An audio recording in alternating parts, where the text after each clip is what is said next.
0-0-0, and he gets picked up with the alley-oop from Gotaga as Gotaga comes up with Magma. 1, 2, 3. Ravens out of nowhere, but the Little Whip Warriors don't care. They're cutting down in 3, 2, 1. You can already see MSYB is down there. Alex JJ down there. Carnifex down there. They're trying to set up control right away. Llama Wreck and Go, but the impulses are raining from everywhere.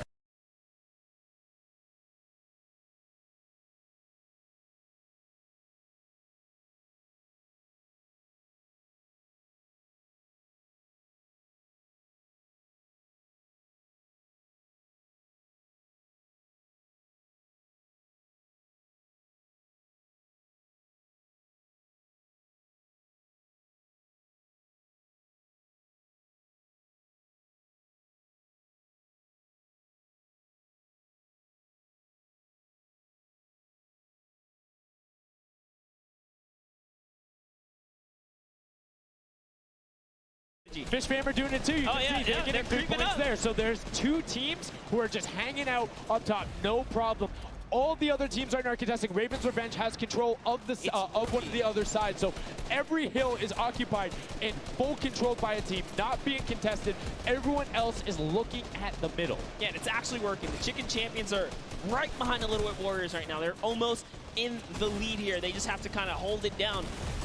Honestly, the Little Whip Warriors have to identify what platform they're on and go take it. Well, this is what happened to them last time. They kind of had a good lead and then stalled out. You need a game plan when the middle platform goes, and you either need to stick to it or, depending on the score, be adaptive. Because right now, Chicken Champions, they're being fine. As long as somebody isn't controlling the middle, they're going to be able to have that lead, and you can send one person to just throw impulses down there over and over. Just be annoying from the top.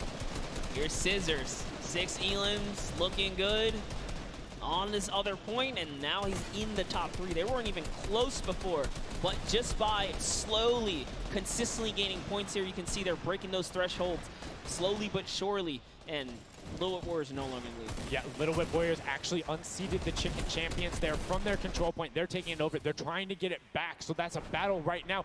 But the Funky Fighters out of nowhere, middle hill, and all of a sudden, just like that, into first place, going to pass 700 in just a second. Nope, get pushed out, and now they're back in there. Tomoya going off right now. Llama Wreck and Co. down there and trying to push him out. And you can see they're contesting it over and over again, but they're not getting the points they saw last game, falling off the pace. Yep. They are slowly just battling for this number 1. Chicken Champions kind of overtake it now as well. The Fish Fam not too far either. Everyone's so close here in the top 4. Don't forget, you take a victory, you win 55,000 bonus in prize. And right now, Suzu is going off. 21 eliminations, and right as I say that, apologies for the caster curse, but 21 eliminations from the Belgian. He loves practicing his builds in creative, and is showing it off here with really clever defensive cone edits up there. But right now, Little Whip Warriors are going at it. Tomoya gets the better of Ninja, and he gets cut down, but Funky Fresh Fighters then get sent all over the place thanks to the impulses from above. I love this strat. He kind of sends out for a second there just to kind of catch a breather, see if his teammates come back. But unfortunately, the timing was just a bit off. And the Llama Record Company now control the middle point. For how long, we will find out here, as this is their comeback story, because they need these points desperately here. Hand of Blood still alive, just long enough to get a couple of more points. But Scissors is playing the long game here, just eating away at the threshold here at the top. So Suzu isn't grouped with them. I'm assuming they've sent him to just go either watch middle and be their middle control. No, he just came up the backside. There you go. And just like go flying at people as the Cuddleku come up in a very well coordinated pinch. 3 from the side, and Scissors gets taken down, but the Funky Fresh, oh no! No, they got stopped. 1 point. Well, 1 point. Yo, so if you are the Fish Fam or Little Whip, right now you have to send somebody to stop them. If that Infinity Blade wielder gets out of spawn and goes anywhere for 1 second, they will win. Somebody has to deny him. It is all on Tomoya. Anywhere he goes, it doesn't have to be the one near him. If he touches the middle, a singular uncontested second will be the victory for them. These are the final moments here, Sundown. Look at him. He's got a slight grin on his face. He wants to do it. Is this the point that he's going to make it? Here it goes. He takes the stake. He does miss. He's going back for it now. His team's up there. All he has to do is sweat just a couple of times. Can he win this straight? And he does not. And as you watch, check the points on the right-hand side. Nobody is climbing up by the 12s, and as And they the did blood. that, Llama Record Go gets the control there, but Little Whip contesting them right back. Funky Fresh Tomoya will be back and looking to find it, but the contestant is going for the middle. Here's Tomoya, he knows just a second in there, uncontested will Oh, be enough. Ninja! Can he get it? Oh, No, he gets doesn't have impulse knocked out. down. The impulse grenade at the second he landed knocks everyone out. No one's in there. Can he find it? And he does. That's it. His feet touch the ground. The impulse doesn't go off. Tomoya takes it for the Funky Fighters with some brilliant teamwork. What an intense endgame, too. Get taken out at 999 points. Really, anything can happen in those final moments. I'm telling you, I love Sky Station Showdown. Can't wait for more people to start playing it. And the Funky Fresh Fighter right there celebrating with his team. You can see them just so excited, so happy. Let's take a look at this final replay. Now, again, we talked about it. The impulse is being a great denial tool. Right there as the player goes down, sent back out, goes in, but misses the jump monster. He almost had the flashiest ending ever, just kind of diving in, wrapping it all up, but it was just good enough. Like you said, he only had to stay there for a bit, and even with the impulse bumping him out, that's it. And I mean, you saw the impulse explosions the second after going off. The team's doing everything they can, but it was not enough to shut down the Funky Fighters. Tomoya, Kutu, Huzi, Dracius, incredibly well done to take the second match of the first set at the Creative Finals. Yeah, you know what? I am a Funky Fighter rooter and supporter now. I'm rooting for them. Really? Well, I can't really? do it. Okay, just gonna I'm bandwagon free. right after. Yay, the next team who won, I'm their fan. But no, great performance coming out from them. And it's one thing we talked about, right? The adaptation that happens from match to match. Llama Rekiko was like, oh, we're gonna stick to our game plan. That didn't work out. Yeah, it really didn't in those end game situations. They really just kind of crept up and snuck and took the entire competition. They did, and they were able to make sure that they got time in the middle when Little Whip and that team weren't able to get there. Llama Rekiko and Little Whip were going at it constantly. Funky Fresh were just able to step there. Yep, and that's just kind of how it happens, you know? Now they find themselves one step closer to taking the Silver Llama for this set. Because remember, at the end of the day, these are just the games, but they have to take the entire set now. Now the pressure's on. The pressure is on, but the Funky Fighters have a little bit of pressure off of their shoulders because they know they got that top spot. And we have Pookie standing by on the top deck with the Pooks. What do you got for us? Thank you so much, Sundown. I am down here with our second game winners here. Congratulations, guys, first off and foremost. Now, I got to talk about the moment where you guys were just sitting, you needed 1 point left to win. What was that like? I was really nervous. Like, I was just imagining, like, losing with 1 point would be terrible, so we just tried to get 1 more point, and we did it, so. It was definitely devastating. I was screaming in my seat. I heard all the fans in the audience screaming for you guys as well. So going into the next games, what do you guys think your strategy is going to be? Are you gonna keep doing what you're doing? Or going to mix it up a little bit? I think doing what we're doing is fine, because first game we got second place, second game we won, so yeah, we're going to try and do the same thing and hopefully win again. And hopefully have more than a 1 point buffer, right? Yep, yeah, definitely. For sure. Now, just coming over here to you, what has it been like to be here at the Fortnite World Creative Cup, just playing in front of this audience, you know, hearing everybody cheer for you guys to win? What is that like? It's fun. That's the only thing I can think of. It's fun to compete against everyone else, meet your teammates, and just have fun. Yeah, and have you guys had a chance to play together before? Is this your first time playing together as a team? I don't hear it, sorry. Is it your first time playing together as a team? Yeah, it's the first time. Well, you guys definitely make it look super easy. Thank you all so much for being here and talking to me. I'm gonna let you get your synergy back together. Sundown and Monster.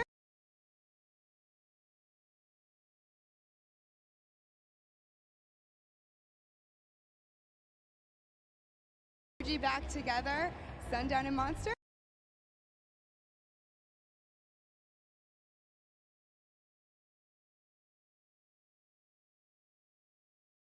Back together, Sundown and Monster.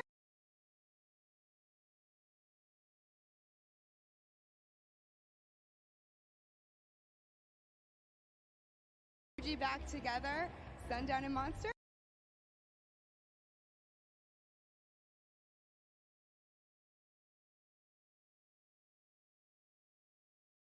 Back together, Sundown and Monster.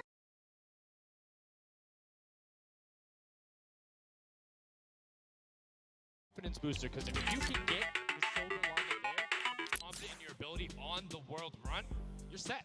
Yeah, you're just one step closer. So with the first place and the second place, they're clearly having a good set so far here at the Sky Station Showdown. Yeah, it's been very well done from them, but it's still anybody's game. Don't forget, the winner of the Silver Llama is the one who has accumulated the most prize money across, which equates roughly to placements, but you don't get punished if you're placing in that bottom half. 4th through 8th, all receiving the same amount of prize money in each one of the matches. Yes, everyone is a winner. So you really have to fight till the end, regardless if you're in the lead or not. This is why these guys are going for it, because this is life-changing prize money on the line. And I mean, we've seen the difference 10 seconds in that center circle. 120 right there, it makes a huge difference, but enough of us breaking it down. We're gonna throw it outside to Bala, because he's gonna show us what's up with the tactics. Bala, what do you got for us?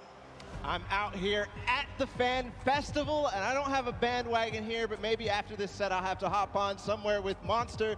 We got a ton of awesome action. I've been watching it, and I have to show you guys what went down in that first and second games. It was awesome. First off, the Llama Record Company started off with an amazing take, cohesiveness on the point. Every single time they went up here, they were going from 2 sides, 2 angles, and the sword approach at the center, but made sure that he was the most important person not to go down. You see there, Hand of Blood and his teammates all backing up. He's gonna have an engagement on the side. These sword fights are really easy for him to just mow it down, but immediately as he realizes his teammates are up on the point, about to get up, about to push the ramps, he comes up from the side, slices and dices. But meanwhile, they ended up falling down the leaderboard. If you look at it now, where they're at, they're only in second place. Fishman was ahead of them. But all while Scissors was dancing and talking all the smack, telling his teammates to try to get the crowd involved, it was Llama Record Company making the plan, making the play to get in towards the center. Absolutely amazing take in the center on this first game. Led to Hand of Blood staying in that point and absolutely dominating with the super point there. Guys, 2 matches down on Sky Station Showdown, 1 more to go. We'll see where Monster lands at the end of this, because I will maybe join you on that bandwagon. Guys, take it back. I mean, that's starting to get a little awful crowded, man. Real quick, you guys hopping on those bandwagons. But as you said, there is 1 more regular Sky Station Showdown match in this set. We will see it again later in the remix version during the Golden Games. And it's been so fun to watch the difference of players, who's able to be very strong with the Infinity Blade, how the pinches end up coming. And now in this 3rd match, it's only going to get better from these guys. Yeah, definitely want to see some more of that kind of team work happening here. And why not just hop right into a game right now, right? Let's go see some more action here, because this last game of the set is loading in right now. Yes, and this will be the final match of this set. Set 1 after this, a Silver Llama will be awarded, and we are in the match. It's Sky Station Showdown, set 1 about to be over, and here we go. All right, gotta love those players just kind of beelining out. And don't forget, you know exactly who your neighbors are. You know who is to your left and to your right, because you can see the banners and the designs on their spawns. And a nice look at our captains right there. And right away, you can see a number of teams finding ramp paths where they're able to use their first 5 materials. Next 5, Sword does a double jump. Boom. Right to the top. Chicken Champions excellently executed. Yeah, this is what matters right here, is stopping the Funky Fighters, because clearly they have been doing some good work together as a team so far. Tomoya is off to the races here, though, sent to run away. Can the Sunshine Soldiers come back? Can the Cuddle Crew make a big appearance for themselves? Because they can really shake it up here. It can go any which way depending on who has the most victories, really, in the best placement. Yeah, so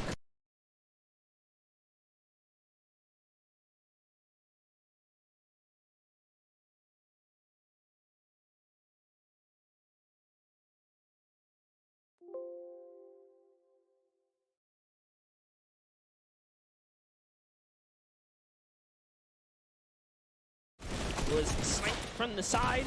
Now we have Taldak here jumping right in from the Little Whip Warriors. He's going toe-to-toe. Otaga's down and out. So, if I'm the Llama Record Company, And I know I've won a match, and then I did okay in the last one. They were in fourth, so they were there. They were close. Funky Fighters have a win in a second place. Do you send somebody to just hard deny the Funky Fighters the entire time? You don't get the Silver Llama if you don't, right? If the Funky Fighters finish above you, they're going to be finished off. Do you think they can spare somebody to do that, though? Because it's better off to deny them than it is to push up the top. Yeah, but the problem is then, the Little Whip Warriors have been so consistent, you literally allowed them to snipe the competition because you over-focus. So I think the play here is play your game, and if anything, stay away from them. Let the rest of the server do that, you know, gritty work for you and dominate the other side. Take that victory. There you go. I like to hear it, Monster. That's fantastic analysis. That's why we keep you around. The breakdown and making sure you challenge the initial opinion there as the Ravens Revenge are able to get on the top and in a fantastic spot of control right now, building up a 40-point lead. Yeah, even like Gotaga's team is still in this. They've been doing like relatively well so far. Here it is. He just kind of goes toe-to-toe with Ninja. Strikes him right down. Oh, but hey, his teammate comes on in, Ravens Revenge. Who is that? Magma comes right up to the top. And give you guys a little fun fact about Magma. He's from Australia. He started playing in Fortnite Season 2. His favorite aspect of creative mode is actually speedrunning. Always finds new ways to kind of play the game. I mean, good on him, man. I get incredibly frustrated by that, but then watching these guys do the speed runs and how quickly they go through and how efficiently, it just reminds me why we're up here talking about it and watching them do this creative madness.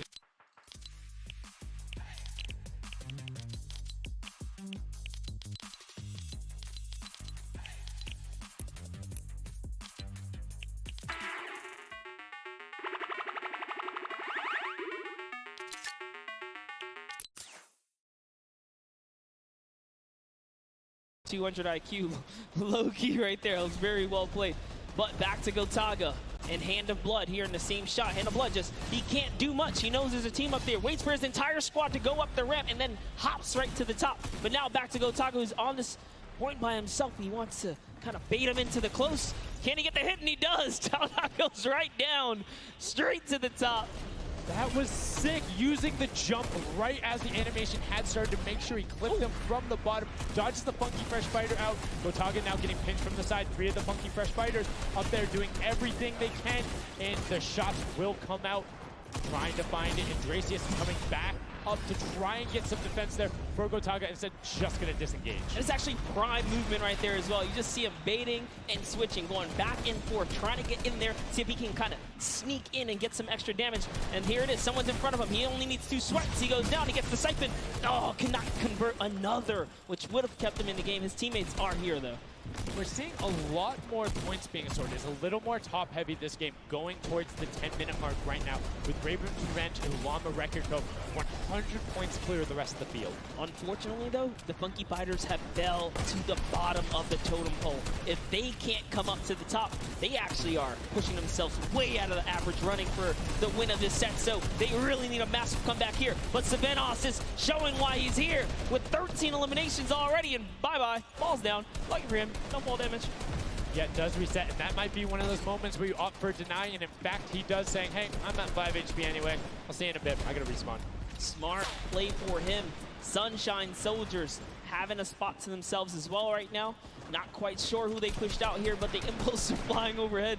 And Gotaga, they're doing so good at holding the point here, and this is why they're in the #1 lead, but they don't have too much cushion to play with. No, particularly when 12 points per second on that central point. B is open. Gotaga checking his surroundings. No shots coming through. And RTA actually using the door edit and just a little counter edit to make sure that nobody is able to come up and contest him, and just starts raining shots down towards the Little Whip Warriors. Ravens Revenge making their lives difficult this game, but up comes Ninja. RTA goes down. Chappie goes down. Ninja gets a slam. Gotaga, will he be able to find the last hit? Ninja intelligently backs away and strafes it out. Teammate picks that one up, and they get control. Yeah, I love how he played that, stepping and sidestepping so that he can just stay alive, because it doesn't matter if your team successfully wipes a point. If you don't have your captain there to seal the deal for the points afterwards, then you cannot earn anything from it. Here comes Gotaga. He's throwing himself into the fire, straight into the point there, and he gets taken out. Here it is. Tomaya's team has fallen to last place. Can they make a miraculous comeback here before the 7-minute mark? Maybe kind of get themselves in the running. They're trying their hardest. And I mean, generally we talk about caster curses. It might be like player jinxes going on right now. Everyone's saying, yeah, we're doing well. We're going to stick to our game plan. That just shows you no one is safe here. These guys are evolving, and they're playing a better game after game. Here goes Scissors. He needs one more swipe there, but Clytax wins the small engagement. And Clytax has been fragging out. He's been playing so incredibly well, being aggressive, getting in players' faces, and doing it all with that rare attack. But he's been consistently highest up there in terms of the elim. You see Fortnite trying to get some pressure down, but good defensive building there from Kororo. Ryan Frantic comes out the side and cleans it up, but there is Hand of Blood coming directly down. Danya is also up there. We got a three-way battle, but it's 4 chickens saying, this is our roost, get out. That's right, coming right up to own it all for themselves. Rubius doing so good right now. He's from Spain. He actually has a record on, was it YouTube for live streaming? 1.1 million viewers, imagine. Yes, one of the biggest content creators in Spain.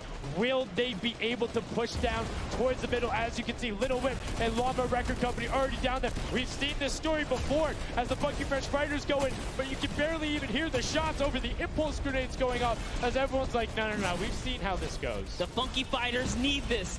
The Llama Record Company need this. So many of these guys, it's riding on this game right here. They have to get as many points as possible. But even with the 12-point one, we haven't seen a lead like this from Gotaga and crew. They are nearly 300 points clear of the next team.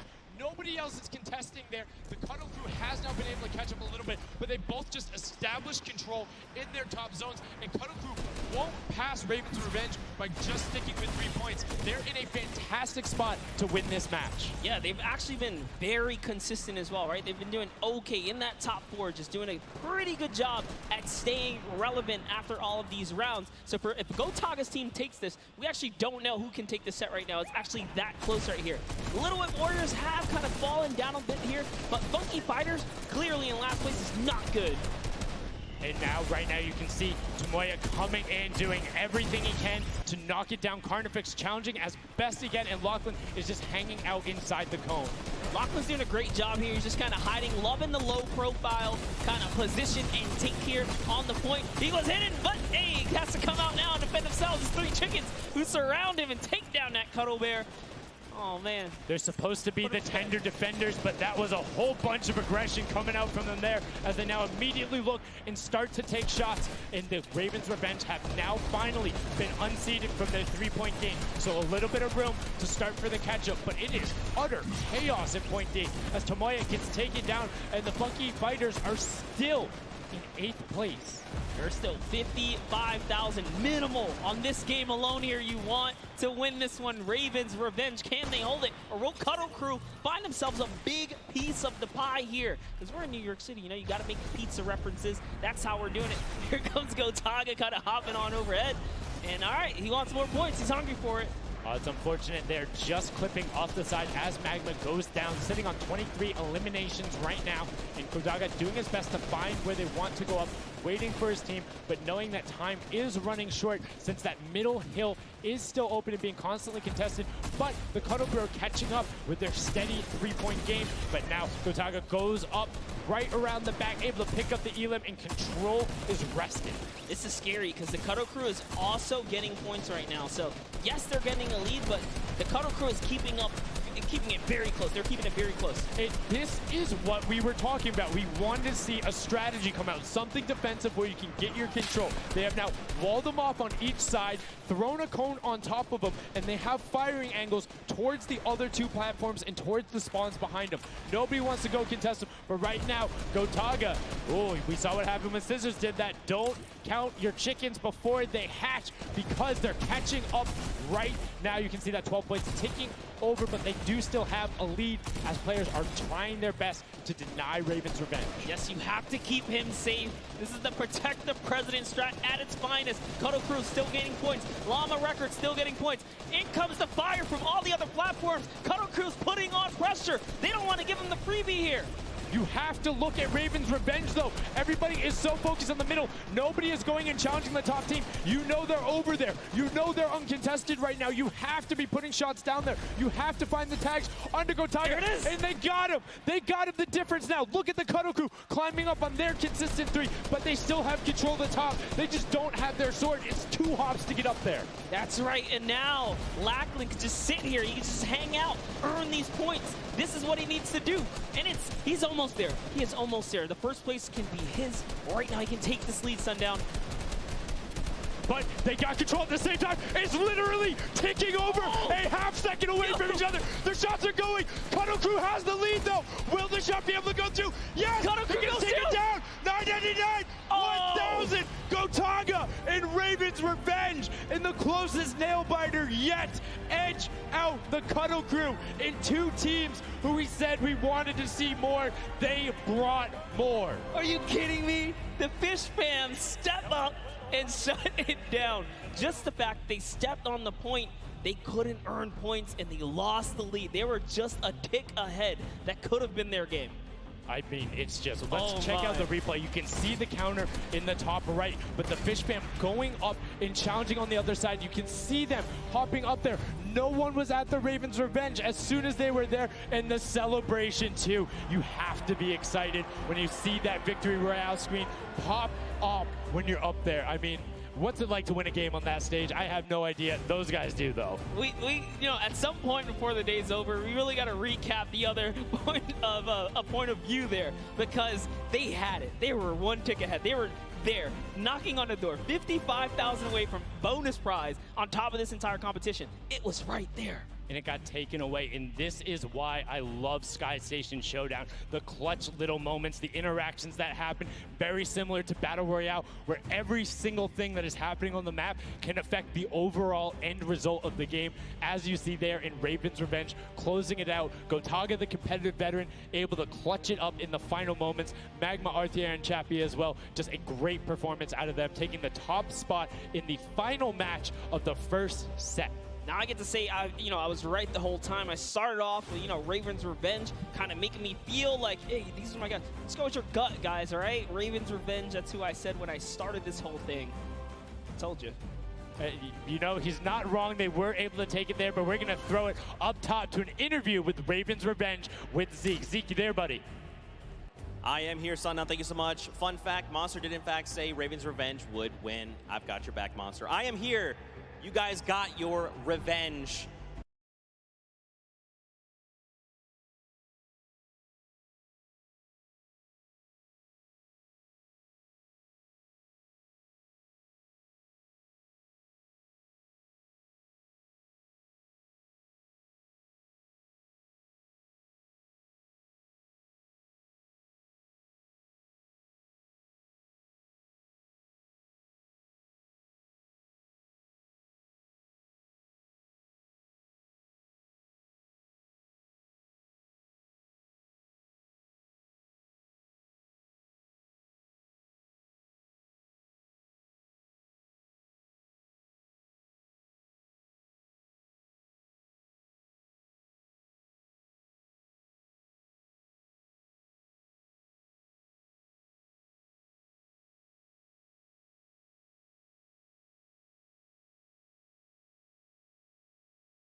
We're going to send it over to Golden Boy, who is standing by.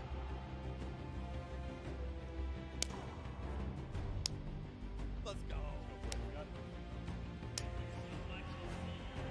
Going on there, and now what we're doing right now, hanging out as they walk back over, just brilliantly done there from RTA, Magma, Chappie, Gotaga. The teamwork from them was just on point. You talked about it, all 4 strong players from Gotaga, and they're happy with the final result, and that puts them immediately into contention because it's cumulative prize point to find out who will take that first silver llama and kind of get a leg up for the rest of the creative final. I actually want to touch on something that, was kind of interesting. He called Ninja's capture point the green point. These guys are like that focus here. He's like, okay, we know who's kind of farming which ones, and they're shutting players down, shutting down their competition so that they can take these sets. Well, that's the next step, right? As soon as you're immediately in there, and that's the big part for Sky Station that I enjoy, is you have the ability to see where the other opponents are in relation to you for score. So if you want to go and try and make somebody's life difficult, you might not be maximizing your points,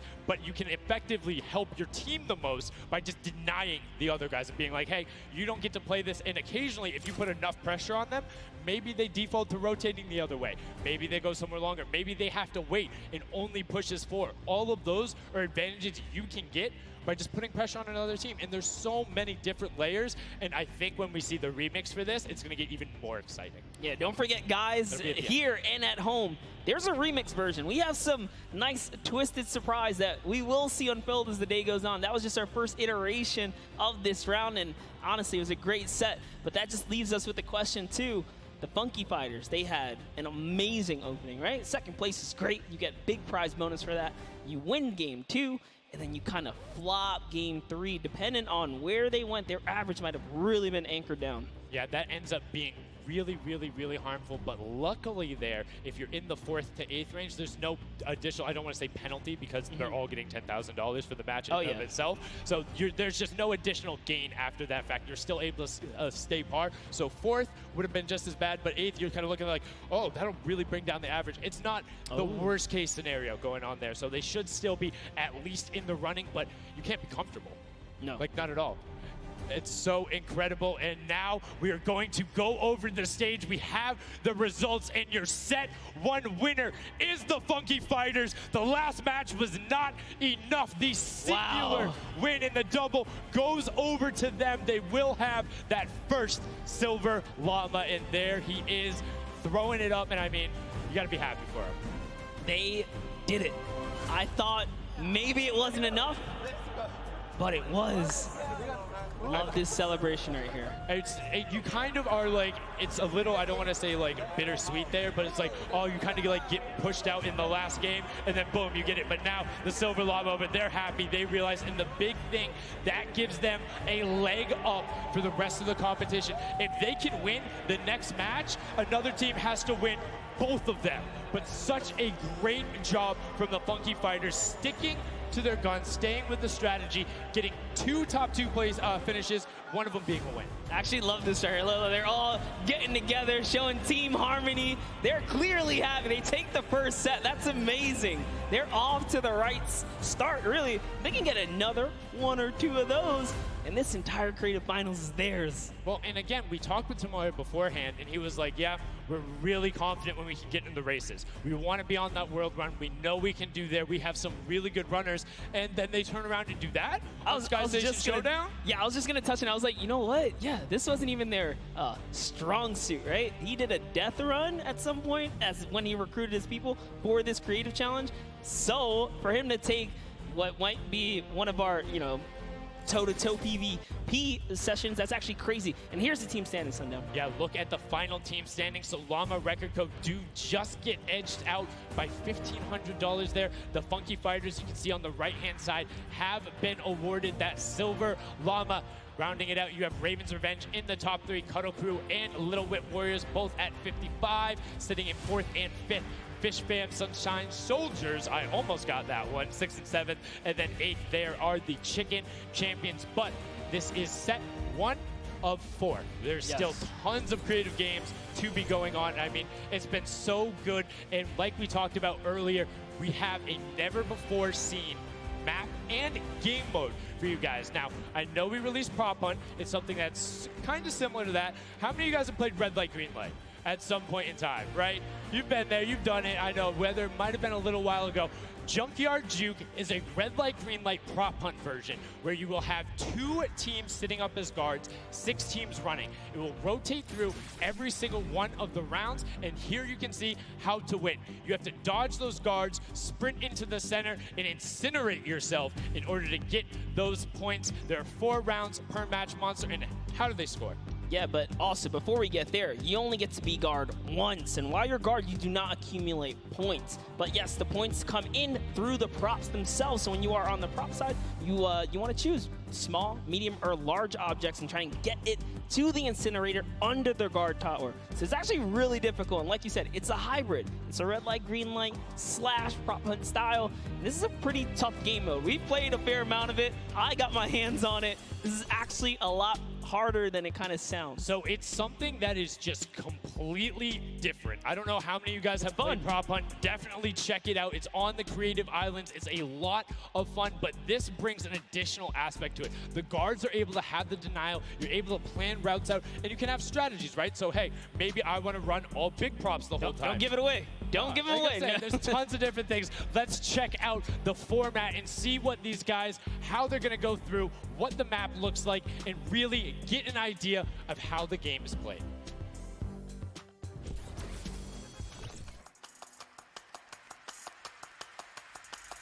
Get ready for more creative Fortnite with the latest competitive creative map, Junkyard Juke.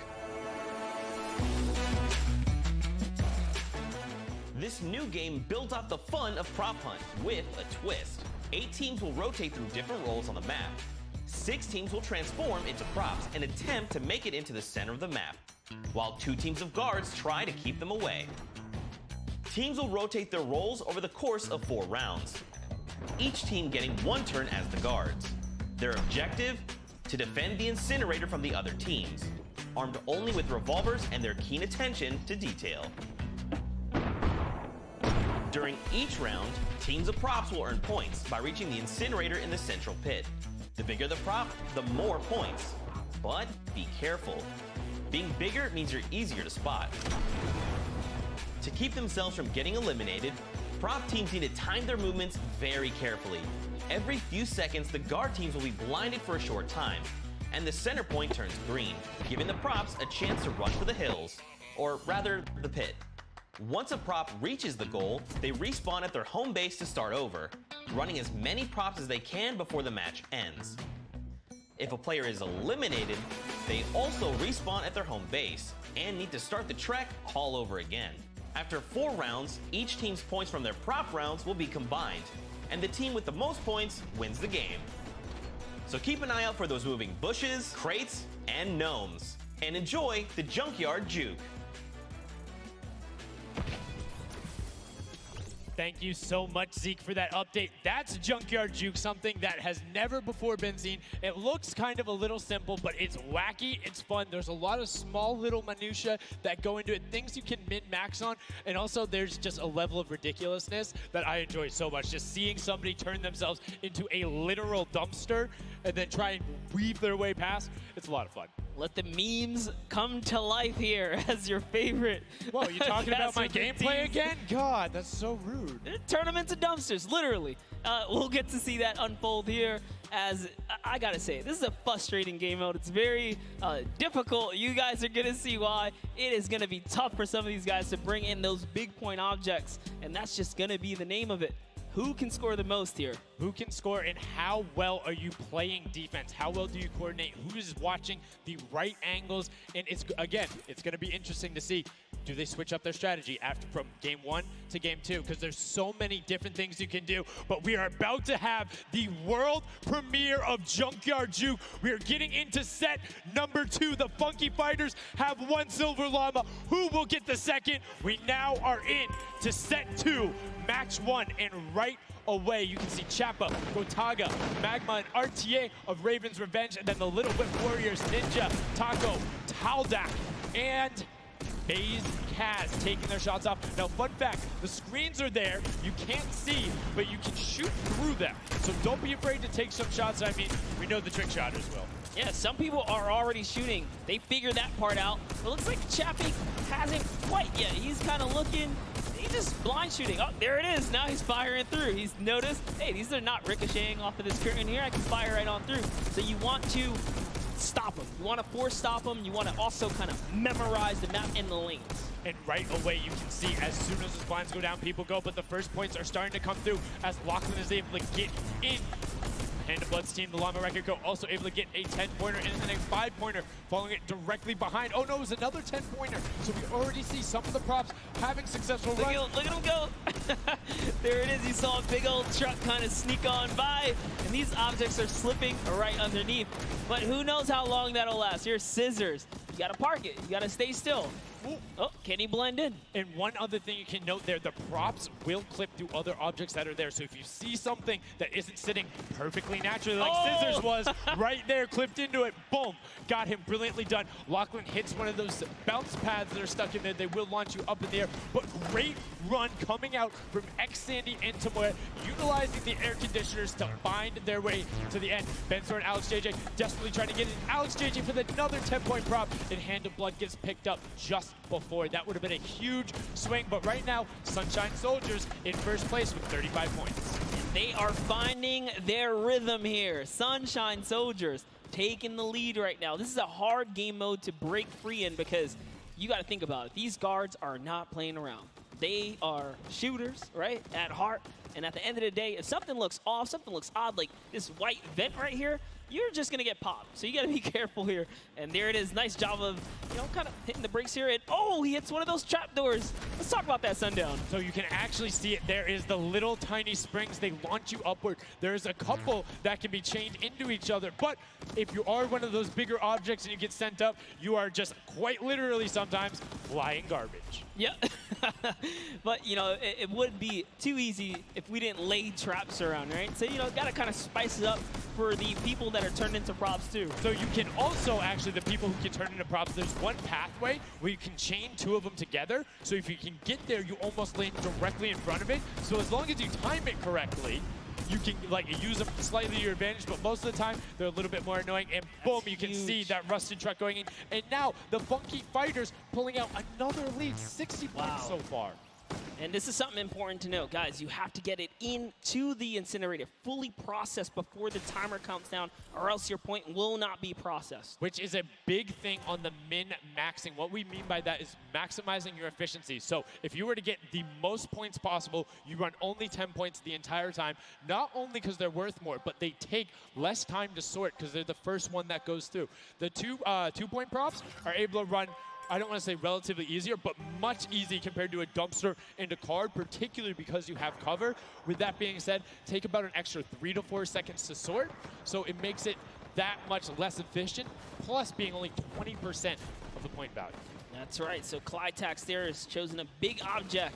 Achin and Zand over here, smaller objects. They're kind of blending right into all of the dumpster trash, clearly harder to track down and kind of, I guess, how do I say this? Sort out, right? Yeah. Amongst all the clutter here. Exactly. You want things that don't stick out, or you want to find a path for an object that you can take all the time. So you notice how there's a section where there's like 4 or 5 rusted cars. Grab a rusted car and go park yourself with those, because yes, the guy knows, oh, there's a bunch of rusted cars there. Screen goes back up. Oh, there's still a bunch of rusted cars there. I'm good. Next thing you know, the prop walks his way up. You can also, as you're running, block rotation. So if you hit your crouch button, whatever you have that bound to, whether you're playing on controller, iPad, PC, all of them end up completely stopping, so it will send you totally naturally, just like what you would see. And this is also those moments, right, when you're in the guard. Oh, someone spotted there, popped him. Tomoya, nice job seeing something out of the ordinary, but notice he gets an elimination on the object. You don't earn points for that, so it's just your job to stop everyone from getting any kind of points, so don't break away with the lead. When you're in the guard tower, you can't allow other people to score, and you're not scoring. Which can end up being very interesting if the team in the lead, which generally happens because you have 3 chances to score, is shooting last round.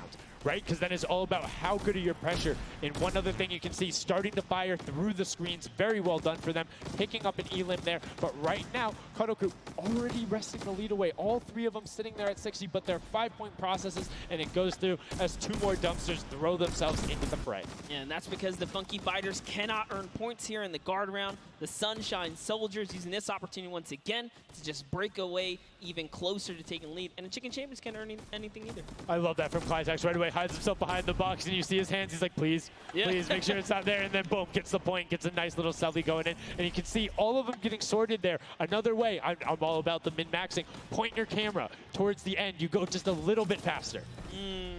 Sundown pulling out the strats here.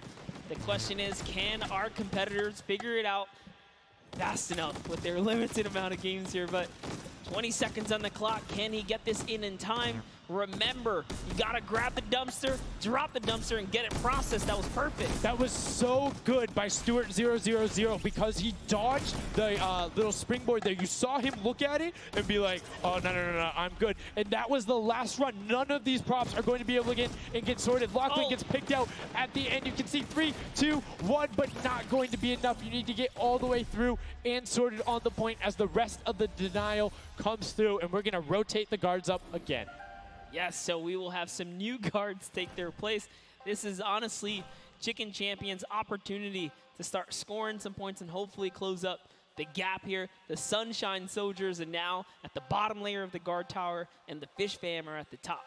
So it is time to kind of mix it up. My eyes are on the Funky Fighters right now. They are doing great. They're very close, and on top of that, they're the team with the Silver Llama. Yep. As we've talked about, they are so incredibly close, doing everything they can to push towards the top. And you can see they got a lot of elims too in the round where they were playing defense. So not a ton of scoring going past them, only 35 points off the pace. But what I'm shocked about right now is there is nobody running 2-point props at all. 0. Tamori is a genius. He was already spotted out for the statue. He kind of hit over to the side and said, you know what, I kind of got to wait here. I can't park this statue out in the open. He's going to be hunting for me. And that's exactly what he does. Kind of sits it over on the side there. And that's how he earns himself another point. So they're actually playing very, very smart here. And that's why they've been doing so good at these competitions. I think the guards need to be slightly more aggressive. There's is unlimited ammunition. You can't run out. If you think something is suspicious, or if you just want to take a shot at it, shoot your shot. Yeah.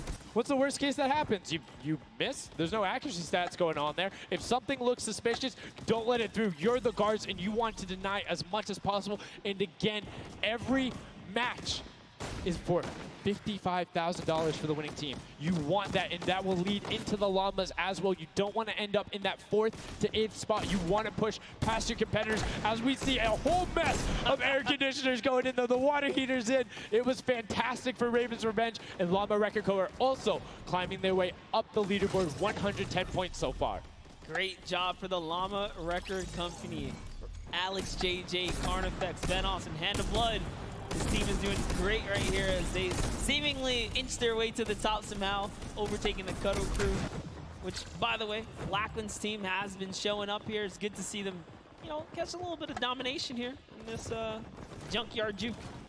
Well, like we said, the creative finals is all about celebrating the different types of creative skills. There's different ways to express that. We have the world run where it's there. We saw Sky Station Showdown, which shows off building in team tactics. And right now, Prop Hunt is all about min-maxing efficiency, working together, and hitting your shots. Yeah, absolutely, because when you're in that guard tower, you don't have opportunity to miss. You let them score, they're going to break free and break away with the lead. Here's a look at Svenos here, who's that bullseye, just kind of blending right in. The archery target, there's a lot of them out there, but you need to be careful because they're slightly harder. And come on. Uh-oh. Really? He's floating up there. You can see kind of like the look on his face. He's like, there's no way this works. And one other thing to talk about is orientation of your prop. So you notice he actually swapped his camera and pointed in the other direction. Unfortunately, was clipping into the trash bag there. But if you're running forward, your prop faces backwards. So you need to run and then turn, settle yourself. That's the best way. Or you orient yourself around the stuff that's near you. Because if you're facing in a totally random direction, that'll earn a bullet in most circumstances. I love how aggressive they were at the final moments. The clock was You gotta go. Yeah, the clock was ticking. They're like, you know what, we gotta get in here. But that was round 3 of 4 for this first game right here. And, it's kind of going either which way. So if you've already had your shot at the guard tower, you're safe. You're good. You can keep getting points. But if this is your last opportunity, you're in a guard tower, that's all the points you got. That's it. They have to hold strong. So this is where really comes into mind who is running, who is in the tower, and what does the scoreboard look like. So right now we can see right away Llama Record Co. is up there, and I believe it's with, I didn't see who that other team was. When we pan back over, we'll call that out. But Llama Record Co. is in first right now, and I think Cuddle Crew is with them as well. So it's typical that the top two would be up there, and it is. The top two teams are in the guard tower. So right now, everyone needs to unseat them, otherwise they will take this first match of set 2. I'll be honest with you, it's a pretty big lead. That's a substantial lead. Whoever is left in the game, the Sunshine Soldiers, Funky Fighters, Chicken Champions, you got to bring these big items through and do it successfully with the limited time left in this round right here, because if not, it's going to be hard to catch up to that 150. We're starting to see a little bit more consistency right there. And look at Spenos just shooting. He's just shooting everything. He's not worried in terms of going through there. Does hit one elim, fires the shots off, going through, trying to look at just anything that he thinks doesn't look normal. Anything that maybe not have been there before. It's like one of my favorite things, watching them just shoot the boxes like, what's that? Was that there? Was that there? Was that there? Was that there? He's just taking his shots. That's exactly what you got to do here if you want to hold this lead here. And that's why they're dominating. You can see the no hesitation really coming out of them, and that's why they have the lead right now. And it's great. It's great that they're hitting his shots. It's great that Spenos is holding it down. But the Funky Fighters, we talked about it, eyes on them, already up to 120. One more 10-point prop will put them past. And unfortunately for Ninja there, does get hit on the springboard, but gets in anyway, so just a little bit of time loss. A great shot from Lachlan. My lord, I barely even saw that. Ford Turtle from Australia hit a springboard, and Lachlan shut that down. His fellow Australian brother right there. Very nicely done. You don't want to hit those springboards, man. And now you can see 125 from the Funky Fighters. They're doing everything they can to overtake. They want this match victory. They want to keep the momentum rolling, but the Cuddle Group is doing a great job of picking up targets and running their timeout, getting some both right as they get out of spawn and before they're about to score, which the waste of time is even that much more efficient, but unfortunately not finding anything there. Yeah, Lachlan is really not timing his kind of rotations and reloads properly. Notice he's not also utilizing the shooting through the curtain factor there. He's kind of holding himself back. That's why you saw him with a couple elims right there, but you got to put that pressure down, lock down these lanes so that they don't just get like free rotations through, right? And again, we talked about it a little bit. I'm very surprised nobody is consistently running 2-point props. You can get them in close to every run if you pick the right path and you take the covered angles. It's very difficult to stop them, particularly with the smaller hitboxes, but so far we've only seen 2 scored. Yeah, and I like that. Cuddle Crew right there, 130 points. This is their time. Cuddle Crew still doing really good defense right here. Oh no, but you know, Cass's curse. I feel so bad. Chicken Champion comes up out of nowhere, takes that one right away. Able to get him there, and now the Funky Fighters 5 points out. Anything going in will be enough, and the time ticks over. They didn't get it in there. Oh!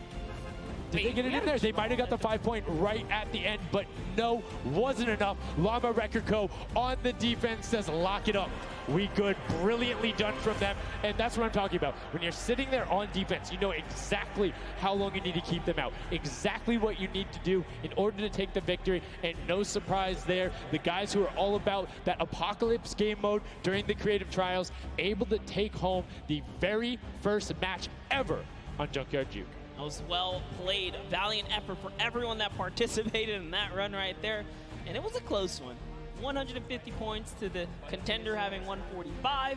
Just 1 point. One small radiator. And this is what I'm talking about, where if you had one person who is running just 2-point props there and got their successful runs at the end, they would have it. That's 3 successful runs. That takes about a minute, and you could have collected it. So go ahead. Nobody opted into it. Maybe some of these guys need a little help here. Let's redo this. What would you suggest here, Sundown? I don't want to say suggest, but I had an opportunity to play a decent amount of it. I'm a big fan of kind of adjusting based off of the scoreline. So if you're seeing you're able to consistently keep running 2-point props, get the guaranteed points. If somebody's playing really good defense and you're not getting 10-point props in, you need to pivot away from that strategy, because getting any points at all is better than none, and particularly if you waste a run on a dumpster where the entire time you're going and then you're stopping, and then you're going and then you're stopping. Eventually, even if you get all the way to the end, sometimes it's not enough, right? And then you've wasted that 35, 45 seconds, 3 rotations to get just there, whereas you could have grabbed the burger, grabbed the bucket, and ran the entire time, weaved around, trying to like catch a good area, as we saw with the statue, able to hide around a corner. So would love to see in the next match a little bit more, I don't want to say like determination going into it, but be a little bit more deliberate. That's right, but let's go on and hear from some of the deliberate actions over with Zeke, down with our winners. What's up, guys? I'm hanging out with the Llama Record Company. They took away the prop hunt 5-point lead. You guys locked it up at the very end. And Blood, I'm going to start with you. And one person I want to call out specifically is this man right here, Svenos. Very tall, tallest man on the planet. It feels like this guy's a very good pick for your team. And I want to know why him, and then also why you picked these other two. Yeah, I mean, I picked all those guys because this game mode is all about skill. There are no random things in it. You need good aim, you need decision making for sure. And Svenos, I mean, he's like a Spandau. He really likes Spandau. That's kind of the best city in the world. And that's why I picked him first, for example. Okay, now Svenos, I'm going to put you on blast for a second because we've known each other quite a while. You know, I'd like to believe that your creativity is what allowed you to win. Let's think back to the time where you wore an entire green outfit and you danced and had a galaxy over yourself. Do you feel like that galaxy and that kind of creativity helped you get this dub? I don't know what you're talking about, mate. I think people at home that watched, you guys probably know exactly what I'm talking about. Let's go over this way now. What do you think about that game? Was it what you expected? Was it different? Did it catch off guard? Were you ready to just jump into it? It's enjoyable. Once you get the hang of it, it gets a lot easier. You just got to work out who's good at aiming, which team's on the tower, and after that, you're good. All right, final question. Do you think you have what it takes? Are you gonna? Is the Llama Record Company going to be the team? You think someone else is standing in your way, or is it all you guys? I think it's going to be all us, yes. There you go, man. A few words, that's all they need. Gentlemen, thank you so much. Best of luck going forward. Back to you guys on the desk. Thank you so much, Zeke. Another brilliant performance there coming out of the Llama Record Company. We talked about their versatility. We talked about how quickly they pick up competitive matches. But this is what happened in the first set, right? They were there. They were confident. They're like, yeah, once you get it, it's easy.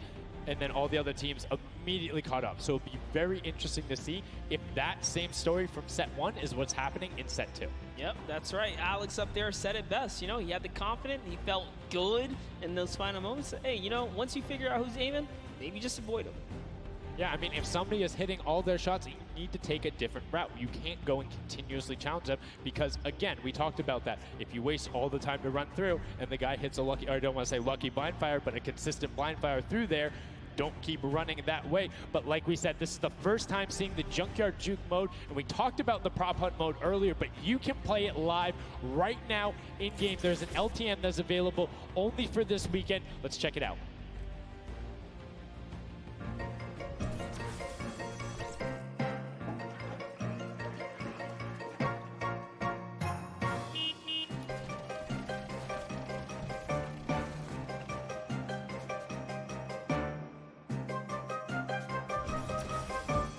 Like we said, you can check that out live in client. It's an LTM that is available only for this weekend. And Monster, have you had a chance to play Prop Hunt? Well, all week long now, I finally really got to experience the Prop Hunt. And before this, I kind of heard you guys talk about it. I was like, is that something I want to try out? But no, it honestly was very fun. There's so many just fun moments, but the ability to then push it to a competitive level, these guys are doing great. But we're now going to get into match 2 of set 2. The second time you will have seen Junkyard Juke, and let's see who is able to push on. The match is about to start. Here we go. The creative finals at the Fortnite World Cup. Set 2, match 2 of Junkyard Juke. That's right. So in the tower, we have Ninja's team, the Little, Whip, Warriors, Taco, Gaz, Taldoc. We're jumping straight into their POV. So notice Ninja firing right through those blinds. He saw something moving back there. He's trying to pinpoint. What was it? He does, of course, track him down with Sport Turtle. Who, just a little pixel. You know, you stand out, you're going to get popped here. He needs to make sure he's still watching his left-hand side, though, because there is a whole run on that corner right now where people would be able to come out, and now all of a sudden you see Alex JJ, Tyler, Ryan Fanta, MSYB all heading that direction. Nobody is checking that corner. He's checking it every now and then, but he's primarily aiming on the right, and right as I say that now, looks back on over as the rush comes through, but MSYB and Rubius are able to get in. Brilliantly done from them, getting the first points on the board as the Funky Fighters again are able to pull out to a decent lead. What do you think? Would you rather be up in the guard tower first and kind of get that out the way? Or would you prefer to kind of jump in as a prop and get your points first? So for me, it depends if I can get a lead. If I have a lead, obviously I want to be a guard tower at the end because I'm very confident in my ability to just spam shots in the right direction because I know like I can find the sight line and all that. With that being said, if you can get in the guard tower early and you do incredibly well, it gives you the bonus. You know how many points you need to get. You know how consistent and fast you can run. And right now we're seeing a lot more 5-point props than last round. People consistently trying to get those in, recognizing, hey, they're a little bit quicker. People are finding their angles now. But as I say that Achim with the Sunshine Soldiers gets in that truck, 10 points going over to them, and 15 actually as a 5-pointer got sorted right at the same time. That was perfect, yeah. And the Sunshine Soldiers had a great last run. Achin and his crew really pulled it together. They were at the top for a while there, but in those final moments, we saw the Chicken Champions take away and kind of break away. And now look, no surprise, Chicken Champs, they're feeling it. They found their rhythm towards the end of the last one. If they carry that over, this is going to be a close one. Yeah, and you can see Carnifex hits the jump pad twice over there, doing everything he can to not get hit, and he does get the teddy bear in. 10 points going through, and Clytex gets picked right at the edge. Right through the current. Taco was like, you know what? I'm going to check the close area. Look at how Chappie's doing it as well. He's actually eliminated 9 props so far, so he is really firing away here, trying to see if anyone's trying to make a mad dash while the curtains are up, and Sandy gets caught right there. Good shot right away. 20 seconds left, so players need to start running if they're going. Good shots coming out from Trappy to get it there and get the reload off. Saw the truck over on the side, is able to pick that one up, and now is looking for the smaller props towards the side. Knew there was movement, just once fired up. Only 10 seconds left. They should be able to get the defense, but there goes a bucket. Look at it. Oh, the cactus. those are hard to hit. There goes, able to pick it up just at the last second. Good attempt from Kutu, and you can see the points already coming across. Players so far sticking to their game plan, 5 and 10 point props all the way. That is the way to go. Inch your way up and over to that victory there. But that was just the first round of 4 here. Round 2 is going to begin. What's going to happen now is, again, the guard tower is going to mix up. We're going to see new players in the guard tower, and then the other players that were previously in the guard tower back on the prop hunt floor. Yes, you get 1 round in the guard tower, 3 rounds of running as the props, and you can see right away now you have the Funky Fighters up top, and the shots go out as soon as the blinds go down, not letting anything happen as the props march their way out of spawn. This is fun right here. I love watching these trucks waddle about, really trying to find their way, and they see the light go to change, plant themselves down, and they were back out to the field here. Yep, and desperately trying to avoid, oh, there's no way. You're stacked on top of each other. Come on, you got to shoot one of the two. Shots are going towards it, but right now Zan trying to get that cuddly cute teddy bear into the incinerator. Not a sentence I ever thought I would say there, as the Archer is now doing everything he can. Hits the bounce target twice and is able to convert as Magma gets another good run and sneaks in under the shots of Dracius. That's right. And this is just getting closer and closer as we have a 3-way tie now. The Fish Fam, Llama Record Company, the Cuddle Crew, all at the top here, and it's still a very close game so far. Dan Yan right here from the Sunshine Soldiers, peeking around, using that camera angle, trying to see when it's time, wants to waste no time here. Bat, it goes down and off to the races she goes. But will it change? Yep. Actually, stops early too. Says, you know what, I'm gonna play it safe, I'm gonna stop before the curtain comes up. And she has to be having a blast right now. She says one of her favorite things about creative mode is kind of the wacky and Waynian situations you get into, particularly like prop hunt. So this must be a game mode that she's doing incredibly well and enjoying herself in. As you can see there, her team is able to get a couple of props in there. Gotaga and Clytex try to make the final little sprint. Hand of Blood gets another 10 points over, as does Taco with a 5-point statue there. Scissors is hanging around on the side there. Will go through. No, I did not mean to call you trash. You just are a dumpster now, quite literally. Quite literally, but oh, the rage. I read the lips, he said, I was so mad. He got taken out right there. And I like this. Let's see how he decides. He's going for those 10 points though. Notice he went straight to the right for the big objects. That's the risk. That's what it is about. That's what happens. You need to be careful not only of the fact you're bigger, easier to see while you're moving, but you need to find a blank space in order to set down. Can't be clipping into anything else with 45 seconds remaining in round 2. And you can see Svetos a minute before the guard looked at him. He's like, I don't, nah, I'm out. Right there. And right now, relatively top heavy. 70-70, and as I said, Fishfam does get their 80th point, but Lachlan hanging out on top of the Rebel, 28 seconds left, does find an angle that you know, no he one's actually really didn't watching. park either. He just jumped on top of it. You know, I haven't been to this section here where all the vehicles are. This is the section I'm talking about where you can grab a burger in a bucket, go out, and not expose yourself except for during one period. And as long as you either full run the time through or you opt to sit still during that time, then you're good. You will score literally every single run. It's just you have to be a 2-point prop and you have to go to that exit. Oh, Danyan right there, unfortunately, couldn't push through in those final moments there. And that was round 2 of 4, as we are looking to get into round 3 next. So they can earn some more points. And every single set matters, right? Every game matters, because there's a lot of prize on the line. Yes, every single match is scored. The top 4 will receive a gradient of money going from $55,000 down to 20, and then you have the 4th through 10th all receiving 10. That prize is then decided who will receive the Silver Llama. The Funky Fighters currently have one, but who will be able to press with them? Clyde Tax, that vehicle is way too big, buddy. You can't just be trying to squeeze it behind that and not think someone's going to see the tail end of it. Here we have Bensor and Drakias close by one another. Bensor gets popped through the blinds there. And wait, so he's gonna take a couple shots. He said, does his truck belong here? He did miss though. Lucky for him. The bad aim and that moment right there is gonna allow him to sneak that big 10-point. No! He gets taken out. Right there, that's no points for him. 10 is huge in this mode too. It's very difficult to get a vehicle all the way through. I mean, it's swingy, right? If you think about it, the last round was one with 150 points, right? So if you get a singular 10-point profit, that's not an insignificant percentage there. Like, that's going to be able to help your team, but you also need to set your feet there as Kororo did and didn't hit the crouch button. It was like, I see you wiggling a little bit there. Yoink. There's Ninja, Ryan, Fronta, Chappie, and many others still in the running here.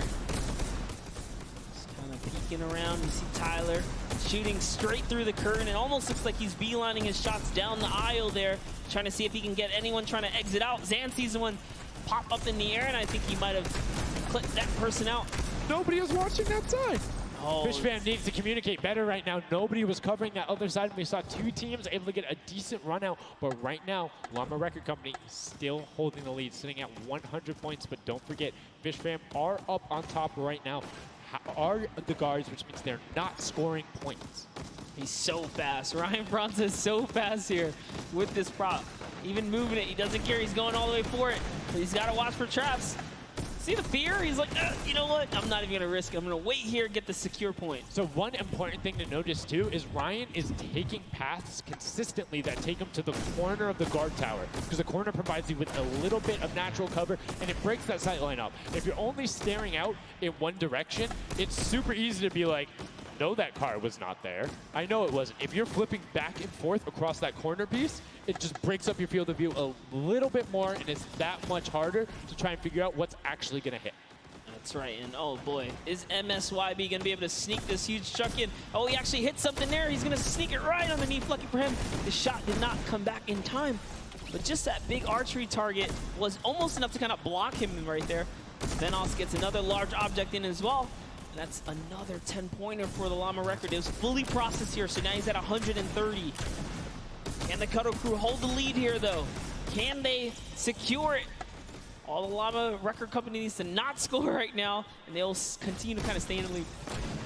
And you can see Scissors is hitting a ton of shots. They're trying to get the retribution as the guard, and now we're heading in to our final round of match number 2. So we'll see who the guards are, see what the stakes are, and who will be able to take that #1 spot. Again, first place, $55,000, and that much closer to Silver Llama #2. And again, we have the Cuddle Crew and Llama Record Co.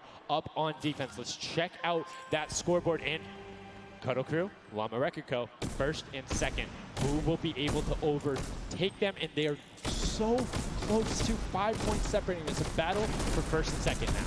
Yes, Lackland and the rest of his team are trying their hardest. They have to stop people from scoring. The Chicken Champions get up.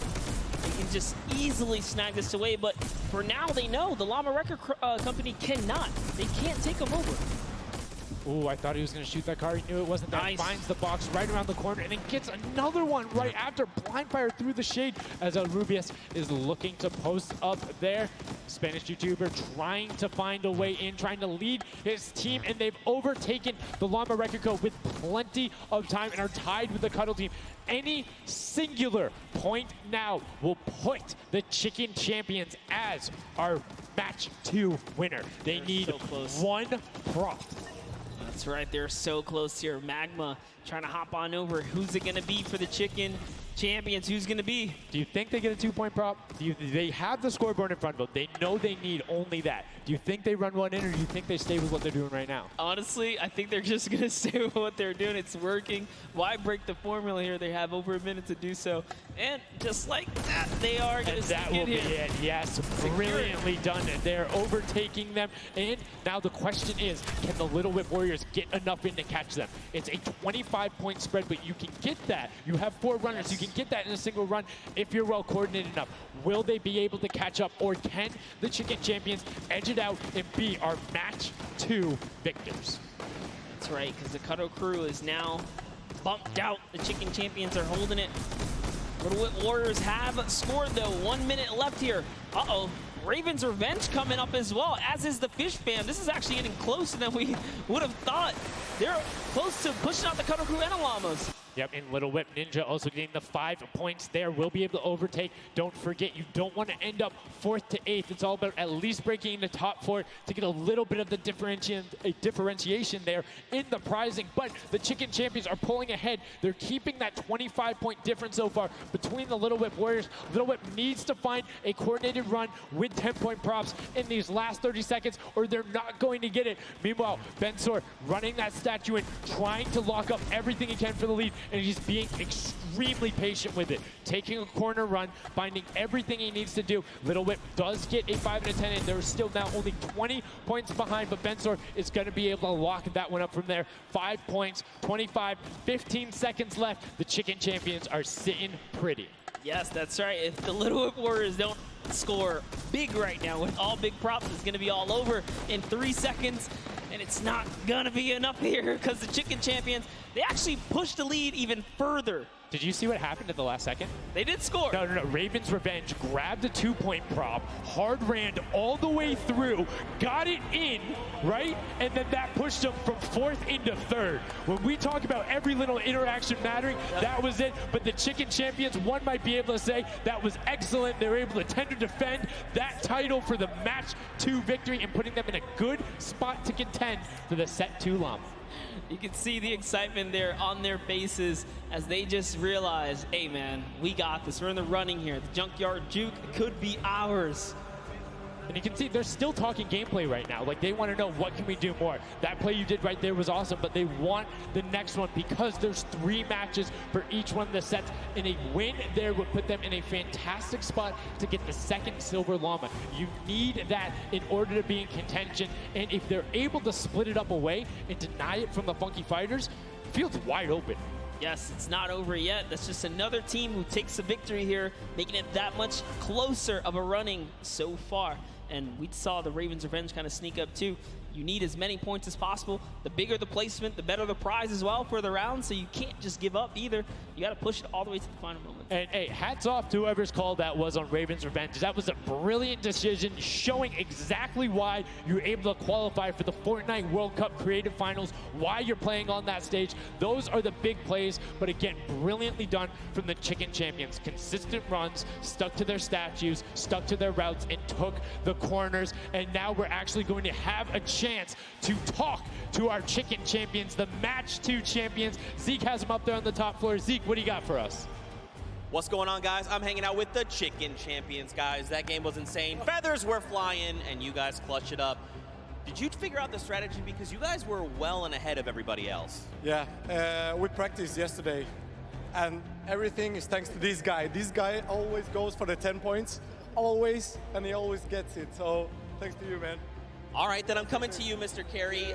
What was the strategy? How did you get the 10 points in there? Was it the same every time? Did you switch things up? Yeah, go for the 10 points each time and do the same strategy, and it seems to work. So in this intense game of red light, green light, were you like stopping early, or were you just like going as far as you could go and then waiting for someone to spot you and stopping, or what was your plan? I'm taking it very patiently. Yeah. All right, now over to you guys. What do you guys think of this game mode? Has it been everything you thought it's been? Yeah, it's great. We had a game plan. We definitely did what we came to do, and yeah, that's what we expected. So. Very well executed. You did not lay an egg. All right, final question for you. I want to give you the chance to tell the world, you know, all the fans something. What do you want to tell them? Thanks for the support from Spain for the other world, and my team is it's good in this mode, and will we win the next match? There you go. The excitement is real. Gentlemen, congratulations. Best of luck going forward. We're sending it back your way. Brilliantly done there from the Chicken Champions. Thank you so much, Zeke. They're excited to be there. They stuck to the gameplay. And shout out to Bensor. The one thing he was looking forward to on this trip, he wanted to play in front of a big crowd. He got that moment, running through, securing that for the Chicken Champions. And immediate El Rubius turned to him and was like, it's all him, man. He put the team on his back or put the team in his dumpster. I don't know, that normally that wouldn't be a good thing, but in this circumstance, hey, it worked out for him. Yeah, another prop to Kyoto as well. The only, or one of two controller players here, you know, in the creative finals, so very nice of him to kind of represent for those guys as well. And again, just showing that he's got the moves out there. He had the moves, was able to find the right angles, and now we've seen some developments from match 1 to match 2. Yep. What was the big thing that stuck out from you that was different? In that last one, honestly, finally seeing someone pick up those 2-point props, right? Using those are points right there. But with that, we'll jump over to Bala. We'll take a fun look at some of the things that developed in our last few moments. Thank you so much, guys. Yes, the Junkyard Juke is developing nicely. Everybody's starting to figure out what all the different tools and props they have available to them. So with that, we're going to hop into some of the tips and tricks that I've seen from the Junkyard Juke so far. We can roll the clip right now as all these players. The first thing I want to point out is there are these springboards. Fortunately, Danyan gets picked out of the sky there. Not too happy about that. But moving on to Tomoya using the statue. This is one of the interesting scores I saw with the statue, those higher point objects being useful. Scissors here with the springboard, the recovery, and just barely doesn't get into the incinerator at the last second. And then here we have Tomoya, we have, again, just an awesome run towards there, looking like a scene out of everybody, you know, crossing the street at the same time. Here's Tracius hitting some amazing shots through the black. And then he just continues shooting, just hoping that he can get a shot. This is the other team, the Cuddle Crew, doing the same thing, but then also synchronizing, making sure they have coverage on all angles. Finally, Tomoya made some amazing calls. We'll listen to them in a second, but this is what he did, always timing it perfectly so that he can get in and make sure that his teammates also go at the same time and make it into that incinerator. So we're gonna head and listen to what those communications were like from Tomoya and team. In this one, they made sure the countdown was perfect. 1, 2, 3, 4, 10. I got 10. I got 10. We are both. 1, 2, 3, 4, 5. Stop. Oh, they kill me. If they don't kill me, I score 10. Don't 1, 2, 3, I got 5. 4. I got 10. No! He killed me. Oh. We are strong team. Yeah, I scored 0 in the second round. That's the problem. I scored 0 in the first one, so. Like, we are all close points. There you go. The Funky Fighters, you know they won the first Silver Llama. We're going to see if they can win the next one. We got one more match here on Junkyard Juke to go, and we'll see who will come out on top with the Silver Llama from this. Guys, back to you. Thank you so much, Bala, for that great breakdown. Listening to the comms, that's one thing I hadn't considered. I always just kind of like, yeah, it's going to come up now. But these guys all on comms talking, have one guy counted out. That guy's just like a metronome. Make sure he has it on the dot every single time. Brilliantly done from them. But will they'd be able to take back that top spot. We've seen them do it. If they can grab that silver llama, they'll be in such a good spot. But right now, they aren't seeing the same success they saw before. Yeah, you want to get the silver llama, but to get there, you got to make a new strategy. I think that right there, there was a lot of information in that bit right there. You kind of noticed the team synergy, and he said something very important in his interview there. Talked about being patient. You really have to be patient. You can't let the frustration get to you. You saw Scissors very expressive on the cam. Just, it's hard to get the pointer, and that's what I talked about before this whole thing started. I said, trust me, this is a lot harder than you guys think. You might just, you know, oh yeah, I'll turn it to something and run it through. Nah, man, you're gonna get shut down. But I mean, it's just like, if you think about it, it's the mental aspect that really comes with it. If you're able to frustrate somebody else, then they're that much more off their game. And these guys are all great at that, coming through from some of the death run qualifiers. It makes it that much harder. But thank you guys so much for joining us here. And again, don't forget, there is a fantastic, awesome event-specific merch starting here right now, today on the 26th. You can also get it on retailrow.com. Make sure you celebrate the event. Remember it, grab some from your friends, your brothers, your family, people who couldn't be here, and celebrate the first ever Fortnite World Cup. Yeah, you saw some of your favorite pros and competitors here rocking that new swag. Definitely loving it. All types of collaborations going on here. I love it when Fortnite releases new gear, you know? This kind of allows me to always spice it up. I'm always a fan of anything Fortnite swag. That's pretty much like 98% of my wardrobe at this point. I mean, love the logos, love the bright colors, but enough from us. Match 3, set number 2, the final one on the original version of Junkyard Juke before we see the remix later on. Are you guys ready? That's right. And let's begin. The first round is underway. Match number 3, set number 2.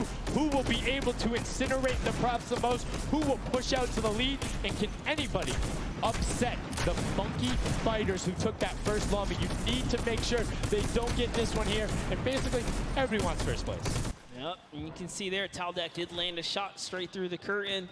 Very nicely done. Another kind of lane, right? You want to look at your lane, see which lane is available to you that's easy to maneuver the objects you want to bring through. Clytex, for example, here is using a bear. There are no bears in this section, but he says, you know what? It's all good. I can sneak this around. So the big thing with the bear, though, that you don't really consider is the coloring of the background. You're in the junkyard. You're a little bit in one of those desert biome situations. There's a lot of kind of muddle browns and oranges around there. It makes it that much harder to stick out. However, if you if you're grabbing the snowman, you're just really flexing on everyone. It's like, yeah, I'm a snowman. I'm a snowman in the desert, and I'm going to score on you. That's pretty hilarious because, you know, we haven't seen anyone pull out the weird objects in the back end for good reason. There are a couple other fun ones back there. If we get a pan around later, you'll probably notice a big old snowman or something like that. But with all this money on the line, there's no way everyone has time to play around like that. You can't play around because every single one of those runs matters. And right now, we see Sunshine Soldiers swapping over. They've already put in 2 2-point props, so need to be slightly more efficient on those runs, but good job getting on the board and consistently. And as we say that, 5-pointer goes in. Boom, they're ahead of the Funky Fresh, who have had a singular 10-point run. So trying to get every possible point. It's all about min-maxing efficiency. Honestly, the Little Whip Warriors are doing a great job at defending here. They all have a ton of eliminations. Taldeck at 6, Taco at 5, Kaz and Ninja both tied at 7. That is pretty good. They're shutting down all of their lanes. These guys are not here to play. Remember, as you're a guard, you don't accumulate any points, so it's good. They're knocking this out the way, and they're doing a great job defending.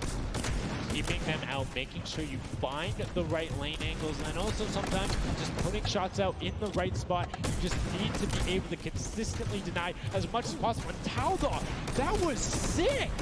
I was like, are you behind that? Yep, what's that? Didn't see that there before, didn't see that either.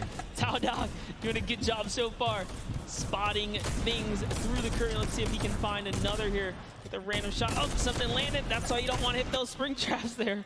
They make it so difficult when you're a larger object coming back down because it's just so much motion on the screen. When everything else is still, if you see that thing falling through, like, it's an easy shot. And particularly for all of these players up there. I mean, Gotaga and Crew, everyone on Raven's Revenge, him, Magma, RTA, and Chappie, all have been able to hit their shots. And then, I mean, Little Whip Warriors is a team of hit your shots. That's right, and there it is.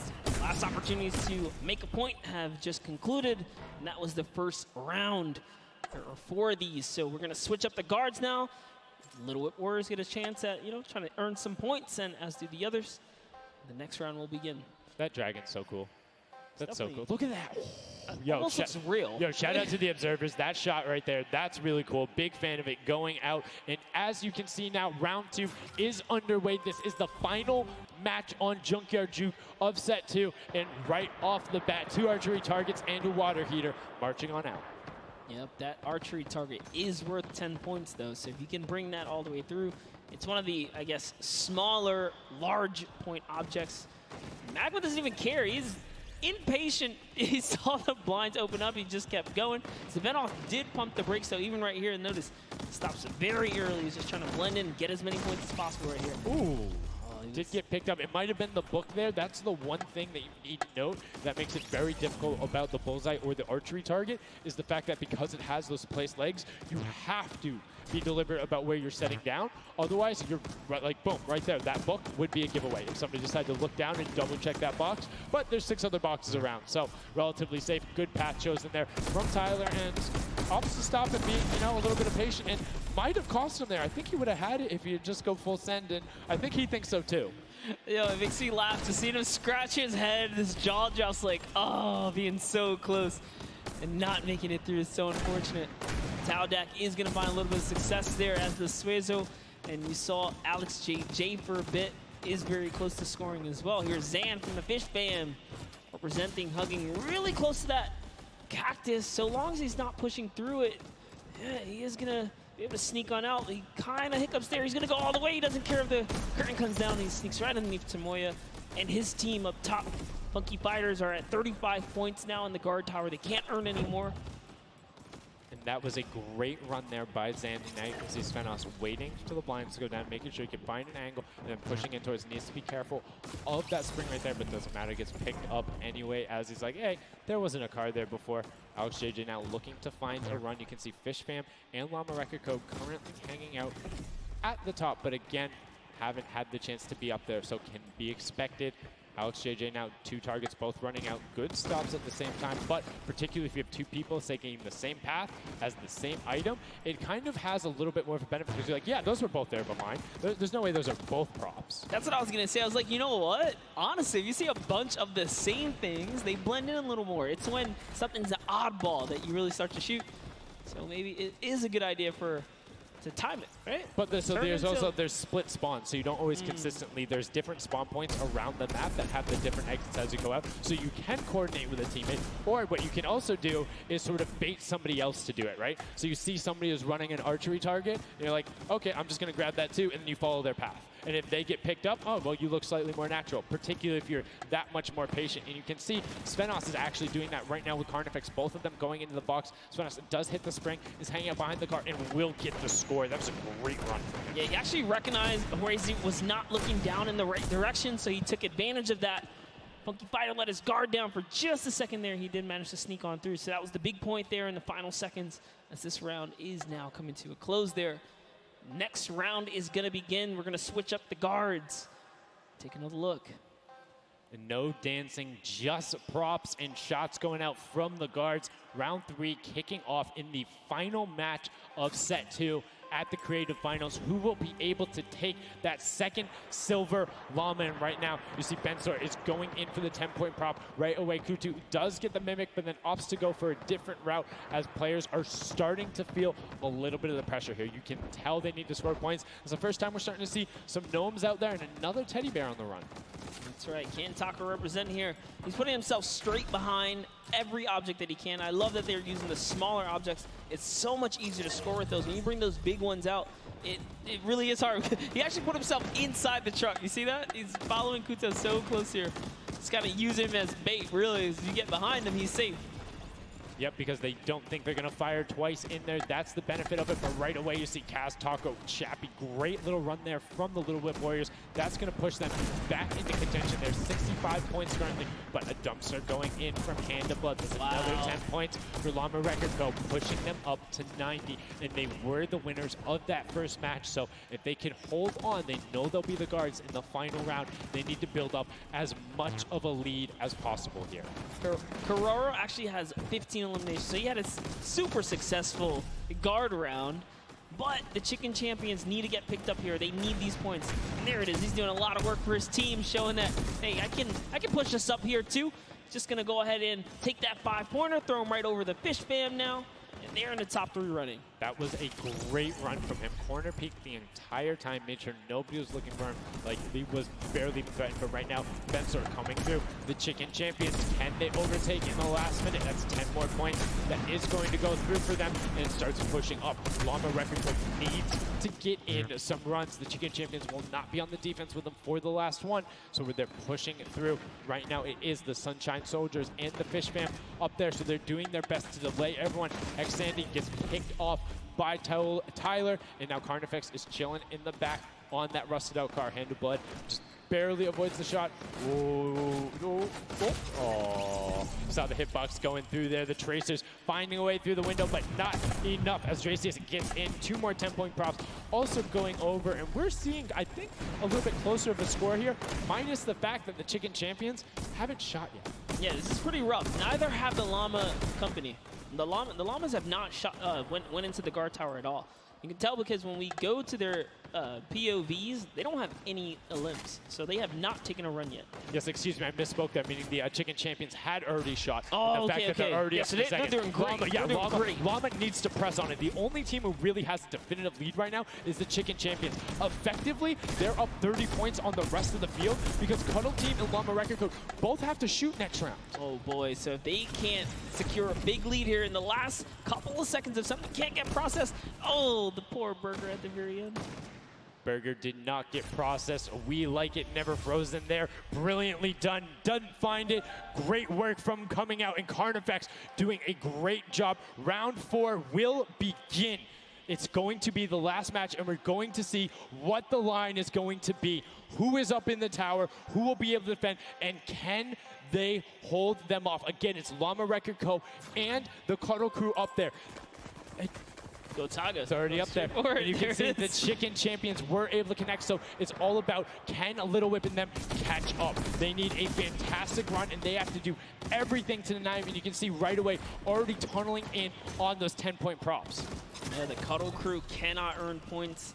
The Chicken Champions already have the lead. They just kind of continue to press on here.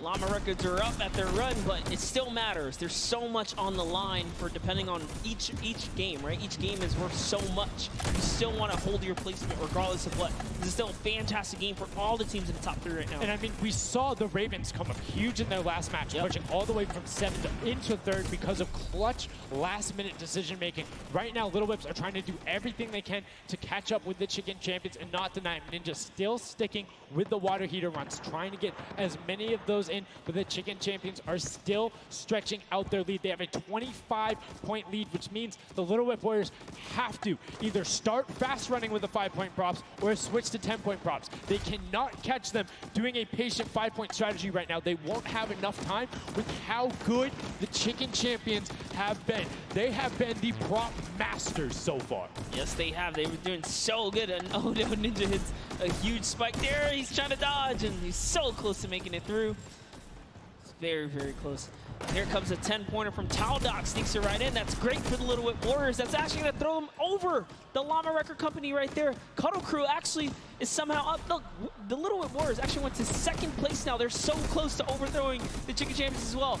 It's going to come down to the last final moments. Can the Little Whip Warriors get the runs they need to? You can see Kaz is taking the corner route, trying to find whatever he can, and he's doing it very well so far. Avoiding the jump pads there. Pretty sure Ninja called those ones out on the run since he hit them on the last time. You can see they're only 20 points down. They're all on 5-point props right now. They will be able to do it, but all of a sudden, Fish Fam is right there as well. They're only 25 points out. Here comes a rotation of prop. 5 points will be coming across for the Little Whips. Fish Fam also getting it, but Cuddle Crew does finally get pushed up there. Brilliantly done. 15 points now separates them, but Ryan gets one in for the Tender Defenders, pushing it back up to 25 with only 30 seconds remaining. Rubius knows if he can get this water heater in, if he can be safe. Oh, apologies, hidden so well. He was the statue going on there. And as you can see, hits the jump pad, stays on the corner, will get it in. That's going to push them 30 points clear. But as I say that, Fishfam catches right back up. 19 seconds left, Monster, in the final match of set 2 on Junkyard Juke. Can the last minute scores come through? 25 points, they need a run of 10s. Kaz got in, the box is coming just behind. Fishfam gets picked up. The Chicken Champions have done enough to round out the final match. Brilliantly done in match 2, repeat in match 3. They are the Chicken Champions. Excellently done, and they defended their crown. That's right, and you have to give props to everyone else that managed to kind of hold a top 3 lead, especially right there in those final moments. Little Whip Warriors, the Fish fans really coming up at the end there, you know, bumping up their prize earnings, because every round, everyone's a winner, but you can earn just a little bit. You can win a little bit more. Yeah, it was just brilliantly done there. And these are actually the creators who helped with this. Brilliantly done from them. Some fantastic gentlemen. Thank you guys all so much for your help in making this mode come to life. Some fine gentlemen up there, the creative builders, were at that game jam out there, spent hours and hours, and it really blows my mind to see what they're able to do in this creative mode. Because like, I'll go in, I'll play some stuff, yeah, I think I'm pretty good, and they're like, oh yeah, after 20 minutes I have this full game mode, here's how the scoring works, here's the barriers. I'm like, and that's the magic of creative, right? These unlimited possibilities, really, when it comes down to coming up with these game modes. We've seen tons of fun ones obviously develop, not only for, you know, the creative kind of fun side of the community, but the comp side as well, right? There's plenty of great game modes out there. Yeah, shout out to all the guys out there playing Storm Wars. We know you guys enjoy it, but that was a fantastic way to close out set number 2. And a brilliant, honestly, I enjoyed Junkyard Juke. It was fun to see kind of the definitive playstyles come out. Patience ended up being key, but players started finding the diagonal runs, knowing that like, hey, I'm gonna stick with the statue because this is my comfort, or like, I know on this run I can be blocked by this tree and this dumpster and I only show myself once. But again, brilliant from the Fish fam and Little Whip Warriors to push up and pass those guys in the last moments, pushing them into the top 4 and earning just a little bit more of that prize money. That's right, because they want it all here at the Fortnite Creative Finals, and it's going down. So, you know, you love to see it. We've seen a series of, you know, I guess different people succeeding, right? And all of these, the Chicken Champions really kind of came out. Well, that's what, again, I love about all of this and about creative. There's so many different skills that Fortnite isn't all about one individual thing. You see these guys and what they're doing is incredibly well. Able to execute the game plan, talk with their teammates, come up with something new, and the Chicken Champions elevated. They were clearly better than the rest at Junkyard Juke, but the question is, will that continue when we get into the Golden Games? Right now, we're going to get a chance to speak with the Chicken Champions, who's up top with Pooks. Pooks, what do you got for us? Thank you so much, Sundown. I am down here with the Chicken Champions, who surprisingly didn't fly the coop. They put on an absolute clinic today in the creative trials. I'm here with Rubius. Now, you guys won the last game as well, so 2 in a row. You guys had a pretty great strategy. Do you want to kind of talk me through that a little bit? Oh, what can I say? It's the power of Norway, the power of Spain, and the power of Detroit. Like, we're crushing it. And we're a chicken, so we're good at hiding. Like, we're not good at shooting and stuff, but at hiding, we're the best. The best strategy, I think, is, well, let him take the big stuff, and we are like the supports. Like, we take the small stuff, the 5 points and stuff like that, and the trick is, don't tell them, anybody, but the trick is to go in the corners. Like, no one is watching the corners. It's insane. So no one is watching the corners. I hope all of your competitors did not hear you just say that. Now, he said that you were in charge of taking the big items. Does that put a little bit more pressure on you? No, it's good. It works good, so. So you guys have a ton of confidence now. You have won 2 games in a row. I'm so excited to see how you all perform in the rest of the day. Going into these next games, do you have anything you're gonna change, or are you gonna keep things the same? We're just going to keep things the same, stay consistent, keep level head, play slow. That's really it. So. And finally, just for you there on the end, I just want to talk a little bit about, you touched on the diversity of this group. Yeah. Now, I know you guys have really not played together much before. What has that been like, coming together, playing here with your teammates from all over the world? It's amazing. I share these moments with my team, and the next mode, it's amazing. And bueno, this parkour. I think my team is very good in parkour, and I win. We win. You guys are so confident.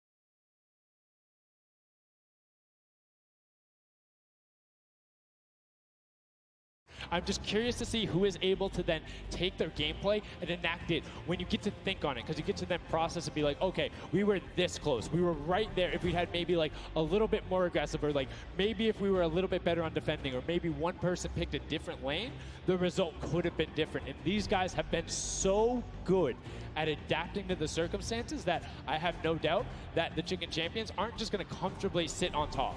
Yeah, not only that, they gave away some strategies, so we'll see if Bala outside can, kind of break that down and see if he can give us a little more insight on everything. Thank you so much, guys. The action is heating up. It's also heating up outside. Trying to cool off a little bit here at the Fan Festival, but awesome games of Junkyard Juke, and Chicken Champion seems to be racing away with this one. We're going to take a look at some of the moments from that last game and how they won. So here, first off, just having a good time in the front, and also maybe flexing a little bit their trophy that they may have just secured in terms of a llama. We'll find out that later. But their strategy the entire time, they said it before in the last game, they're just trying to go for the high points. They're just trying to score these, at least getting not those 2 points that Monster was advocating for, but go for the statues, go for the boilers, all those things that net you tons of points, and that's how they came out to a lead. Here it is again, them just cheering on. We have the reactions from the Chicken Champions on their win as well. Nice trophy lifts. Maybe they'll be doing that later on here. The statue using that to get above the opponent's vision, their field of view, so that they can't see, they can't hit their shots, and the reactions of the win. Just bliss as they win their second game there on Junkyard Juke. Absolutely amazing stuff, guys. I can't wait to see who's going to earn that and who's going to continue on towards their path to the Creative World Cup champions. Thank you so much, Bala, for that in-depth analysis. Now, I know you guys want to see the standings. We want to see them as well. Unfortunately, there was a slight little hiccup. We want to make sure everything is right, because this is a huge moment for all of these guys up on that stage. So while we sort that out, we're going to go to a quick break, and when we come back, we will have the standings after set 2 and then move into set 3, which is the world premiere, never before seen world run. So if you need to go do anything, go do it now. Take your bio breaks, take care of everything you need, and then we will be right back.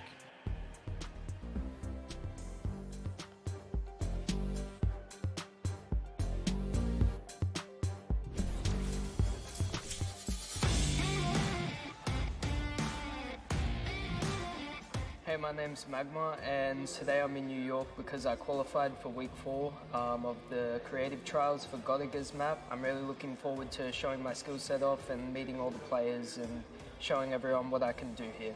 When it was first announced that there was going to be creative trials, I was really looking forward to it because it was all I did pretty much 24/7. I looked at it as an opportunity. I find after playing Battle Royale, when creative first came out and Scissors released his first death run, I just instantly sort of, took a liking to it and I enjoyed playing it. And I guess from there afterwards, when I found there was money involved with doing death runs and stuff, that sort of caught me and caught my attention and I started playing more. So with my team, my captain is Godiga. He's a French content creator, and my teammates are Chaps and Ardia. I think we can do really well at the Creative World Cup. I think our team has a good combination of the death run skills, but also the shooting and building and the good chemistry we have in the team. I think it can really make our team do well. I'm Magma, and my team, Raven's Revenge, is going to do really good in the World Cup, and we're going to smash the rest of the competition because we have the Battle Royale skills, building, death run, we have it all.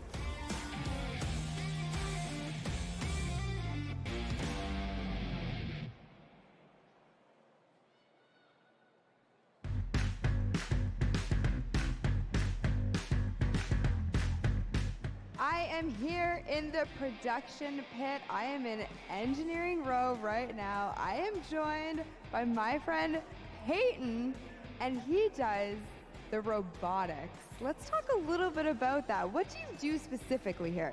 We have a bunch of robotic cameras around the arena that we shoot different angles from, and we're able to pick up shots of the players that are playing the game. We also do a lot of crowd shots, so we're able to shoot the audience and get some really great reacts for both the stream and for the front of house feeds that go up on the screens. You guys heard it. If you're out in the crowd this weekend here live for the Fortnite World Cup, show us some energy because Peyton is going to be looking for your reactions and you could end up on stream. You want to play with it, see how it goes? Of course I do. That's not even a question. Like, I'm so into this right now. This is amazing.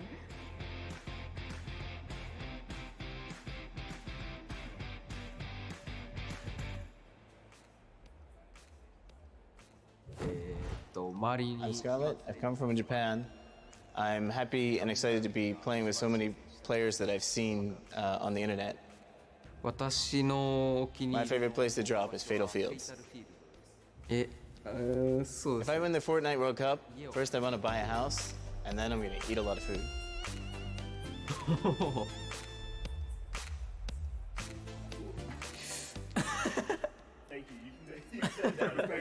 It's so heavy. World Cup Honsen. I'm definitely going to win the Fortnite World Cup, so keep cheering for me.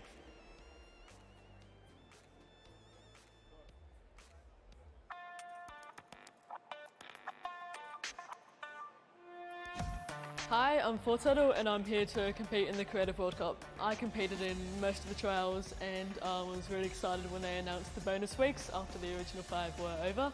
And I competed in the Jadith 100 level map and I had to speed run 100 levels as quickly as I could. I really enjoyed like all the different styles of maps and death runs that there are, and I really enjoy speedrunning them and trying to get as good as time as I can. The moment I found out that I qualified, it was just insane, and I wasn't sure if I was going to before that, and it was just crazy that I am here. And Fortnite and the Sunshine Soldiers are going to win because we have 2 captains, so we're twice as good.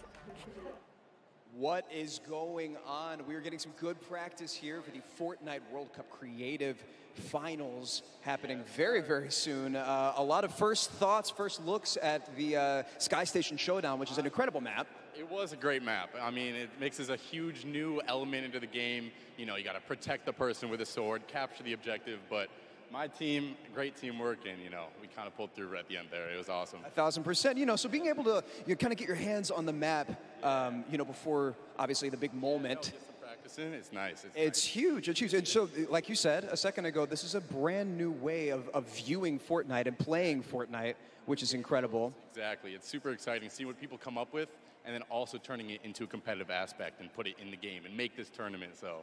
It's amazing. So any general kind of thoughts, concerns maybe about strategy? I don't know. You know, I think we won, so we know the strategy. All right, listen, this is practice still.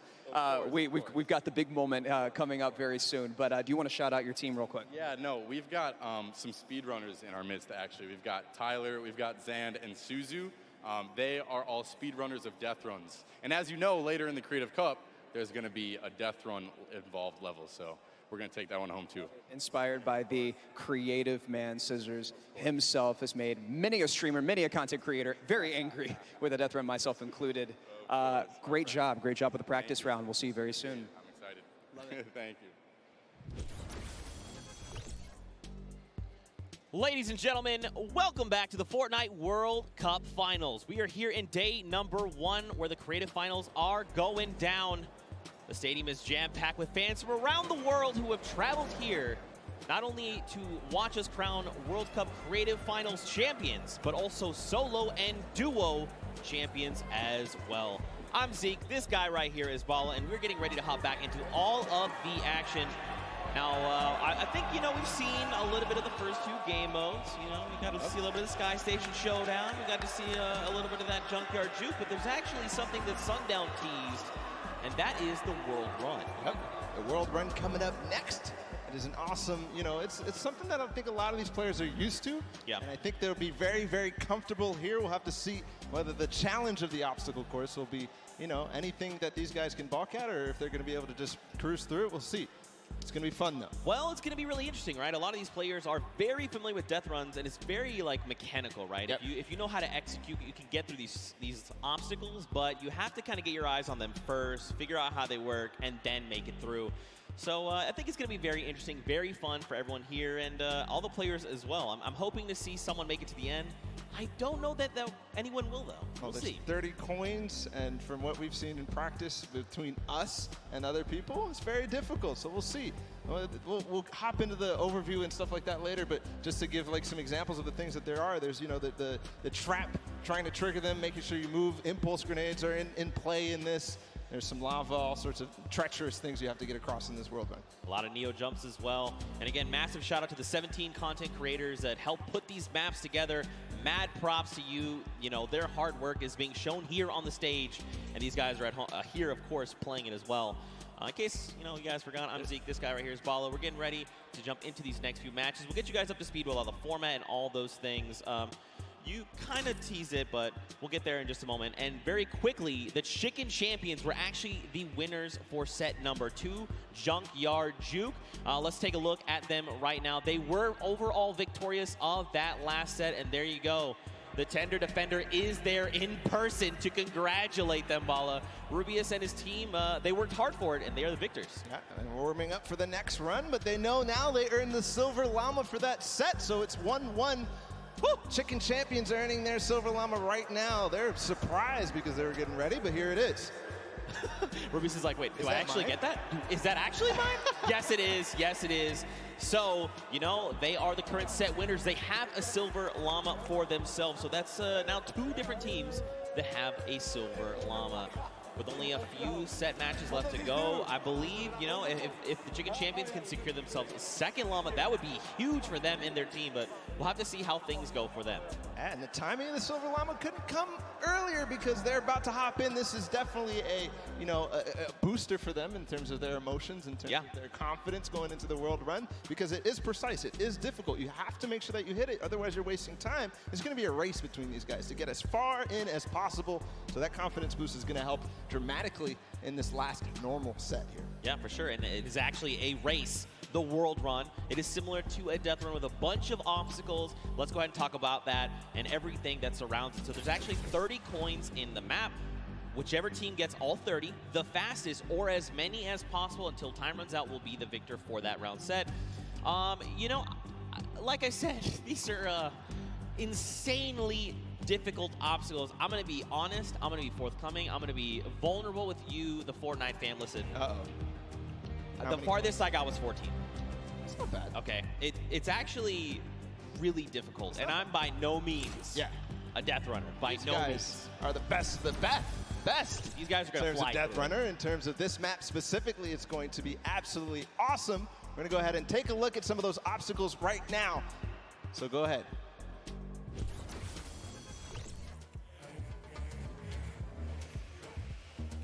We're going around the world in this new creative team, Death Run. In this challenging new creative game, 8 teams of 4, led by some of your favorite content creators from around the world, will compete to collect all the coins in their lane faster than everyone else. The first team to collect all coins in their lane wins. If they don't finish, the number of coins they collect will determine their placement. If a player is eliminated, they'll respawn at their most recent checkpoint. Any team member can grab a coin for their team, so players will have to work strategically to gather all of the coins before the 10-minute timer runs out. It might sound simple, but it ain't easy. Players have no mats and limited items they can pick up along the way. Each team will have to use teamwork, communication, smarts, and speed to make it to the top of the leaderboard and take home their piece of the $3 million creative prize pool. Ready, set, run!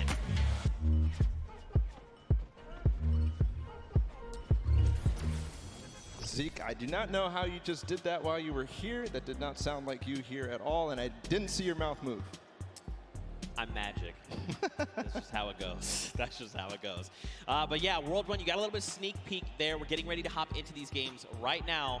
Speaking of which, let's just go ahead and do that. I think this is going to be very, very fun. We are getting ready. If you guys here in the stadium are ready and excited, let these teams hear it. Let's hear you right now. Man, that's so weak. No. Okay, let's pretend the first one never happened. Like I was saying, if you guys want to let these teams know how you're feeling, let them hear it! Yeah! That's what I like to see. And now the game begins. Here we go, the world premiere of the World Run. See how they do out of the gates. They are open now, and it's all up to these guys to start hitting their first jumps, and people are falling left and right. A couple of first coins are taken, and everybody seems to be off to a hot start. This is really like off to the races here.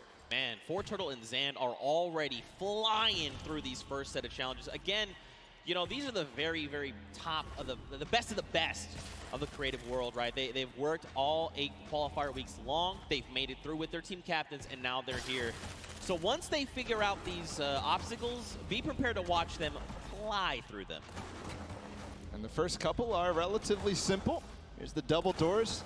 I think are probably the first one that you have to kind of know or see it in advance.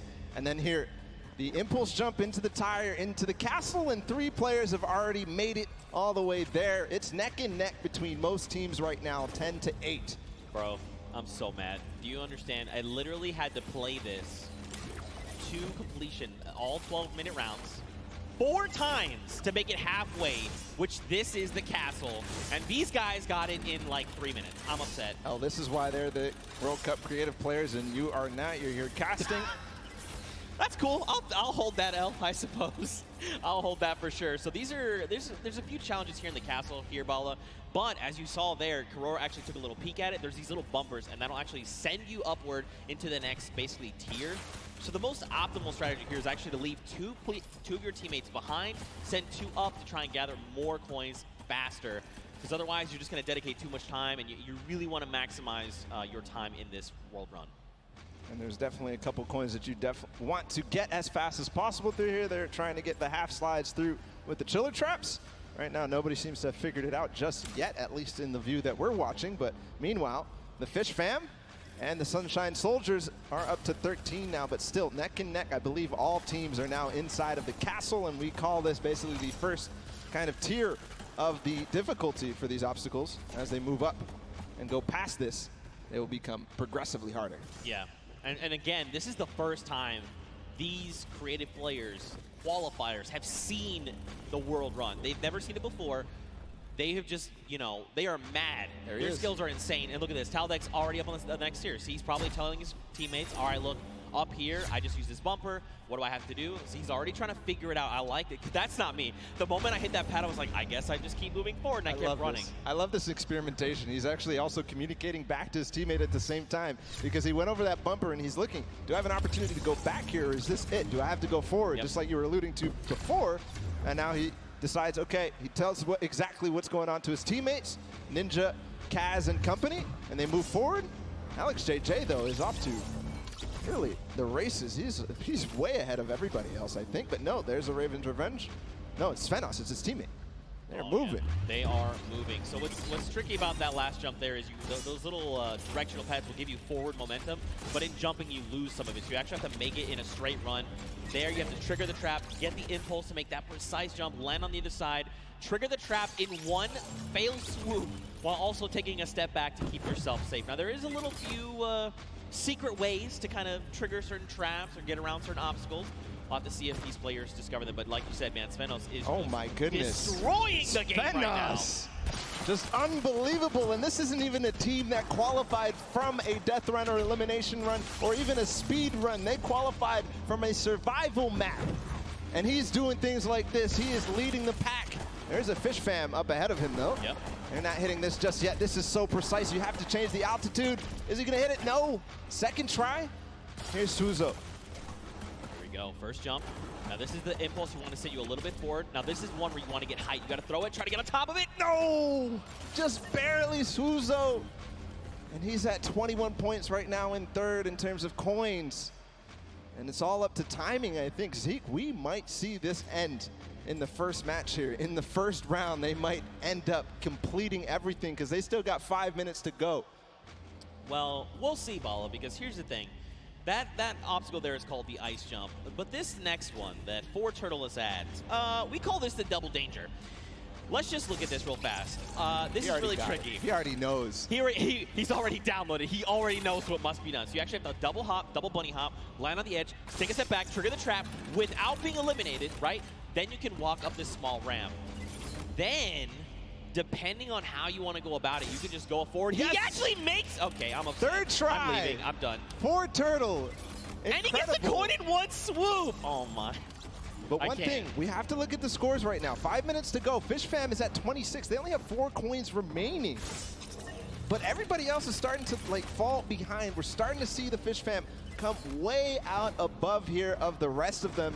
That's because they probably have the majority of their players through. The majority of the players are collecting those coins. There's Forturtle. He makes it through the double danger, collects the coin. Now, what do you do from here? They get up. Man, this guy is absolutely insane. There it is. And you know, for Forturtle, it's funny because he's just excited about being here, able to compete on the stage in front of thousands of people and all of his peers. And bro, he is just slaying it right now. Oh, you gotta be careful. Okay, all right, yep. Everything's fine. Now you gotta make the jump. You got the one hop. You gotta be careful. That is... Gotcha! That is trap, baby! That is the first time I've seen that. I've seen the theory. I mean, I've heard it theorized, but I haven't seen that yet. But Fish Fam, I was wondering. It's Scissors and company. 26 points. They're not at the same point that the Sunshine Soldiers are at, but they're at 26 total, the entire team. They have clearly synergized with Scissors here, but looks to be that even the Ravens Revenge are stuck at 26, so this might be a difficult one to get past. Yeah, this one, so the tricky bit about this one is there's actually no checkpoint in between here and where you need to get to. That's what makes the double danger that double dangerousness. 26 points across, and there's only about 3 minutes left, so these guys really have to focus up, try to get through. Now, the key thing going forward is, again, this is a test of speed, right? So a lot of these players are seeing the traps, they're making it through, memorizing kind of what they have to be doing to make it through these obstacles. Zan's already through. And that means when they get to come through next time, it's going to be that much faster, right? They're going to be just tearing through all of these obstacles like they're nothing. Hand of Blood, Lachlan, here we go. Two team captains. Hey, this is important too because they still have coins to earn on their own. Right. They're all the way in the back. They're not earning the coins. They're not helping their team out in front, trying to figure out the obstacles. But two captains back there.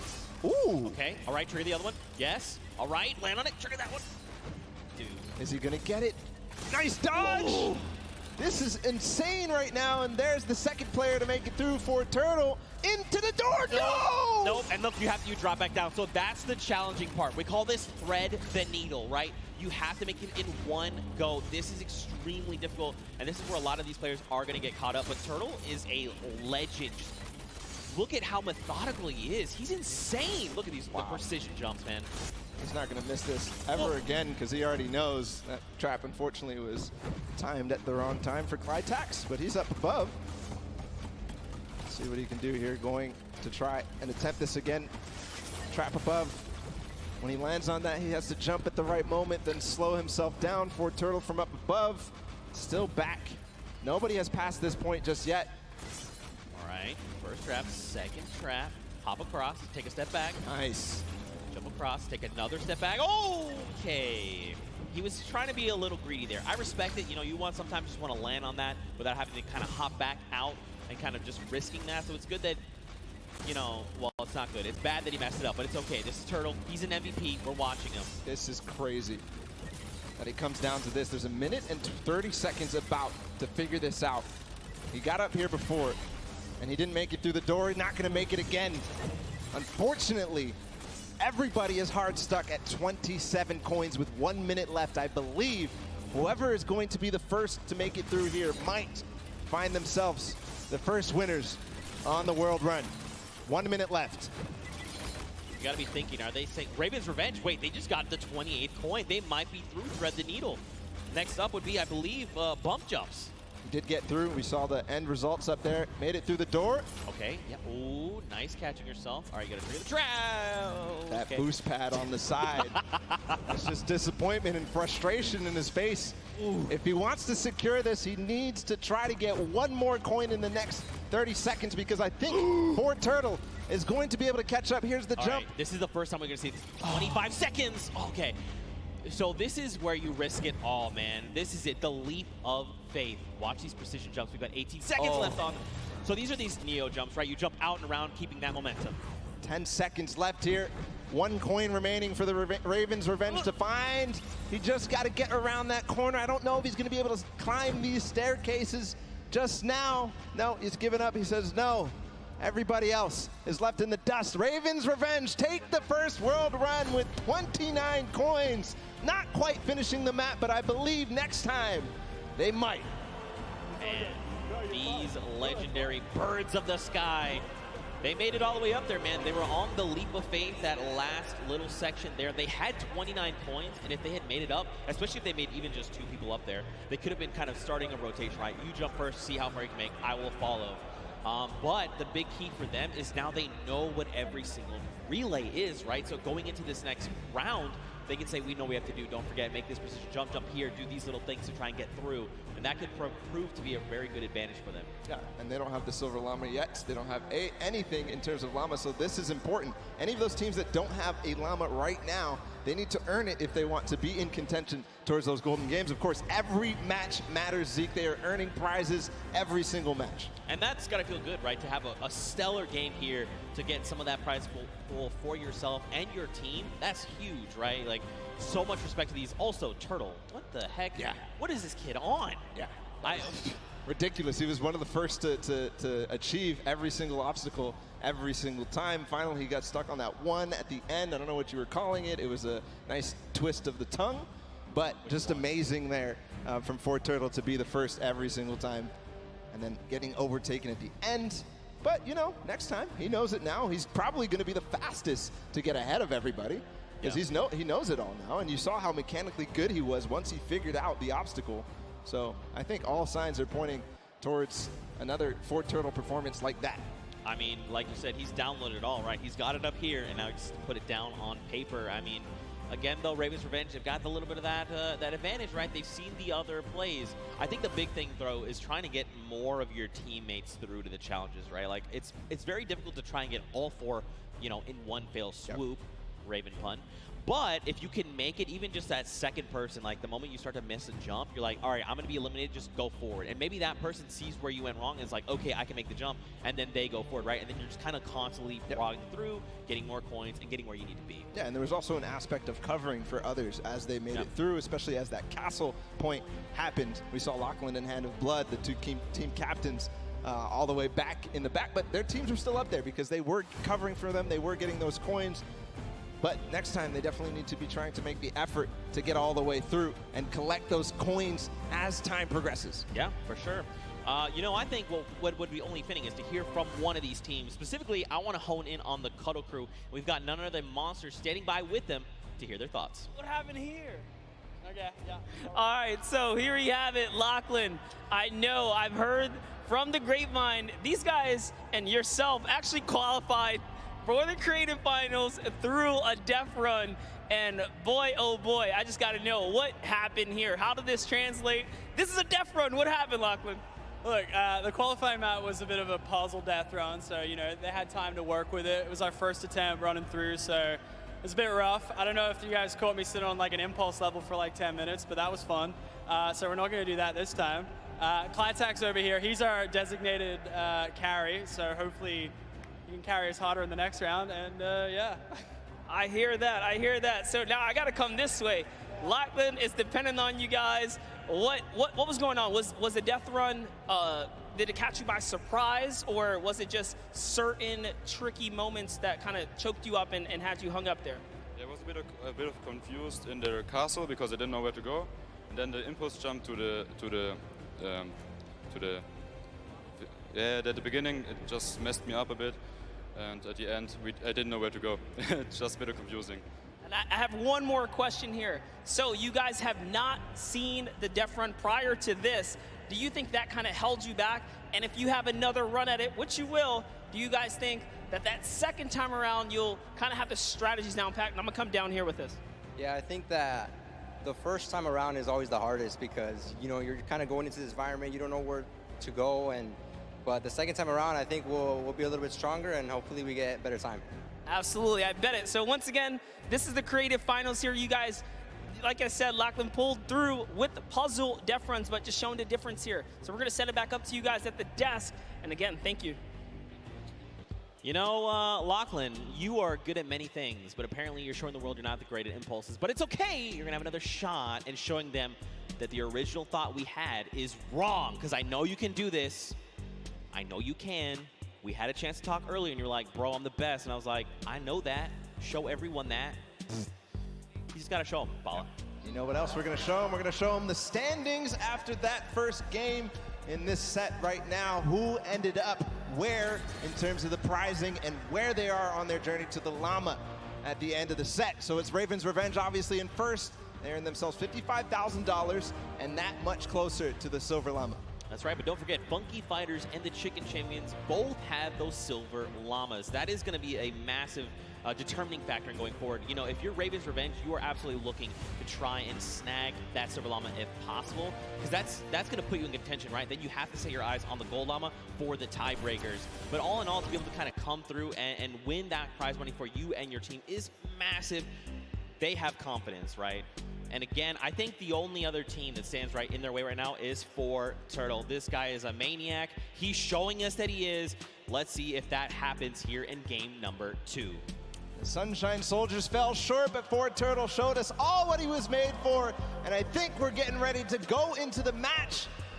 As all the players are loading up right now, there's the Fish Fam, Scissors and company. They're all about to start. The gates are about to open. Guys, let's hear it for them. Ah, there you guys are. You're paying attention. I respect it. Here we go. 10 minutes. Countdown has begun. The gates are open. And now here we go. Husey is first out of the gate, immediately just flying. You can see this is completely different than before, right? Before, people were kind of taking their time. Hey, what's this? I can't see where this ledge, what's going here? Let's sit here and inspect everything. That's not the case now. Everyone is just flying through these obstacles. Yeah, a couple of these guys have not gone down yet. Here's Magma making his way through with the Raven's Revenge. This was the team that came out on top and was the player that led them all the way up to those treacherous stairway that we saw at the end there. Almost getting up around the corners. And here it looks like we are almost to the castle for Turtle. And this is the player we were talking about so much, Zeke.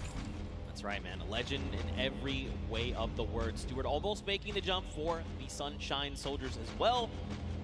Unfortunately not. So this is this trap, this obstacle, very precise jump. You actually have to impulse a very specific way, at a specific angle, at a specific distance away from you to make it all in one jump.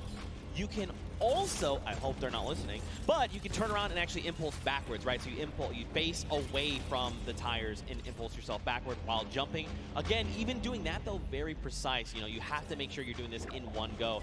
Look, Hosey's already here. He's already trying to collect the coins. Already towards the half pipes in the castle. Wonder if he already triggered all the traps down below and grabbed that coin, or if he's leaving that for another teammate.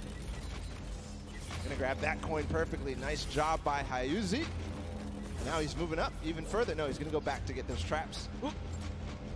He made it. There you go, Suzu. Nice. All right, trigger the trap. Take a step back. Impulse forward. He's already too through the shallow. I mean, look. Through the castle. Yeah, I'm actually surprised. So don't forget, the castle is open. So once you do make it to that halfway mark, you can just send someone forward, right? Like even if you're the first one and you're really confident, you can say, hey, Bala, I know you made it first. Just go up to the next round. I'm gonna stay behind. I'm gonna pick up the coins, right? So quite a bit of teamwork going into this. But look along the way, man. These jumps are crazy. Susan, what are you? Okay, what a legend. Yeah. What a legend. Showing everybody that he can hang. He's led on the team of Scissors with Fish Fam. We saw them not too far in the prizing. 18 points right now. They're leading the way, but no, it's actually Turtle again. Already towards these varying distance impulse jumps. And is he gonna first shot it? No, not exactly. you know he's going to hit it on the next time. Yeah, absolutely. Again, you know, this is kind of one of those things. The more that you do this, the easier it is the next time around, right? Once it's like you throw it here, you're like, nope, that's not correct. This might be it. Okay, closer. I like it. Will he make it on the third jump? Don't forget, though, we got the Funky Fighters at 20 coins. We've got Fish Fam at 20 coins. Sunshine Soldiers, they need to try and pick it up. Here we go. Nice, but get across. Nice. Perfect play from Fort Turtle. Now towards the lava jump and what you were dubbing as double danger. Does he get a first shot? Does dodge the traps. Okay. This is from where he went last time. Gets the coin. He's going to double back. First try. Oh my goodness. He went through those. I would have gotten scared there, but no. Fort Turtle knows exactly what he's doing. Going to get all the coins in first try on the double danger, but doesn't make it through, so he has to still complete it. And Suzu and Sand, meanwhile, from Fish Fam, are taking the lead. And that's what I kind of talked about, right? Trying to send 2 through. If you and your duo partner can make it through these jumps and get there, then you can start watching, right? Because like you as a player, you go to do it, you mess up and you're eliminated, you're like, what happened? What exactly did I do? You kind of go back and then kind of relive that moment. Not here, right? This is the moment that they were all stuck on for so long. Suzu knows it now. He's not going to hit the first time. Zand also attempted it at the same time. Not going to work out just yet. Here, they're going to give themselves the opportunity. Suzu trying again. Triggers 2. The third, yes. The jump.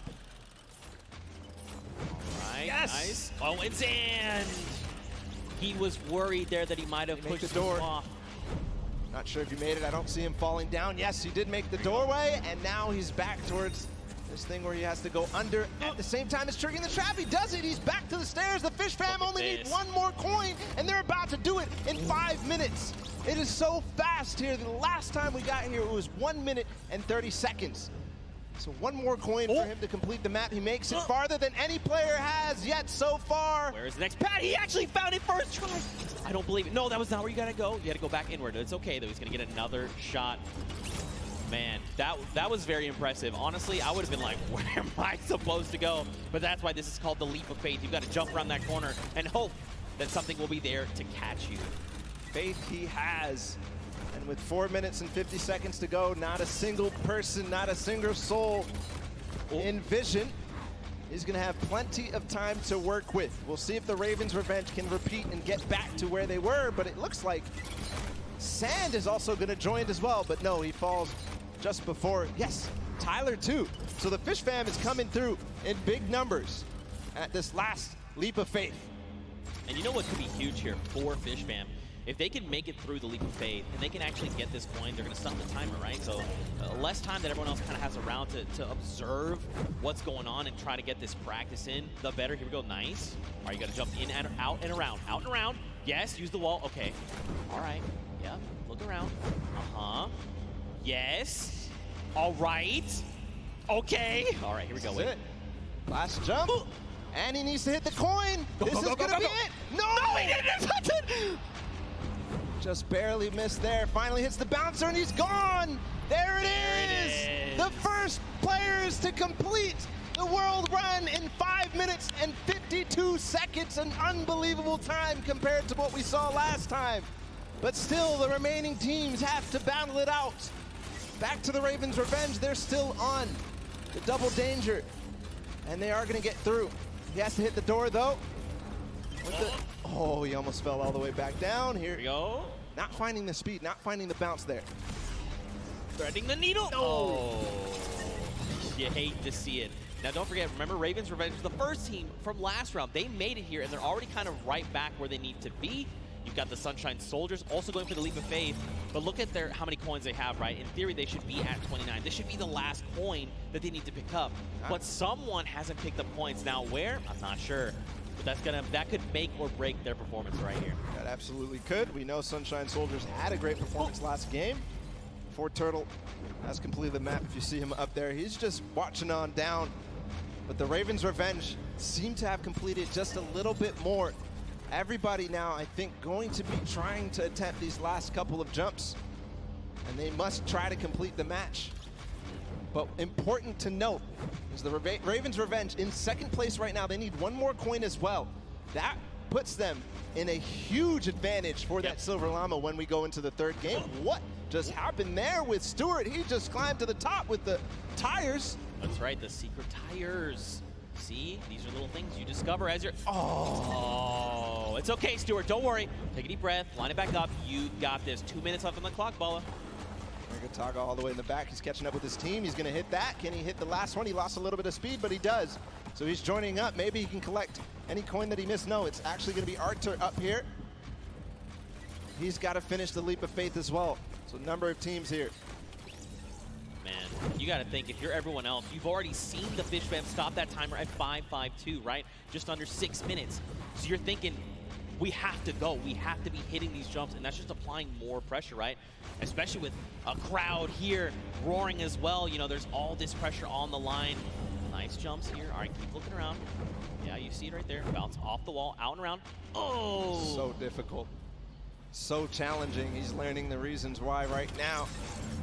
He's going to continue to get more attempts. Meanwhile, the Funky Fighters have gotten their last coin up to the final one. Kuto being the player who gets there. He's on the leap of faith as well, so it's just head-to-head against these two.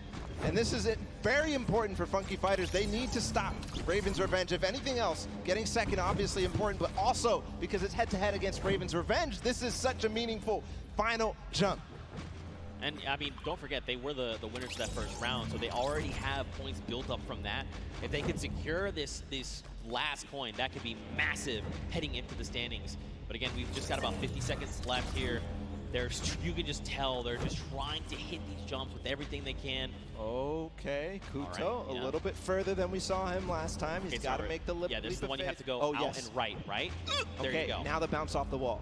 So looking exactly, seeing if there's any more opportunities. He makes it. Okay, this could be clutch. Bounce. This could be clutch here from Kuto. Just gets to the top here, and then he needs the bounce pad. Yes, perfect. Just the coin now. He gets it. There it is. 9 minutes and 23 seconds ahead of the Ravens Revenge. Still time on the clock, though, for the Ravens Revenge to collect that last one. And what's impressive, too, is that 2 players have actually completed for it. The players up above, but now the rest of them, 1 second remaining. It's still going to be the Fish Fam, 5 minutes and 52 seconds, who take that one. That second map of the world run is down and done. Man, mad props to the Fish Fam. They did it in almost under 5 minutes, right? They came out at that 5:25 mark, 5.5 minutes. Now, Funky were right behind them. A little longer, right, at that 9:23 mark, but still, they got all 30 coins. If we have to go to tiebreakers, these 2 teams have 1 more coin than everyone else up at that 29 mark. So that could very well make a big difference heading into tiebreakers. But again, Fish Fam, way to show up. I respect it. It's crazy, the improvement from game 1 into game 2. Yeah. It's just awesome. Ravens Revenge obviously in the first match coming out ahead, but Fish Fam clearly improving all across the board. And it wasn't just one person. It felt like it was the entire team, because that time was unbelievable. That's going to be hard to beat. Yeah, we'll have to see who else can do it. Again, you know, Ravens Revenge had a fantastic showing. Funky Fighters showed up there at the last moment.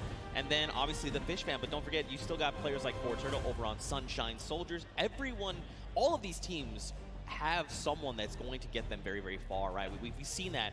But now the question is, heading into this next match, what does that mean? Fish Fam have already completed it. Funky have already completed it. Raven have gotten close. Does that mean we're gonna see another 5-minute timer? Could we see it even faster?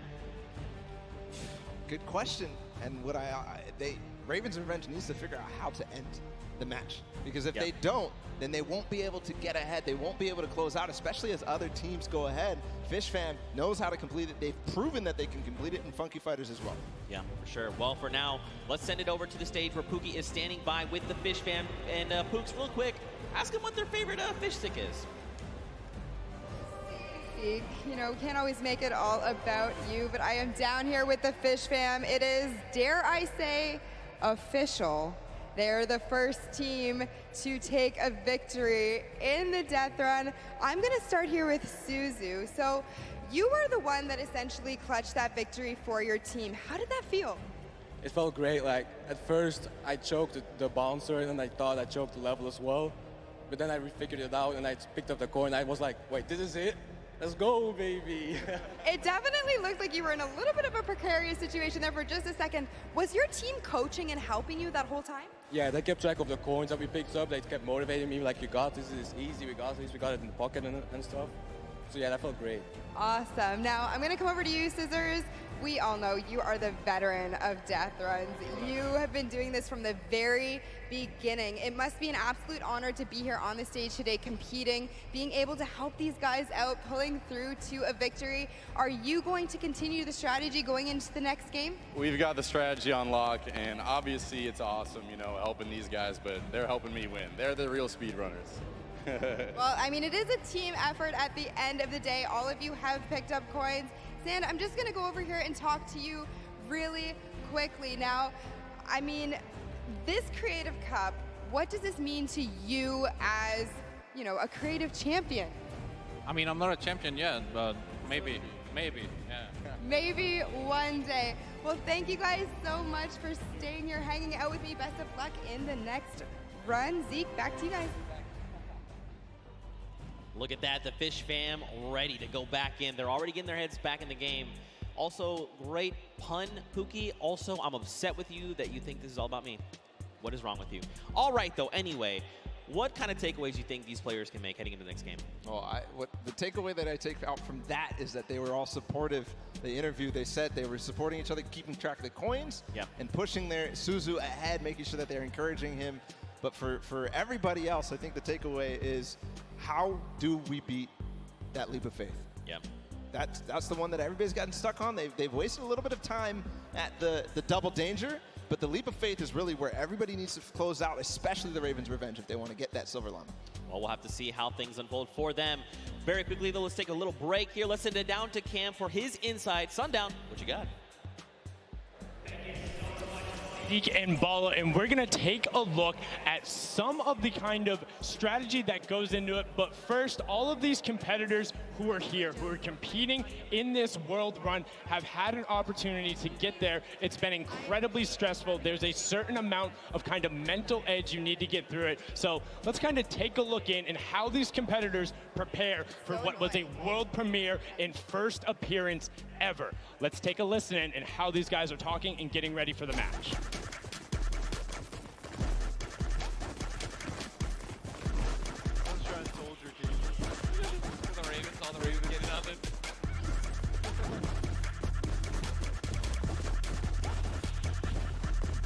Oh, they only have one llama. Just absolutely amazing there. You can tell Ninja and then the trendsetter right there, throwing the peelies in the air, but also big shout out to whoever that was on the Llama Record Co. I saw you there, hitting the llama bell. I got you. But now let's get into some of what happened during the World Run, some of the kind of cooler straightaways and, you know, some of the tough challenges that you face. So first, right away, here's a run coming out from Chappie of the Ravens Revenge, and this was one of the first obstacles you hit. So you can see he's on pace with everyone else, but what makes this so great is how efficiently he transfers this over into the castle jump. Is barely able to delay. This is one of the toughest first things to get when you reach it. This is his first time ever seeing this jump. No problem. Hats off to you there. And then what does he do right away? Gets into the trap trigger and he's able to get them. Notice how as soon as he goes, he is quick flicking his camera back the other direction and gets all of those so consistently able to get it. Now, we saw a smashing success on their first attempt. Unfortunately, the Cuddle Crew had a little bit of a harder time when it came to that castle jump. It's okay, this could have been my replay and I wouldn't have been lying. So many of these, they're so incredibly difficult because you think, oh, I want to maximize my height up, but you have to get it out with the correct trajectory. Now you can see Ninja able to get through the speed part of the run and then over the top. This is towards the back half, and look how well he's able to then trigger those traps and get through. But the Fish fam were the ones who were able to make that incredible run on the back of Suzu. Now this was from his first run when the Ravens Revenge were able to get it. And if you look at the timer, next time he faced this, he about finished the course. So an incredible job from him to make sure he is pushing the limit with what they're able to do. And you can also see the level of communications. He knew he messed up right away, and then he immediately communicates to his team. He's like, hey, you gotta run and then go up. Now you're in kind of that double trouble area trying to get the triggers, and this is where they got held up for a significant amount of time. A lot of the competitors not being able to bait the chaps correctly, and now power over with the Ravens Revenge, who were able to power through this. Again, this was from the match number 1, and you can see how he's using quite literally every single space available to him, including the rock, including the jump off the side with the air strafe to then get up to that leap of faith, which is such an incredibly hard challenge. And only having 2 teams full completed it after the 2 runs, when all of these players are such strong death runners. You can see the Fish Fam. Look at the timer on the clock, 5.5 minutes, and he's so quick going through it, and he's precise. He lines it up, he takes a step, and he goes. My question is now, between Suzu and Zen, they were so incredibly good last game. Can they beat that time? Can they keep pressing the pace, and will they be able to do it better? Because when you get up here, you have to do everything right, find the lineup, not miss a single one of your drops, and then get the final coin. Was able to then double back and grab it there off the launch pad for that 5:52 time in the number 1 spot in match number 2. This is now the 2nd time we've seen the world run, and we asked the question before, what happens in run number 3? Can the Ravens Revenge get over that last obstacle of the leap of faith, or will everyone else start pressing up higher and higher and being able to challenge him? Match 3 is about to be underway. We're going to throw it back inside to Zeke and Bala. Gentlemen, take it away. Thank you so much, Sundown, that insight. I mean, he's asking the tough questions. What happens in match number 3 of this set? You know, again, Fish Fam, you saw, I kind of touched on it a little bit earlier, you want to have as many people up on that leap of faith as possible so they can just sit there and rotate around. But before we hop into this next match, Bala, I think we probably want to take a look at the standings. We want to see how things are going for all of these players together. And of course, you want to take a look behind us. We've got Fish Fam up there in 1st place from that last match, walking away with a nice chunk of change. Ravens Revenge there in 2nd, Funky in 3rd. Don't forget, Funky Fighters and the Chicken Champions both have silver llamas, and that's going to play a big factor later on. Everybody needs to make sure that Funky Fighters do not get that last silver llama, because then they are out of contention if they don't have a silver llama. Because Chicken Champions don't really mind, because they have another place to play. They are kind of out of contention for this silver llama right here, but still, so many different teams have an opportunity here. The Ravens Revenge, the Funky Fighters, Sunshine Soldiers with the Fort Turtle, and then the Fish Fam as well, able to collect it. So we are going to get into the next game of the World Run, the last one of the set. Here we go. The timer is counting. We've got 10 seconds before the gates open, and they start the run. Scissors, you can see the focus in their eyes a little bit there of Turtle, and here we go. Ladies and gentlemen, the World Run commences right here, right now. Players are out the gate. Here we go. The first run, Taco, Taldak, they're right out. Ninja falls, unfortunately. So does Kotu. Zan there looks like he's making upper with Tyler, Magma, Kororo. They are just neck and neck. Again, you know, it just goes back to once they figure it out, they're just going full send. I want to see who gets out to the early lead here. Suzo, the champion of the last one with Fish Fam, is a little bit behind, but again, he has the opportunity to catch up when he starts getting to those more difficult obstacles. Right now, it's not looking like anybody really taking a huge lead, a huge advantage, because we all saw how proficient they are in these early stages. Really, the first obstacle that stumps most people is this impulse jump. Right, here we go. Don't forget, this is that precision impulse jump. You can do it forward, you can look away. First jump, unfortunately too shallow there on both sides. And both from the Fish Fam will be going down there. I saw there on the left, there is actually a team that has made it across. You've got Ravens Revenge, who is in the castle. And I believe it was actually the Llama Record Company that are also at the castle right now. Fish Fam, the Cuddle Crew, Ravens Revenge, Sunshine, and the Funky Fighters. And now the Llama Record Company all have 11 coins. See the castle run, how fast they can get through there as a team. Also very important, as most players are now getting through this first difficult impulse jump. Looking for anybody rising up, looking for anybody completing this trap obstacle course inside the castle. If they can collect those coins fast, the players who get fastest through the castle and really collect all those coins are, in my opinion, the people who are leading the pack. Yeah, I almost think like, should you just like as a squad, grab, like send one person to each thing and just like very quickly grab all 4, and then as a squad go up, right? So that you have more chances going through every single challenge. Obviously depends on how many of you actually get to the castle. What a time there from Scissors through that one. Is he going to be able to finish out that impressive performance? He's got a couple of jumps still to go. One. No way. I will. 2, 3. Scissors showing off why he's one of the best at these types of maps, but way ahead of him, his teammate Suzu, leading the pack again. So this might be a better time here for Fishfam. All right, man, Scissors, that was insane, dude. Again, like, these guys are so good, right? Once they figured out they can just do it, it's almost like muscle memory. You see Suzu here. Now, Suzu's smart. He waits here for Scissors to get across, and then once Scissors gets across, he can start triggering the trap. He's going to opt to say, look, you know what? Let's just go. I'm trying to get the coins. We need to rack up as many and as quickly as possible, because don't forget, last game, they got that 5.5-minute time on lock. They still have another 1.5 minutes going off of last game, right? If they can do it again, it's going to be huge. Waiting for the chiller on his feet to get off before he goes forward. Now he has full reign onto this one. If he one-shots this, he's putting himself in such an amazing time. He's kind of letting his team do the rest of the work. A one-shot here from Suzu. Is it possible? Getting through the door? No, just short. Shallow. But he did not go all the way back. He's continuing the recovery on this run. Not quite enough. Man, Suzu putting everyone in his fishbowl, saying, don't worry, fam, I've got this. Gonna jump down, first trap. Second trap, hop across, take a step back. Nice. Oh, there's actually someone else there. Is Scissors there with him? This is huge, though, if Scissors is there, because look, they can hop through together. Suzu can trigger this and then get Scissors there where he needs to go, and then there will be 2 members trying to get these traps. Unfortunately, too shallow. Making the same mistake there on that bouncer. The speed pad up into the bouncer. See, he's trying to keep his back towards it so that he can make sure he hits the bouncer on the right point that he wants to.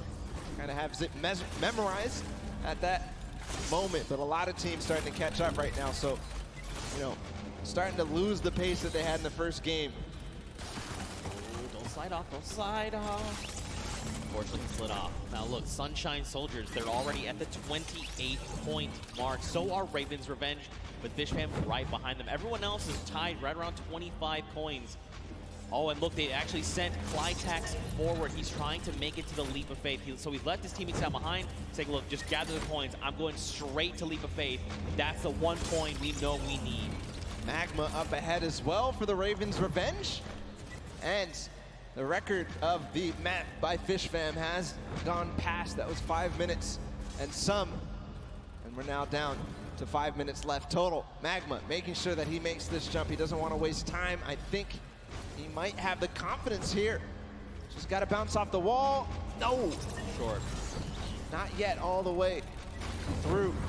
If he can do this, he is clinching himself that Silver Llama.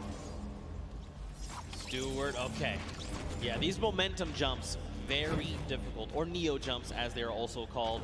You gotta be really precise, really, I mean, you have to be very calculated with every single one. You got Chappie over here, you've got Stewart across the way as well. And look, you can see Suzu there too. I mean, there's so many people here that are already at the Leap of Faith. And look at the rest of the teams, right? Even the Funky Fighters, Little Whip, and Llama Record Company, they're at 26 coins. They're closing in on that Leap of Faith. Sunshine Soldiers adding their name to the hat of people who are trying the Leap of Faith. Stewart, not quite making it through yet. Magma right now feeling a bit of frustration. He feels the pressure. He knows that he has to try to make this, try to get this last coin ahead of anybody else. Clytax has joined the fray as well from Cuddle Crew. So you can see too, like Clytax is, while Stewart is using his camera, while you jump forward, you whip your camera in the direction you want to start moving. Clytax is doing the opposite. He's actually just using the momentum from his movement abilities, just like his keys, to get him where he needs to go, not even touching his camera at all. 2 different ways to approach it. They're both about the same. It just depends on which one you're more comfortable with. Magma here. He's in a good spot. Great ricochet there.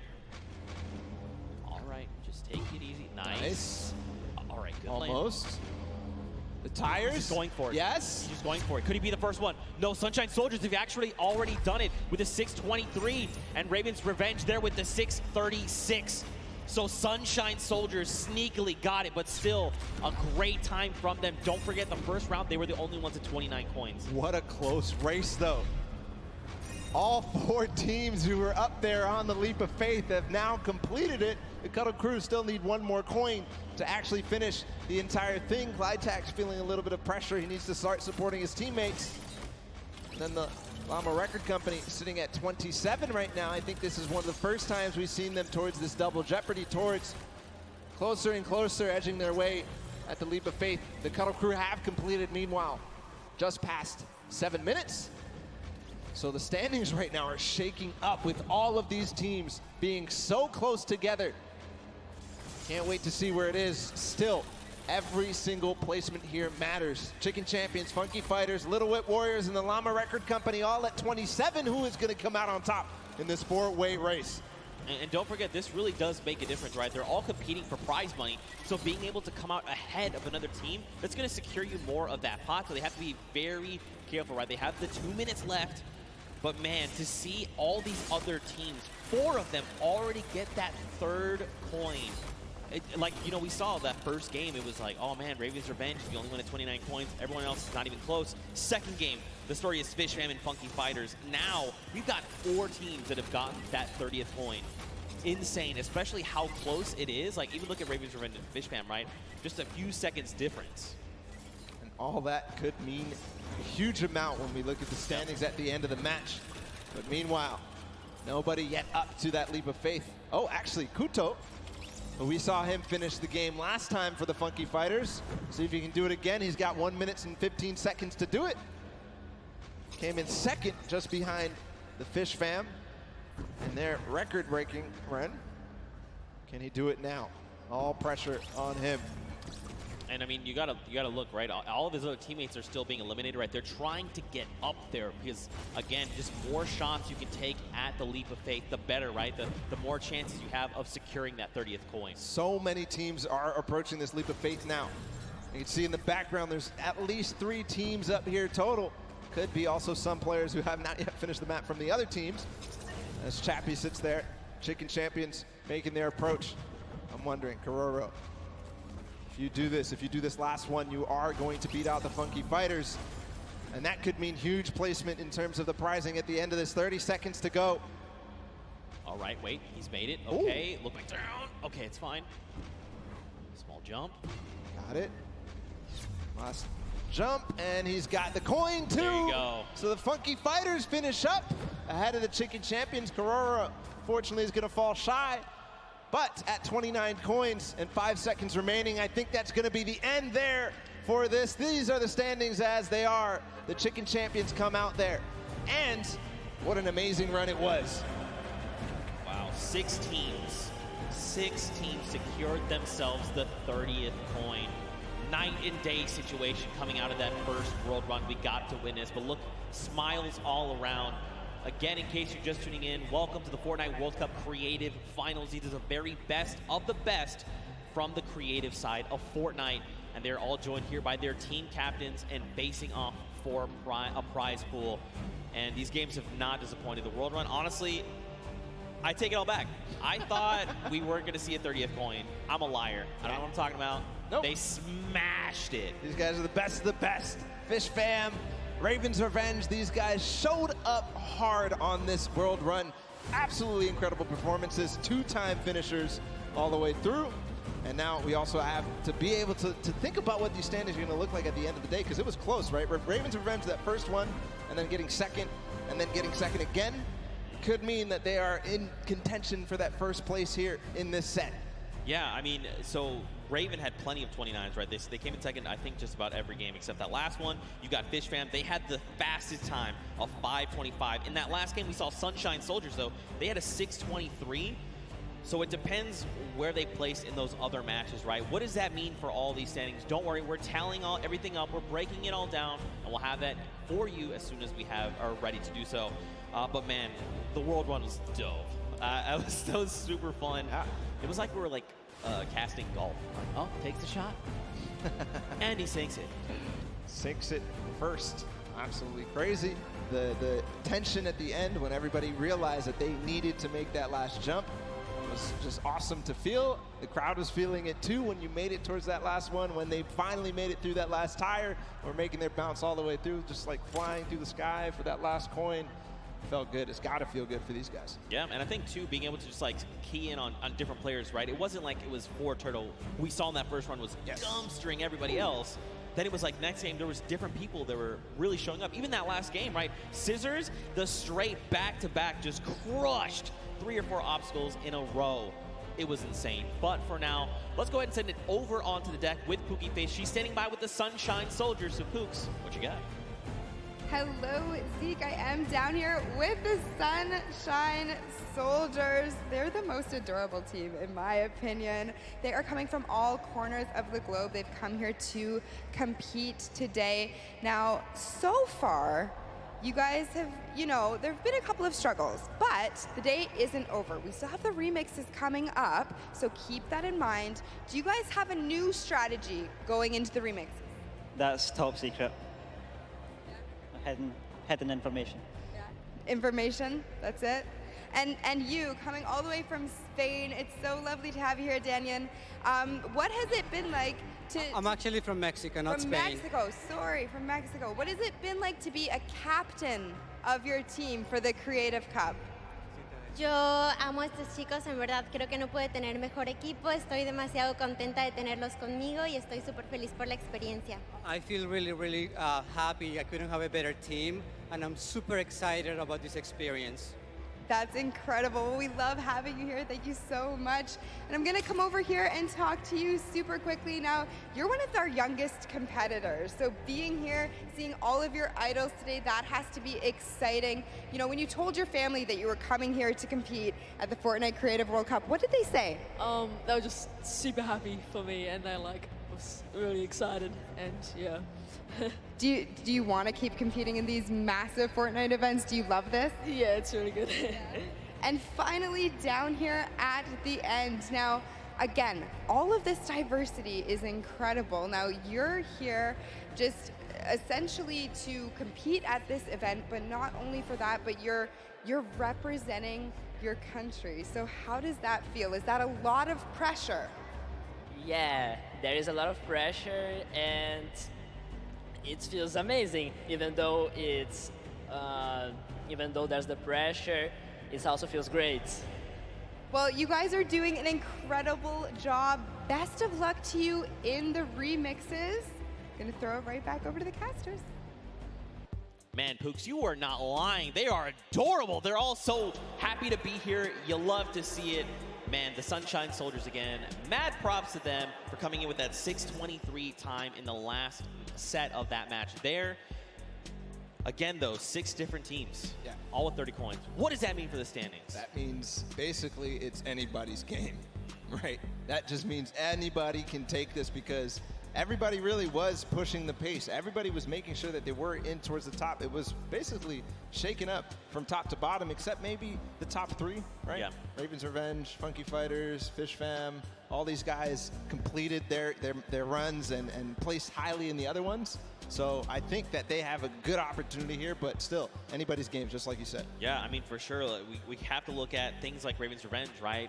They had fast, they were 29th in their first game at 29 coins coming in first. They had a second place as well, and then they managed to get themselves to 6:36 time. Let's go ahead and take a look at some of these replays that we kind of watch over the course of these games. This one specifically is coming out of the Sunshine Soldiers. They did, in fact, win this last match here. But again, just look at Stewart. Look at the precision again. The leap of faith. It's crazy because, like, in just looking at it, you're like, that doesn't seem so bad. It's so but difficult. It's insanely difficult, the precision jumps you need to make. To maneuver yourself through that. He actually made that in one hop. Everybody else was stopping before that. He went all the way to the tire and jumped over. The reactions there in the background from that team. Absolutely incredible performance to come out on top in that one. Just perfect execution on that last one. Yeah, for sure. Especially when these precision jumps, these tight jumps like the one around the wall that you can't even see. You just have to know in your head, I know where I'm going to land when I come around this corner, because it's not something you have eyes on. And once he's been able to do it, he's like, okay, I know the jump that I need to make every single time.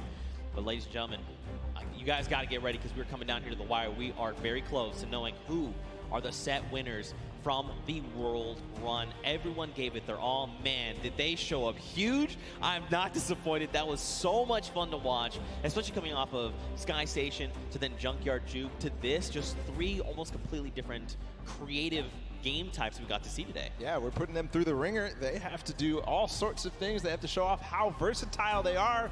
And in the World Run, they showed it. All the teams who did compete and play in the World Run to qualify for here ended up showing off really well. Obviously, the Fish Fam with Scissors and company, they had probably one of the most difficult elimination runs ever. Yeah. So clutch to be able to perform here. I think we have the standings. I think we have the winners of the set. It's gonna be Fish Fam. Congratulations to the Fish Fam. Look at them. They just want to get back in. They're not even ready to celebrate. They are the winners. They're of the World Run, and there he is. Fish Stick is walking out with the Silver Llama, ready to present his team this coveted. Look at this thing. It's so shiny. All right, I'm going to go down there and steal this, actually. I want this. I mean, anyway, there you are. The Fish Fam are being presented with the Silver Llama. Look, they're like, yeah, baby, let's go. We got that. That's ours. Well, congratulations, guys. There's the Silver Llama for them. But all focus for them is on to the next matches, because we've got a couple more to go, and it's not over yet. We've got your remixes coming up next. We've got your Golden Games. Now, first, hold on, Ball. Let's take a look at the standings. I think first, after that last set, look at this. Fish Fam come out on top. Going out of tiebreakers, they're the ones that are victorious, and they walk away with the Silver Llama. But the Ravens Revenge, man, they were putting in a lot of work there, also getting themselves some prize money as well. Sunshine Soldiers there in third, and then the list goes on again. Keep an eye on those Silver Llamas. These are the guys that are in contention for that final prize pool. Now, if you're one of these teams with the Silver Llamas, you need to secure the Gold Llama, because that is going to come. That's going to be the ultimate tiebreaker. If your team has that Gold Llama, you walk away with the win, especially because it's kind of divvied up amongst other teams. Yeah, the Golden Llama being that ultimate tiebreaker. So the next team to claim it, the first team to claim it, as we see the Fish Fam with their Silver Llama, the first team, the only team to claim the Golden Llama is going to walk away as the champions here. Yeah, for sure. I mean, look, you kind of teased it a little bit. What are these remixes things that we're kind of talking about? You know, what does that mean for the games? Don't even worry. We got you guys covered. We're going to break it all down for you. So, remixes. We're basically going to go back through and play a match of every single match type. Yep. But there's going to be something different about them. So, starting with Sky Station Showdown, the remix for that is that all players can earn points, not just your sword bearer.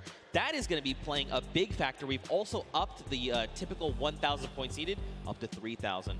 Bala, we've also got Junkyard Juke. Do you want to talk about that one? Absolutely. In Junkyard Juke, we're going to be playing it again, but you can only use large props.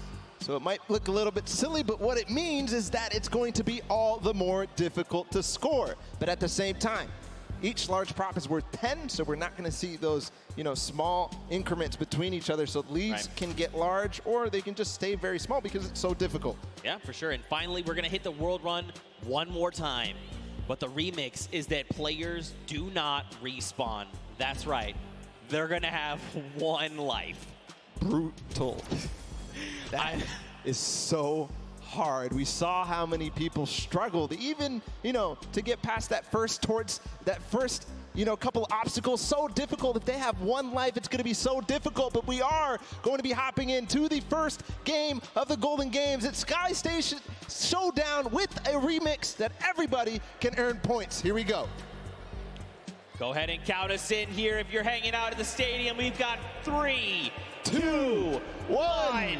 And the remix of Sky Station Showdown is underway. 15 minutes counting down. So don't forget, we have a new total cap. That is 3,000. And the remix is that anyone for your team can accrue points.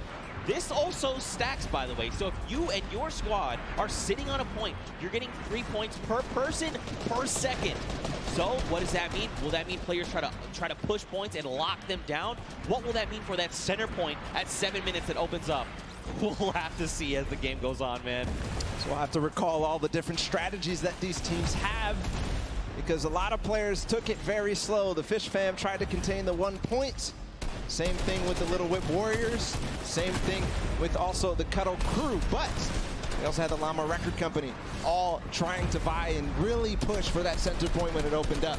Right now, the initial control point fights are going down. Raven's Revenge has got one, Sunshine Soldiers have gotten one, and the Funky Fighters as well, but not before getting contested. Here's all the second wave. And Blood going in, going to start swinging the sword. Can he chop them up? Danyan instead says, not today, friends. You have all been eliminated. He's going to shut down one there as well. Bensor going to be shut down. And you've got the Llama Record Company like, hey, what's going on up here? Nope, Danyan is prepared. She saw you coming. She heard the DJ scratches. Back to the island you go. And remember, it does accumulate no matter who is on the point, and also it stacks. So all 4 players are able to grab and stay inside the point. So you'll see at sometimes 12 points at a time going through for a team if all 4 members of their squad are on the point. That's right. Ninja racking up eliminations and will be picked up there. The team's VIP being eliminated.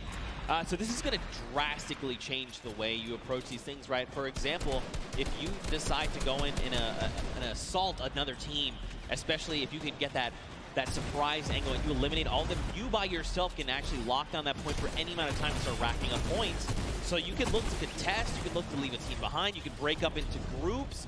There's so many different things, so many different variables to keep in mind as we move through this.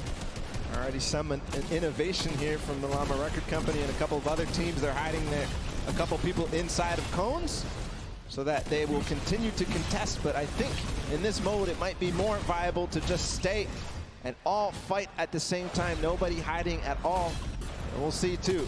It kind of lends a little bit more credence to the strategy that people were employing in the first set of games when they first played the Sky Station Showdown.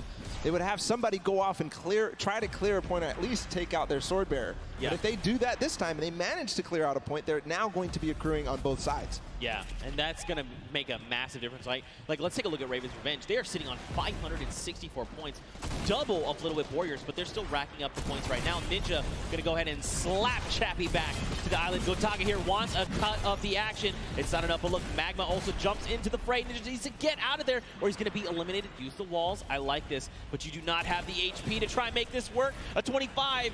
He drops Magma down based on that little jump, and look at this. Magma's like, no, friend. You get him. Kaz comes in the back. But at the same time, another player comes through and Ninja goes down. And Raven's Revenge are holding on all corners. I don't see them controlling any one single point. The Cuddle Crew now in second place. They're in a battle with the Funky Fighters. This is important for everybody. The Fish Fam joining the fray as well. I think the Fish Fam may have overrun. Their School of Fish are taking out the Funky Fighters at last, but no, Suzu gets taken out too. The Cuddle Crew is going to abandon the point and maybe come right back. Suzu finally does control.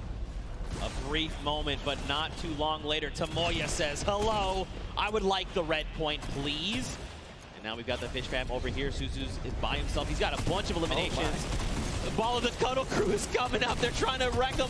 He picks off Sandy, but unfortunately, he does fall as well. That was terrifying. They all came over the ramp at the same time. If you're just joining us here, don't forget, we did increase the score limit up to 3,000. So if you're wondering, the Raven Revenge, they still got a ways to go, even though they are in the lead as it stands. I'm also keeping my eye out on the Llama Record Company. They're down at 300-ish points. They're going to claim 300 right now.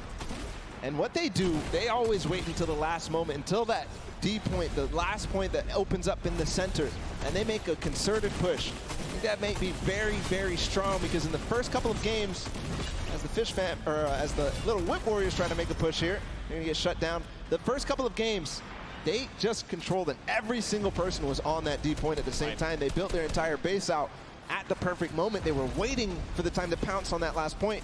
Still 2 minutes until that starts to spawn. Oh, he's going to launch the Little Whip Warrior. He is, in fact, going to shut down Taco.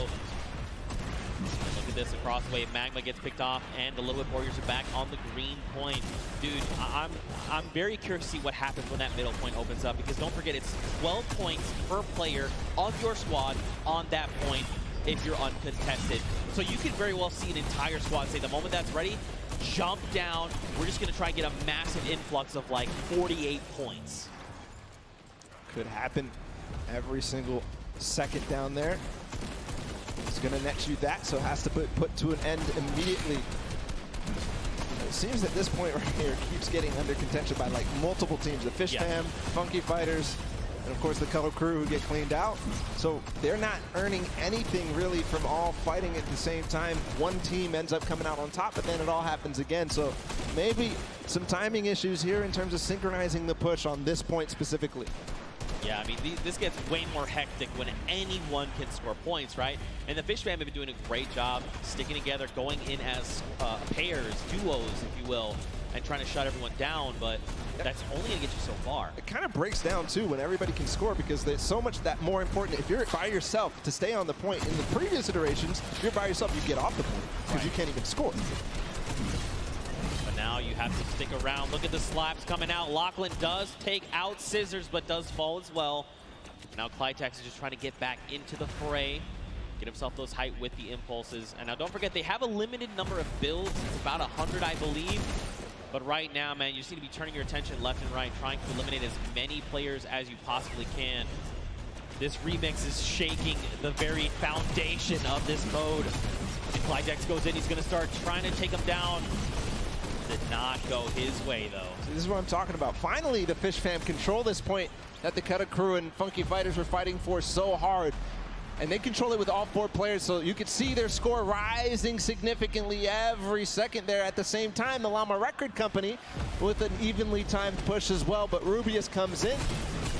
Chicken Champions take out 1, but I don't think that's going to be enough. I think the Llama Record Company, no, they don't hold. Or do they? Or do they? That is the question. It looks like, unfortunately, the answer is no, as the Chicken Champions are rolling in on the Sunshine Soldiers. Attacks are going off left and right, but Danyan is just it's just not falling. Just keeps eliminating left and right, getting a little bit of excitement. The timing of that push from that took out the Llama Record Company might have actually worked out in their favor, because they're all going to respawn together. 5 seconds for this D point to spawn. You can already see they're hunting. Hand of Blood, Rubius, Carnifex, they're all going for it because they know the importance. If they can all stand in there at the same time, all the impulses come through before anybody can even build a base, build some protection against them. It's pure chaos down here on the D point. And look, if you're another team on the outside looking in, as all these players are just jumping in toward that center point, you do what Gotag is doing. Let them all fight it out. Let's just sit on the point. No one seems to be paying attention to the fact that we're about halfway through what we need to win. Let them all fight it out. Don't make any sudden moves, right? Don't be the distraction to have someone go, oh wait, there is a point up there. We need to go get those guys. I love what they did just there. They forced the 1 player there, but hold on, the Funky Fighters are all in. They have a base, there's no impulse. They are climbing the leaderboard hard. They're at 3rd right now. They're gonna overtake 2nd. If this does not get shut down soon, the Ravens' revenge may have trouble looming. And look at this, Llama Record Company, Hand of Blood is trying his hand and slaying these players, but it does not go his way as Tamoya comes in. No Llama Record Company, they stay strong. They're still racking up the points. Scissors says, no, friends. This is not allowed. You cannot continue to do this. Clytex also wants in on this as well. And Scissors meets an untimely end. Meanwhile, the Ravens' revenge have not stopped climbing points. If they have 4 members up here, it's about even to 1 player on to that D point. So just continuing to stay there. Finally, the Little Whip Warriors, Ninja, and Crew are going to clean that up and put an end to it just before they hit 2,000. But on the other side, Chicken Champions are looming. They have 4 players on a single point, not the mega point in the center. See what's going on with them. They're all lurking. I don't think anybody really is too worried about them, but you know, with all 4 players here, it could all of a sudden become a nuisance. Back down on that center point. You've got Hand of Blood trying his hand again. Did not go his way. Kotu is here, though, for the Funky Fighters. He was able to rack up a small amount of points, but still, every little point you can gather is going to make a difference going in the end. And look, Gotaga and Raven's Revenge are back on the point, but so are the Funky Fighters. There was 3 for just a moment. Chaos is down, just breaking out down on the center point right now, Bala. What is this? Literally every single sword bearer and almost every single player here from the Llama Record Company is using those tactical shotguns and getting in. But again, the Ravens' Revenge are on point with 4 players, just shooting down, throwing impulses where they can. and just making sure they're accruing all those points. Meanwhile, the D point, nobody has gotten anywhere since the Funky Fighters were left there for so long. It all depends how this all unfolds. Hold on, they're trying to get a base. I think they might finally break through. No, they lose and trade off evenly every single time.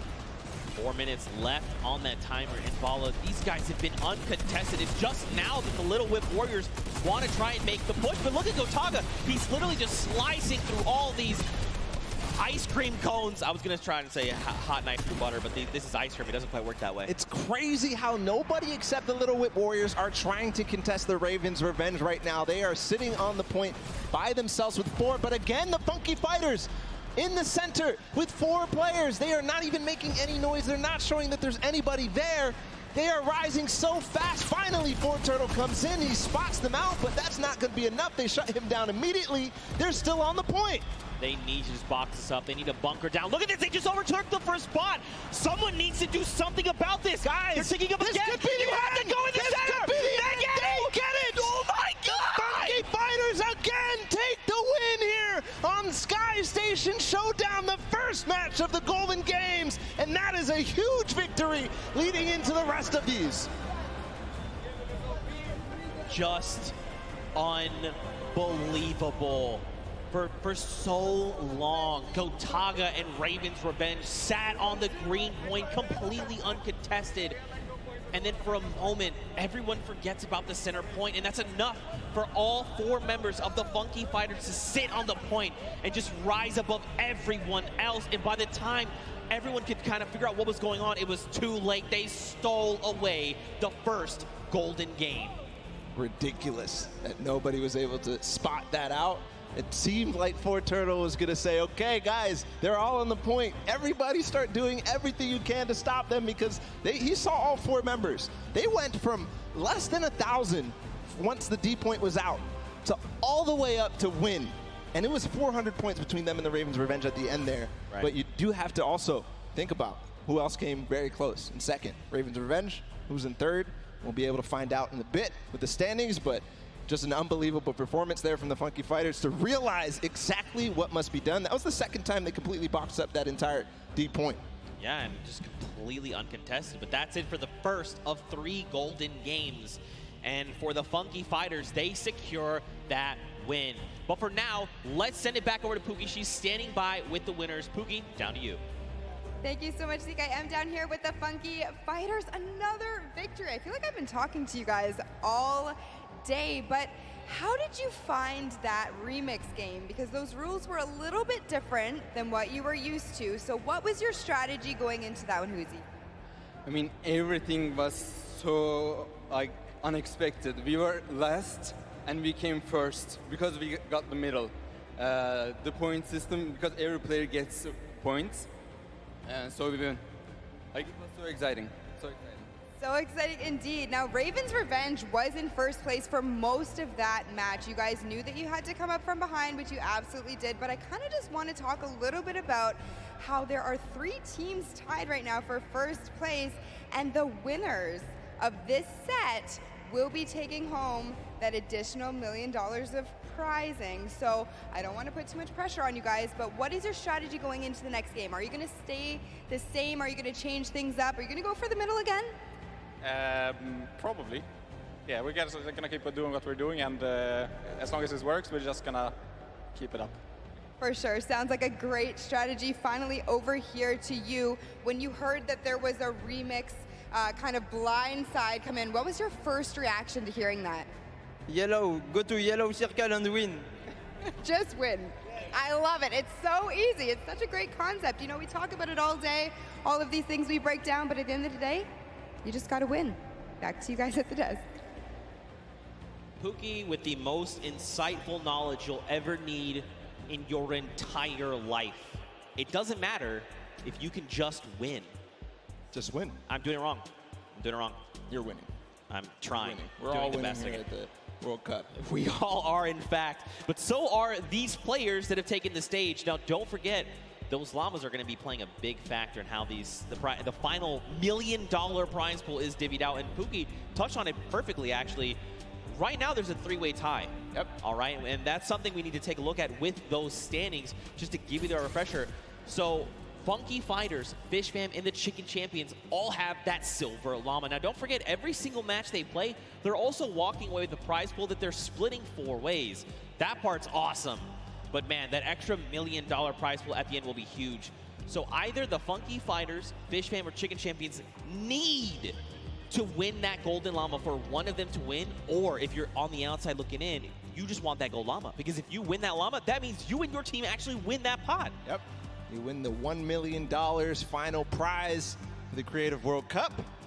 So all is on the line right now. Those prizings, as they shake up into the next sets, are going to be so crucial to keep an eye out. The Funky Fighters taking a good first lead, but it's not enough. We've seen it time and time again in these first matches of the set. People who win the first game don't end up coming through all the way at the end.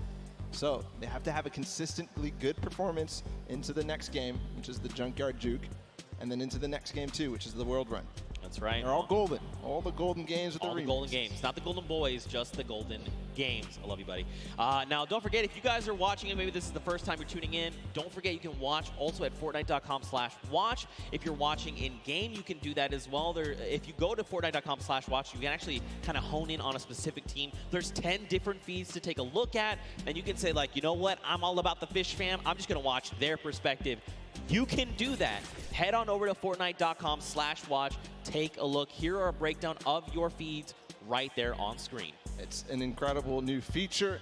I love to use it. I checked it out on my phone earlier, and just unbelievable, seriously. To see all the different POVs, to see the first and second place POVs, and then also to be able to pick who you want to watch. You can watch Lachlan in feed 8. You can watch Gotaga in feed 4. So just an awesome feature. Go check it out. It's amazing. Yeah, for sure. Now, don't forget, guys, we are 1/3 of the way through the Golden Games. First one, Sky Station Showdown, is in the books, and the Funky Fighters were, in fact, the winner. Now we move on to the second game, and that is the Prop Hunt, a.k.a. Junkyard Juke. And don't forget, the remix, 10-point props. Only the large ones. You can't go with the, little crowbar. You can't go with the wood planks. You can't go with any of that. And there is one of the prizes for the teams that won before. We've got 10 seconds until the game launches, Zeke. It's the second game of our Golden Games here, guys. It's time. 2, 1, the game begins. Now, just a refresher, we can only be 10-point props. So let's break down what these 10-point props are. You've got a snowman. By the way, there's no snow anywhere else on the map. You've got a Christmas tree with a gold llama on top. Nope, that sticks out like a sore thumb. A giant gnome? Well, I mean, it kind of blends in depending on where you stand. If you hide something that's behind something that's blue, you can make the hide. A giant teddy bear. You've got the target. You've got the rusted out car. I mean, you've also got the giant dumpster. So, as you kind of scan your eyes across the map, you can see things like the dumpster, the rusted out car, the target. These are things that could be... Whoa. All right, Kaz. All right, this guy is, guys, got the eyes of a hawk. But these props are going to be, they're going to stick out like sore thumbs is what I'm trying to get at. Yep. And a little, ooh, Kaz, awesome. You see his reaction. Yeah, even Kaz is like, ooh. He's like, wait, Scissors was there. He is finding everybody right now. Good vision. And it is interesting. You got to make sure you know who the guards are at the beginning of this. It's the Little Whip Warriors on the bottom level. They're clearing out the house right now. They're making sure nobody is approaching. Only 4 teams have scored right now. Oh, trying to find people. That there was definitely someone back there that was, there's not supposed to be 3 trucks back there, I don't think. But in playing this, the best way to kind of go about this is every time that those blinds come up, you want to instant reload right then on the spot. Yes, you can try to make blind fires. Unless you're certain, you're like, no, I know where my crosshair is. That's a player. Take the shot. Absolutely. But when those blinds come up, you want to reload. You want to have as many shots as possible before that next, I guess, shade comes back up, right? And the Raven's Revenge being the other guards, by the way. Nice shot there from Taldak. Yeah, you mentioned when the blinds, I've been calling it the black, when the black comes up, take the time to reload and make sure you're taking the time like Taldak to stop and try to remember exactly what you saw. Don't move your POV, don't move your camera at all. As you try to recognize exactly what changed, you've got to use the uptime of your vision to take as many shots as possible to clear out what you think is possibly a prop. That player came down from below because he hit one of those springboards. Ayuzi moving forward, Zand as well. They're all going with the targets. Ayuzi gets in just barely because Taldak missed his shot. Man, this is really good for the Funky Fighters. They've taken themselves a nice early lead. It's only 20 points, nothing substantial yet, but if they could do this every single round, again, another big prop going in, they're at 30 points ahead of the pack, and the only 3 teams behind them, Fish Fam, Cuddle Crew, and the Chicken Champions. And look, time is done. So that's it. So don't forget, Raven's Revenge, they have already been guarded, so going forward, all they have to do is try and rack up points. This is going to be huge going forward. The round is going to reset. We'll get 2 new guards on deck. You've got the Chicken Champions and the Funky Fighters. So now they can try to lock out other players from scoring. And it depends on how well they do, right? Because again, these are big 10-point props. There's a lot of them as well. You know, the props outnumber you pretty substantially. And if you recall the first game where the Ravens Revenge were actually in second to the Funky Fighters. So like you said, being able to take your time and make sure that you know exactly what you need to do kind of gives them a little bit of an advantage. But the Funky Fighters really did come out to a huge lead in the first, scoring 5 points, or 5 total. See if they can hold it down right now and keep the lead as it is. The Chicken Champions at 20 are not going to be able to close the gap. But we'll see if the Fish Fam, the Cuddle Crew, and everybody else can approach the Funky Fighters right now. They're trying to stop that from happening. Well, Scissors did just drop in with that 10-point prop, who's closing that gap.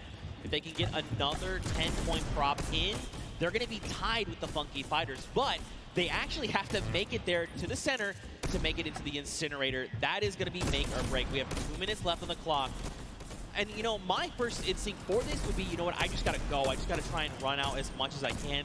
That's actually counterintuitive. Right now, you want to just be taking baby steps, right? Just making sure you can secure those points is crucial. All the players right now, you can see them down below trying to get the shots as possible. They're racking up the eliminations right now. I don't think Fish Fam may have gotten one through. Taldak gets one through. That's going to even the gap a little bit. Here's the Funky Fighters again, just blind shooting through the black. And remember, 1:30 to go on this guard. Fish Fam has tied it up with that score right there. And so has Cuddle Crew. They got 2 props in, so they're 1 prop behind right now. Oh, Action, you gotta be careful, buddy. One prop behind, there's a little whip coming through as well. So all of a sudden, these teams are letting a lot of props through, or maybe it's the props who figured out their timings, figured out their tendencies, figured out when they stop shooting. 1 minute to go here. Here's Ninja, he's got a car. This is one of the most difficult obstacles or props to get in. Don't stack on top of each other. Oh, this is so dangerous because when you see things like that tight together, you're like, yeah, no. Oh no, the bumper. You gotta land. He was moving. Unfortunate there. You've got to press that control key at the last second to be able to make sure you get through. Scissors makes it through. Dude, that's a lot of points racking up. They're at 80 now, 30 points ahead of the Funky Fighters, which is unfortunate for their guard. Watch. 30 seconds to go. They've taken the lead here. 20 points now. 30 points ahead. Make that 40. The numbers are changing like crazy. But right now, Scissors and the Fish Fam, they've got the lead. And this is huge right now. Don't forget the Funky Fighters are in the center, so they can't rack up points. We've got 10 seconds left. Whoever's out in the field, they need to make it into the incinerator right now. Are they going to have any more points accrue? It doesn't look like anybody's close. That's going to be the round.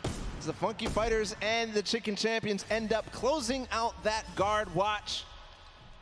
We'll see where the standings end. I did notice something though, Zeke, is that the Ravens Revenge were at 0 for that run. They didn't get a single prop through, which is a far cry from their performance on Sky Station Showdown. They were second.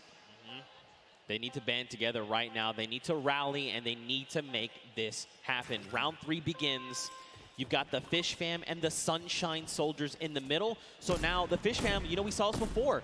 They got this lead, but now they have to try and lock everyone else out from getting points. And as we've clearly seen, it is actually way more difficult than it sounds. And judging by the first run of the Funky Fighters, they got 50 early on. We'll see if they can get and double their score, essentially, to tie up with the Fish Fam. But Sunshine Soldiers also being a guard, and the first two right now ending up on guard watch. 2.5 minutes left on this timer. You see people hitting these hidden little bumpers. So a little surprise in case you've been wondering why have they been flying up. There's little secret bumpers that are buried. You can see one right there that looks like a little silver dome. If players touch that, they're actually launched into the sky. And it's a very clear, like, hey, this is a person. They have disguised themselves as a prop. You should probably eliminate them. 2 minutes here on the clock. And Fish Fam are just tearing it up. But look, Funky Fighters, they were guards last round. They were behind pretty far. And now they're starting to close up that gap, right? If they can get another 3 props in within this 2-minute timer, they're going to be in a great spot heading into that final round. Tyler trying to hold it down before he gets his last opportunity to go with the props. But here, the Cuddle Crew, and they're going to be on guard watch next. So if they don't solidify this lead very strong right now, it's going to be so difficult. Meanwhile, the Ravens Revenge did finally get a prop in. They could have a final round that could be amazing. We'll continue to watch here for the Cuddle Crew. Llama Record Company and Funky Fighters all earn a point in just a second there. 1 minute and 20 seconds for this guard watch to end. Cuddle Crew's only a single prop behind. The Funky Fighters are only 2, and so are the Llama Record Company. Raven's Revenge is now on the board with a single. That's a Raven. Look at that. Scissors, he's got this on lock. He's got the entire map laid out in his mind, and he can tell the difference. Wait, does he catch 2? He did not. Wait, these other 2 trucks, are they actually going to make it in? They're making it in. Yeah. That's unfortunate. Scissors, they snuck right under his nose. They get in. But it doesn't. Oh, he hit that person from the blinds. Wow. He heard you, Zeke. He knew. Listen. Flexing a little bit on everybody. He knows I'm a big fan of his. All right, he knows. He knows. Cuddle Crew, they're nice and hidden. All right, got to watch the bumper. There is one hidden. You see it right there in front? Be careful. You can see it. It's right there. Don't do it. Nope. Never mind. That was, looks like that was Fish Fam. And it looks like a lot of props are making it towards the center right now. I think I just saw 3. Very close. Here's the approach from Huizi. Remember, they have to get sorted to get scored. So Tomoya, I think, will be the last prop here. Bensor making a push for it. No. But what a push there at the last second. They do all tie up. 3, the top 3 are tied up at 100.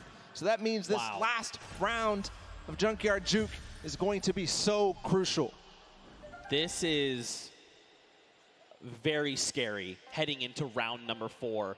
So take a look. In the center of the map, you've got Svenos and his crew. So don't forget, there's 3 teams tied for first. You've got the Fish Fam, you've got the Funky Fighters, and you have the Cuddle Crew. So basically, they are well ahead of the pack, but they're fighting each other right now. Little Whip, or excuse me, sorry, the Llama Record Company, and now Little Whip and the Cuddle Crew, they're at 90, so they could close that gap, but they have to work so much harder to do that. You've got the Cuddle Crew in the middle, and this means they're not racking up any points for this round, right? They're just trying to keep everyone else from accruing points. They're in 5th place or lower at this point. If they don't have a good performance, even the Sunshine Soldiers, the and the Chicken could go through. Nice shot there from his team. Joining them as well as the Llama Record Company in 2nd place. So 2nd or lower is all they can achieve. So for right now, Llama Record Company, remember, they can't accrue points. They literally have to try and stop Fish Fam and the Funky Fighters from racking up points. If they get even 1 through, they are going to be edged out. Everything is riding on this moment right now. How accurate are they? How quickly and how much do they remember the map? Look at all these props here on the left side of the screen. One just got through with the quest. Little Whip, look, they took over. So did Fish Fam. Nice shot there from Alex. Great shot for sure. He knew that there was a prop approaching. He knew that he didn't find anything in the last couple of seconds. He knew. Is he going to be able to find this one? You can see he's pre-firing through the black as they all try to approach. What a nice play from Alex. A nice strategy. Now remember, now that the Little Whip and Fish Fam have taken the lead, the Funky Fighters fall to 3. And since they got first in the first game, that means it's just more close when you think about the overall standings here. Yeah, look, Little Whip again, get another prop in. They're pushing ahead, man. These guys are pulling away from the pack right now. Llama Record Company they've got to just start trying to pick off these props. They've got to keep the Fish Fam and the Little Whip down. Maybe have someone else potentially contest, but right now, man, the Little Whip Warriors, Ninja and his team are just destroying this final round. And all the rest of the standings so important as well. Svenhouse and Co. and the Llama Record Co. doing a very good job on guard duty right now. And besides the top two ending up getting a couple of points, they're not letting anybody below them really earn anything. A lot of props approaching right now. The timing's going out. Ninja gets in with the car, scores, and that just solidifies the lead even further, but I think Fish Fam scored. No, they didn't. Look, first place to Little Whip Warriors now. There's no tiebreaker involved. 20 seconds to go. Can anybody else score? You just got to go. Do not jump. You just got to go. That's right. Oh! Okay, there's another round of points coming through. Little Whip at 150. And look, Taldak's right here. That's going to put him at 160 with 10 seconds left. That's the win for sure for the Little Whip Warriors here. And Junkyard Juke as the timer expires, as Ninja scores in the final moments, as well as Taldak. The first win for the Little Whip Warriors, and it couldn't come at a better time here, Zeke. That's right, man. Look, don't forget, those Silver Llamas are scattered right now. This puts them in a great spot. If they can get this World Run win, they could secure themselves that gold llama, and out of nowhere, they could steal away the victory from everyone else around. A fantastic showing of the Little Whip Warriors, man, dude. They came out of nowhere. They were just on it. They flipped the switch and they said, you know what, we're getting all these props in, and we're just gonna get pulled away from the pack. That's what happened. Perfect play. At the beginning, they had the guard defense. They didn't let anybody get over close to, I think the Ravens are, no, the Ravens had 0. I'm thinking of the Funky Fighters had 50 in the first run. Yeah.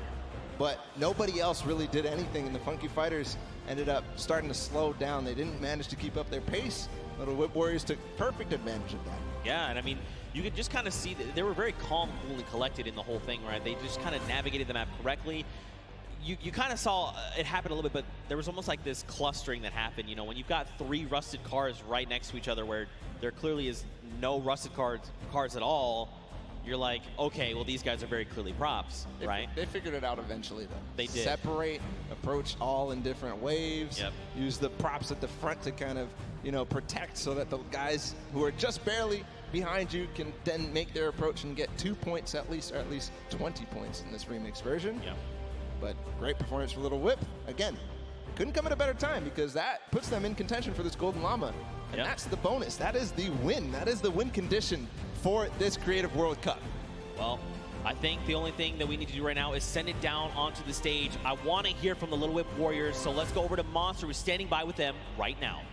All right, so I'm going to be honest. I thought early on the Sky Station Showdown, Ninja Squad specifically, was going to be dominating because of the fact that, you know, the way the qualifiers worked, you guys were out there running shooter trials, and you all were struggling. But you guys are finally finding your stride. So let's just touch on it. How does it feel to be in the running?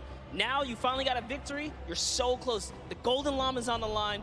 You guys are so close. What do you think about this? Honestly, kind of relieved, to be completely honest with you guys, because, I mean, we were kind of nervous the first 3 sets. I mean, we were not doing the best, but now we're here. So, I mean, hey, we're in the running, and that's all that matters. All right, so you're in the running. You want to hold this lead, but more importantly, what team do you guys feel you need to shut down? I think it's the Funky Fighters. Is there any other team that specifically, I know we started off, Ninja said the Ravens Revenge, but I don't know. I think things are really shaking up. What squad out here is surprising you so far?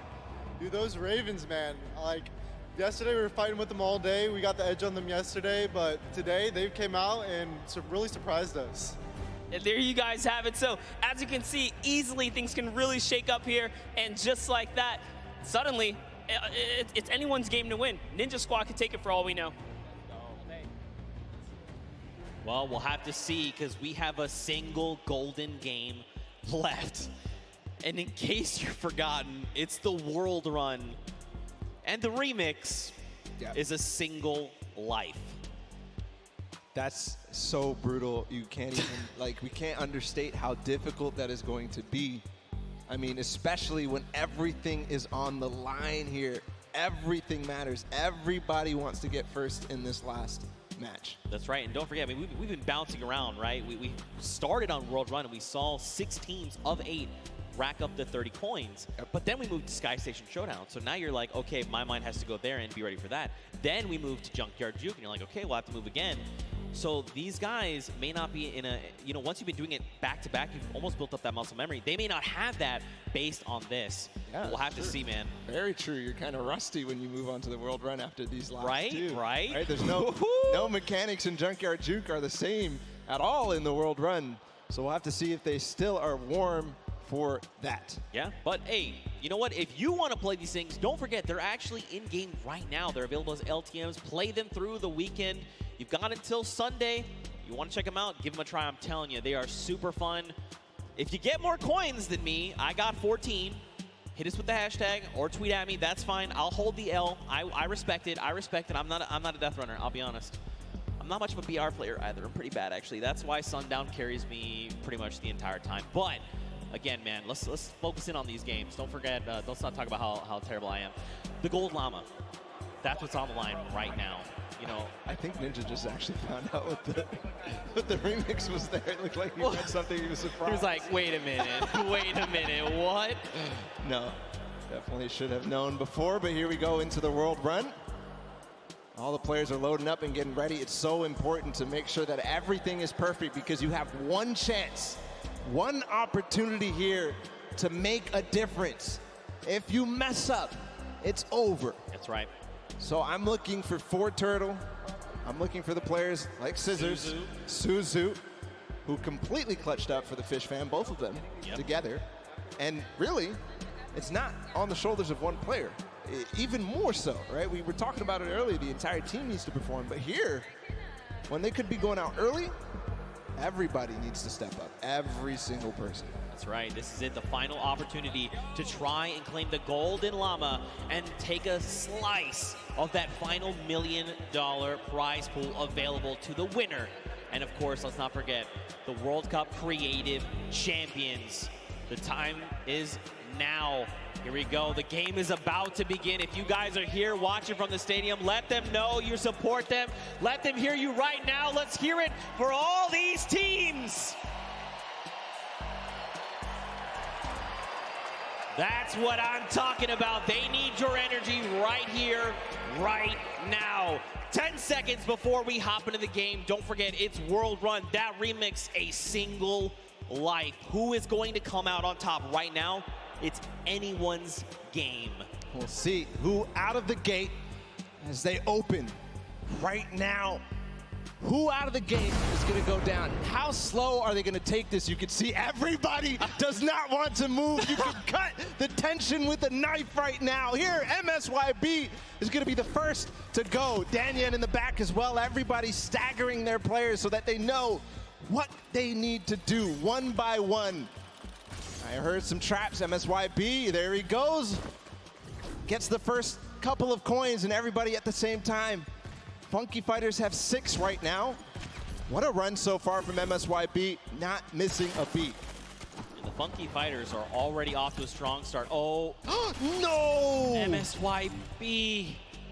Oh, an error was made there on his part, but it's okay. He still got his crew. They can still make it through. Funky Fighters are still racking up the coins. Here we go. They're going to pick up their 10th right here, right now. This is literally, I'm telling you, man, this is where this precision jump comes through. Come on. Koto. 2 players. He made it. Two players made it. So here through. Actually, right, no, let this, don't even. Just let the whole thing reset. Yep. Take a step back. Let it reset. Is every single one of his teammates down in the bottom left? Yes, it is. It is all on the back of Kotu right now. He's got to make it through. The tricky part of this is he's going to get this coin, but now he has to go back through. That's not the coin to go for then. That was not the coin to go for, but it's okay. He's committed. Come on, you have to guarantee trigger these. Do not fall. 3rd set. 4th set. He's through. Okay. Oh, dude, my heart is beating out of my chest right now. This is so just tense. What can you even, like, he's by himself. This is their only chance. He has 11 coins right now, but that's just tied. In the castle, there's not too much danger after those spike traps. Right. So we can move forward. They have to make sure they grab every single coin. Meanwhile, Chicken Champions on the other side, he's by himself as well. I wonder how many different teams have anybody alive right now. Is it really up to the Chicken Champions and the Funky Fighters right now? We'll see. They have plenty of time to work with. They can take it as slow as they possibly want.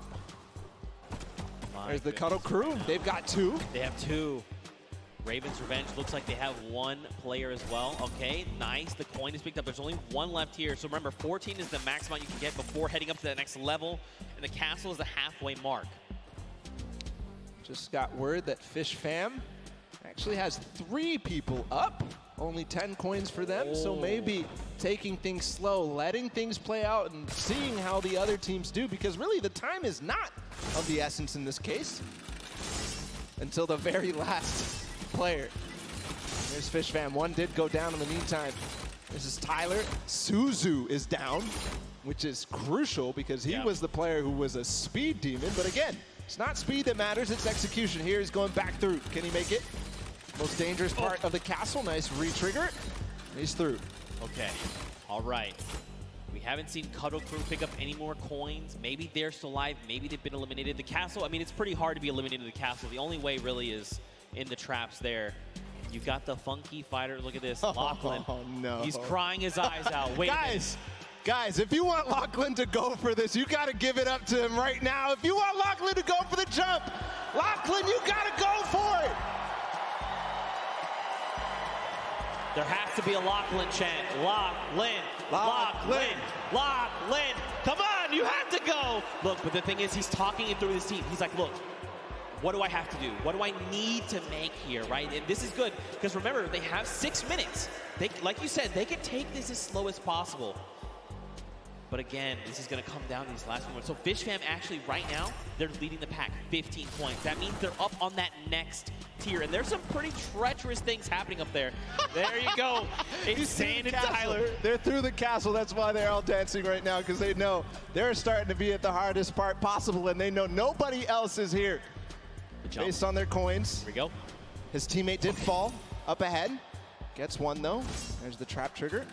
This is so difficult. He's going to start getting towards the variable impulses.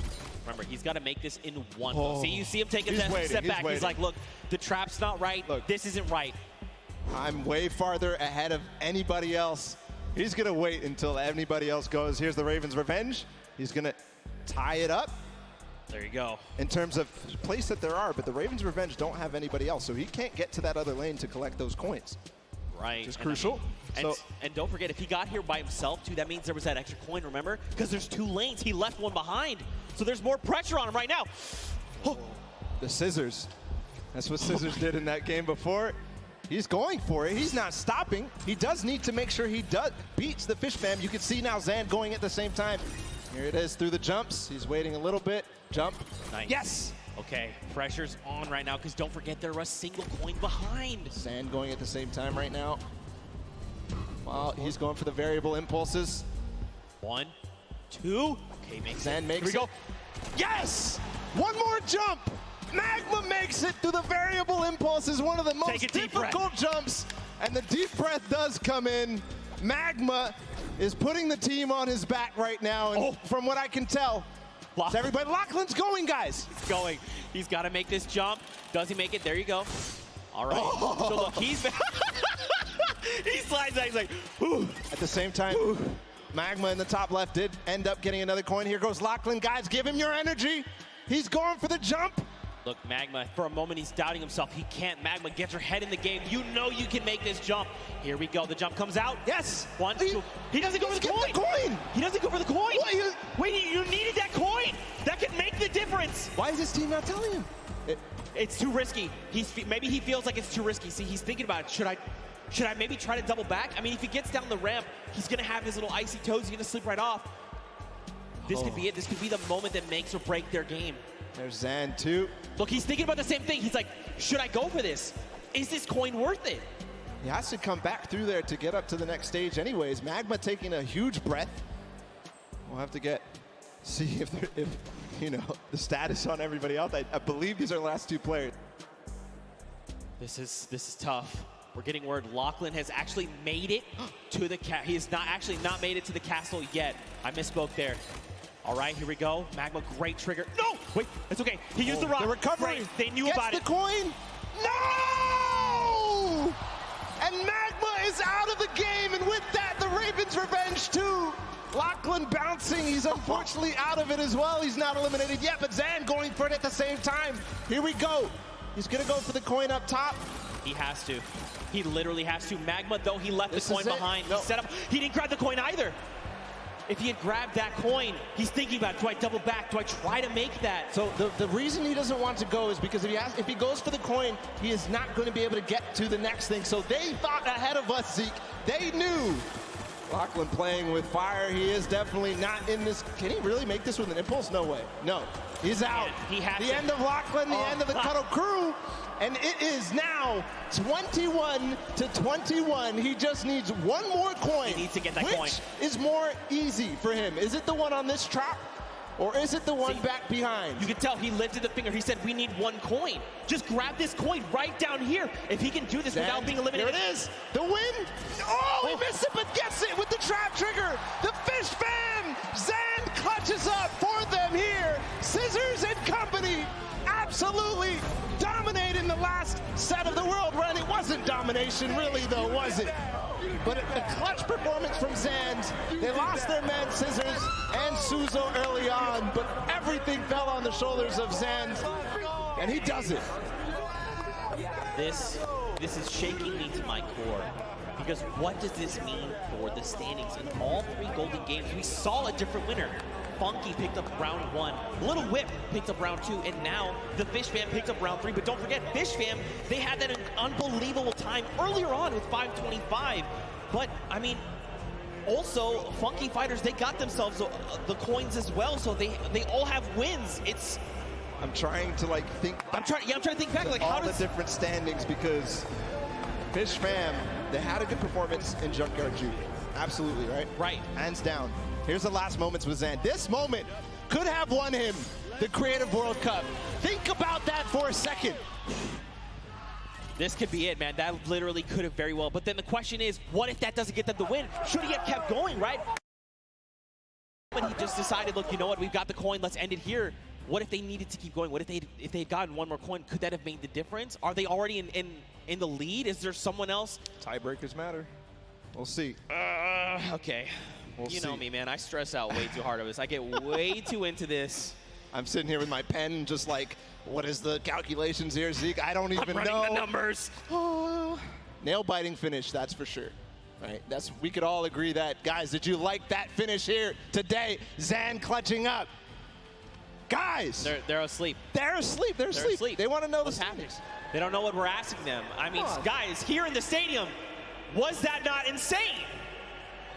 There you go. There you go. You just had to ask them the right question. You asked them the wrong question. That's all it was. Yeah, I had to stick the word insane there. People get crazy for that. There it is. There it is. But first off, let's just say across the board, all of these teams performed incredibly well. Again, you know, just calling out, there was never just like one team that kind of was ahead of the pack the whole time. Fish Fam was starting to get there, right? Like they were that one team that was like, wait, they were the only ones that had that insane time, but you know, everyone really showed up in massive ways. We're going to calculate the standings. For now, Ball, I think we're going to send it actually down on stage. We've got Poogie standing by with the Fish Fam, so let's hear from them. Thank you so much, Zeke. I am down here with the Fish Fam. Again, I feel like I've been talking to you guys all day. Zand, you were a little late coming over to the interview. You had to put your shoes back on. Was your performance so great that you knocked your own socks off? Is that what happened there? It's all about like getting comfortable. Like if you play like you play at home, you'll play better. So that's what I did. So just being completely comfortable. That's why you took your shoes off? Yep. Yeah. I mean, it definitely worked for you. You were the last one alive. What was that pressure like for you? I mean, I just took my time and did what I've done like for like the past year, do death-runs, and it worked out. And were your teammates coaching you through that whole thing? Yeah, they were talking to me like, just telling me to chill, like do whatever I want, take my time. Yeah. That's awesome. It definitely makes a difference when you have such a supportive team. Now, Scissors, I'm going to come to you and talk to you for just a moment. Now, this has to be an amazing moment for you, winning the death run like this. Now, how well versed are you in just having one life to live on these death runs? I mean, I feel like I did very well, but these guys they're the GOATs, they're the best. I make all these maps, and these guys are the ones breaking the world records, so I had them on my team to carry me to the victory. Well, that's what I love to see. Amazing team synergy, amazing teamwork. Thank you guys so much. Congratulations again. Zeke, back to you. Man, what a humble team leader Scissors is. But, you know, mad respect to Zan. I like that he pointed out specifically, you know what? I just got to play like I'm at home. I have to get comfortable. For me, I'm the same way. You're like, right, you know, just take the shoes off, right? You can get comfortable, but there is no way that this feels like home. There is no way that this feels like home. And with the pressure, you never have that kind of experience. That is a once-in-a-lifetime thing to do. That's just crazy. But also to have his team there, right? They had his back. They were lifting him up saying, look, take your time. In fact, speaking of team, we actually have a listen in. Let's go back and relive that moment, but from their perspective. Get up there, left side. Left side? Left side, left side. Yep, left side. You're good. AFK. Nice. Yeah, I like that. No, I like that. Okay. I like that. Okay. Yeah, wait, no, go back. Get that coin. The next one is free. The next one is free. Coin on the checkpoint. No. The next one is free. Shut up. The next one is free. Go to the checkpoint. This one is free. That was pretty hectic, but as a resounding, hey, leave the coin, seemed like that was the play. Absolutely, he was considering. You saw him circling his mouse on that he was like, but I left it. I had to go back. But it's right. I'll go back. But that was so genius for all the teams who got that far to realize that coin was not worth going back for or even going for in the first place. Remember how we were so shocked that they didn't go for it?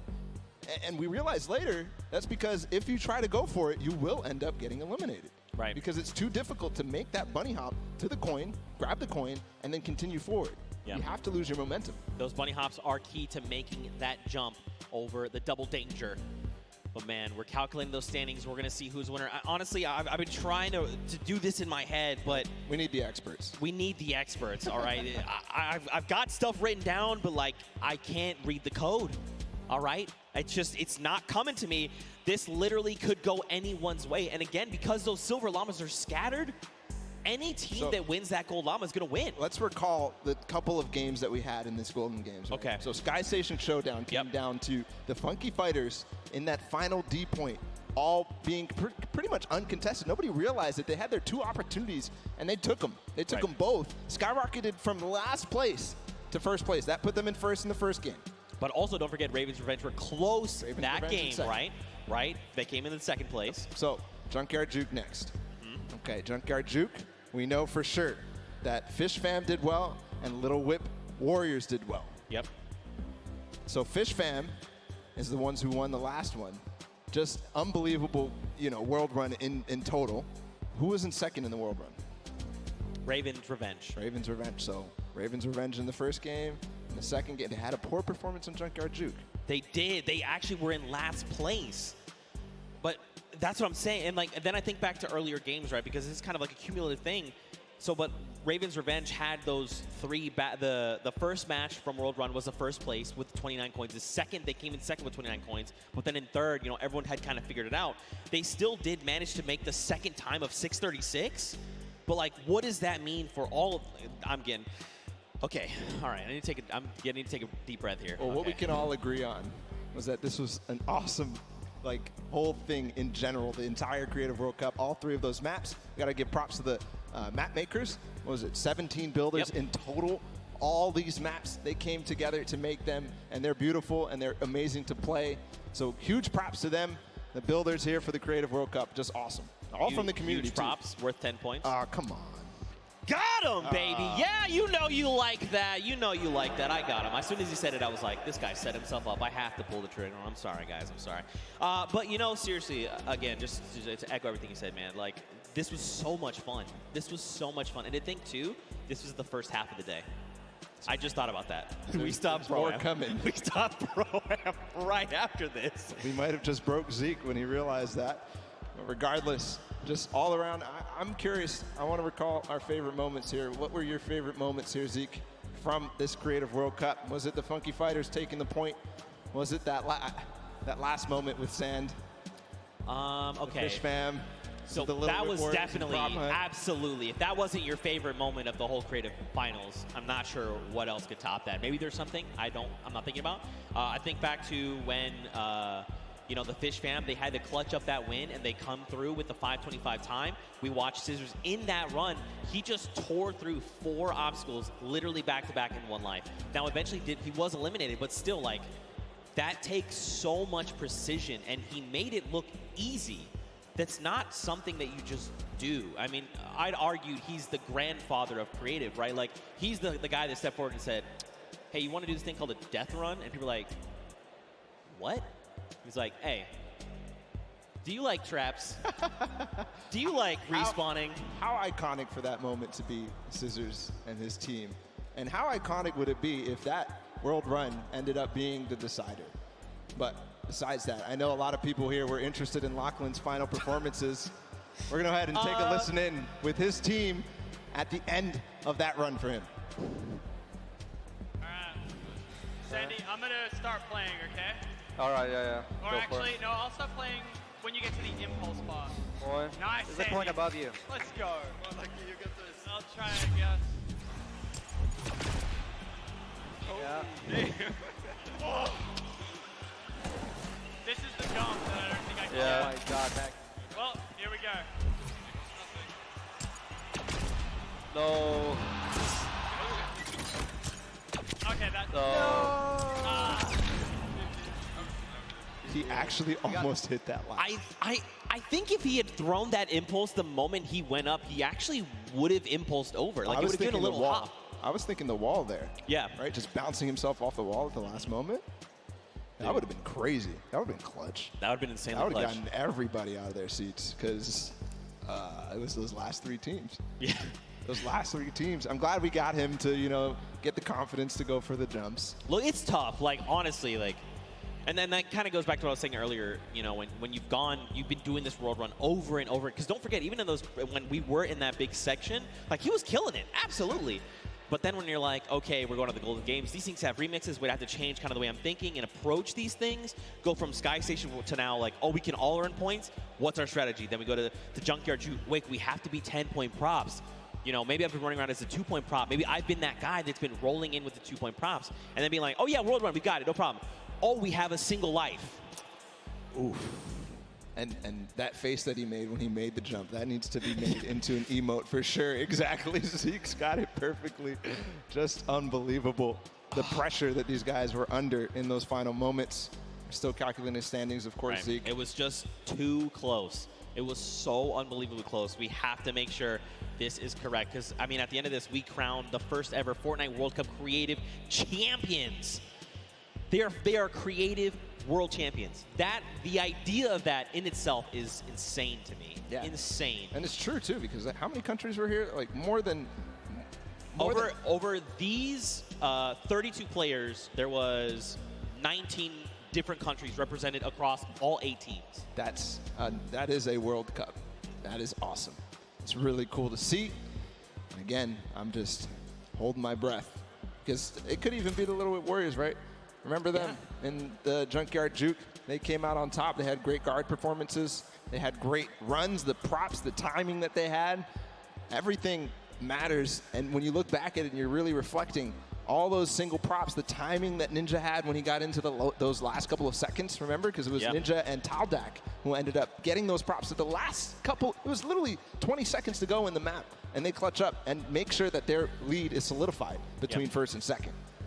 Yeah, I mean, this seriously could go any way. And we're getting closer and closer to finding out who that is, who will ultimately take home that golden llama and be the Fortnite World Champions of Creative. I mean, we hope you guys here in the stadium have been enjoying all the action. I know it's tense. I know. I'm right there with you. My heart is racing. I'm tense too. I feel it. Trust me. And I know for sure these guys on the stage are feeling the exact same way, okay? Now we're getting closer. They're feeling so tense. Just ridiculously tense. Yeah. Unbelievable. If I'm them, I'm literally just, my heart is beating. I don't know what to do. I'm twiddling my thumbs. I'm doing that right now with my pen. I'm not even playing. All right. we have calculated the final standings. The votes have been tallied, and the winner of the Golden Games and the overall winner of the Fortnite Creative World Championship is the Fish Fam! Scissors, the grandfather of the death run of Creative itself, has come through. Zan put the entire team on his back and said these coins are nothing. We will claim the gold llama bala, and we will claim the $1 million prize pool. Iconic that this team, Scissors, the first World Cup trial that was put out. These three guys were the first qualified players to come through. Zan clutching up in the final moments. Suzu just getting the first record on that map, on the world run, and for it to be in that style. And then, of course, Tyler, we can't forget him. As we see them celebrate together, there's the Golden Llama. And remember, that's a $1 million prize bonus. That's right, they're splitting it 4 ways. Absolutely massive. But just like you said, I want to just echo this again. Mad props to the entire team. It was not just one person that carried, it was a team effort. And Zan there in that last moment came in clutch. Scissors tearing through all of the traps that needed to be. Tyler back in the prop hunt, needed to just find those shots left and right. Suzu being the first, hitting that massive timer of 5:25. The Fish Fam come out on top, and here is just another breakdown. That Golden Llama being the tiebreakers, and Funky Fighters, let's not forget, they were so close. If they had picked up a win there, that might have been enough to put them over the edge. But again, every single team here showed up. 19 different countries represented, over 8 teams through 8 weeks of qualifiers, Bala. And it's all culminated right here in this moment. I have to just see the top 4 and the top 5, really, because Chicken Champions with the Silver Llama, that was pretty much what everybody was calculating. That's why it took so, I mean, that was close. That was so close, within $30,000 between second and third, and that's how, of course, you do earn that llama depending on which set, but all that prizing cumulative. So there you have it. Creative World Champions, it's done. And it's not even, this is only half, by the way, this is day 1, and we're halfway through the show. We still have Pro-Am. Oh, by the way, we still have duos tomorrow on Saturday. Oh, by the way, we also have solos on Sunday. Yeah, are you already exhausted? Me too. Me too. What an unbelievable day. It's going to be a great weekend. I can't wait to see what it was ahead. And already this day has started off fantastic with this creative action. I was expecting amazing things, and we got it. That's right, man. Well, of course, we need to crown them the creative champions. So that's enough from us on the desk. Let's actually send it down to Golden Boy to crown ourselves some champions. Thank you so much, gentlemen. What a grueling, grueling run this was, but we have finally come down to it, and we have crowned our champions. But we got to make it official, baby, and there's only one way to do that, and it's right here in the winner's circle. So why don't everyone here in Arthur Ashe Stadium, let's welcome to the stage the Fish Fam!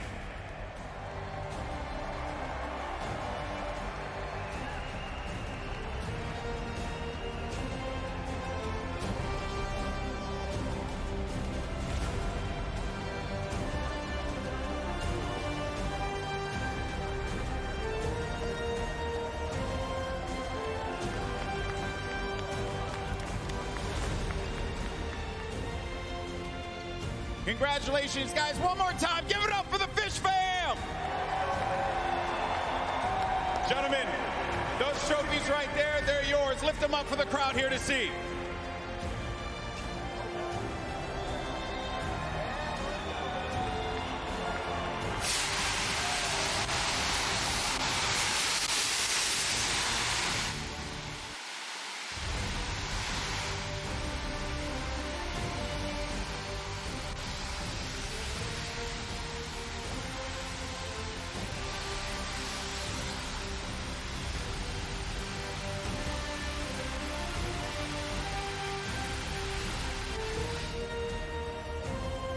Wow.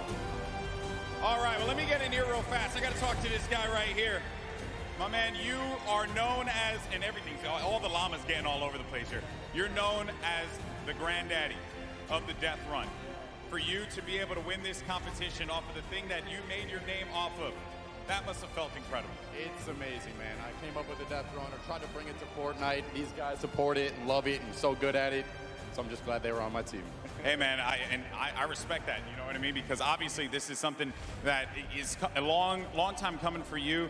But I got to talk to you, my man, because I want you realize that one jump won this group here an extra $1 million. So you got yourself $1 million off of a jump.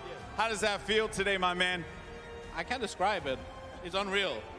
Like, I don't know what to say, to be honest. What are you gonna do? What are you gonna do with the money? Probably, I don't know. I didn't plan for this. Responsible. He's gonna be responsible with it, right? That's what we're gonna go for, right? Yeah. All right, sounds good. All right, well, guys, gentlemen, congratulations once again. Your winners and Creative World Champions, the Fish Fam!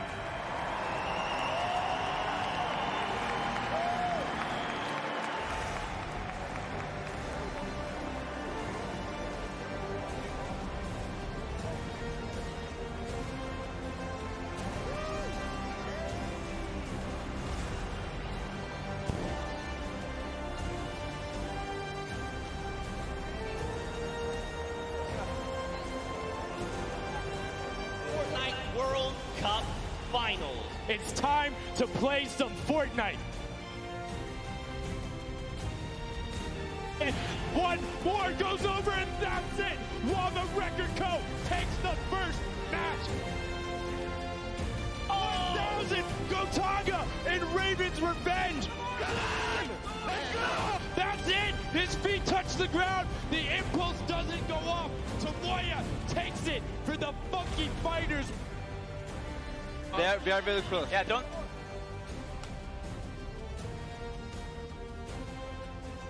The Chicken Champions have done enough to round out the final match.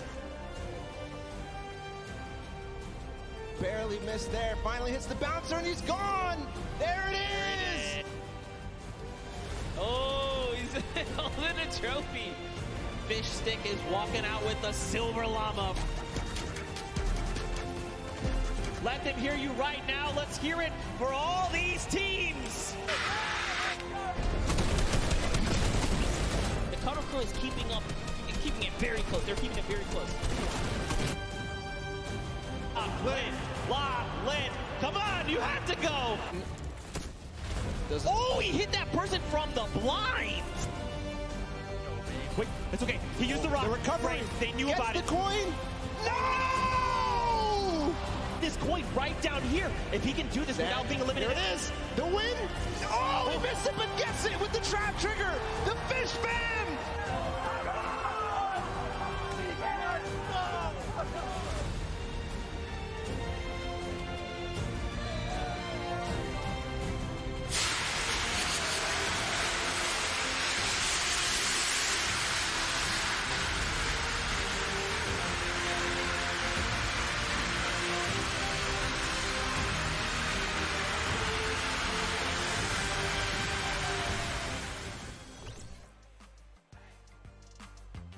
Okay, hey guys, I'm Bloom Falconer. I'm from the South Bay in California. My city is called Redondo Beach. Hello, my name is Arkham and I am from California. I'm really excited to come here because the Fortnite World Cup is a great opportunity to show like you have all the best players around the whole world, so I want to see if I can prove myself to be the best or not. I think our competition is probably, the biggest one is probably ourselves. Yeah, other than that, probably Cease and Elevate. Yeah. They're really good. Yeah, they're pretty nuts. Yeah. I think the biggest moment I had was finding Arkham as a duo partner, actually. It wasn't anything that really happened in-game. I went through a rough patch. I didn't have a duo. I ended up like not working out with my previous duo, and I was kind of nervous because World Cup was coming up, and I ended up finding Arkham, and we played a few games, and we knew it was clicking, so. Oh, shoot. Holy. All right, I would just like to thank my family and friends for supporting me all the time. I really want to shout out the boys back home. Thank you so much for all the support. My family too, especially. And we're really excited to be here at the Fortnite World Cup.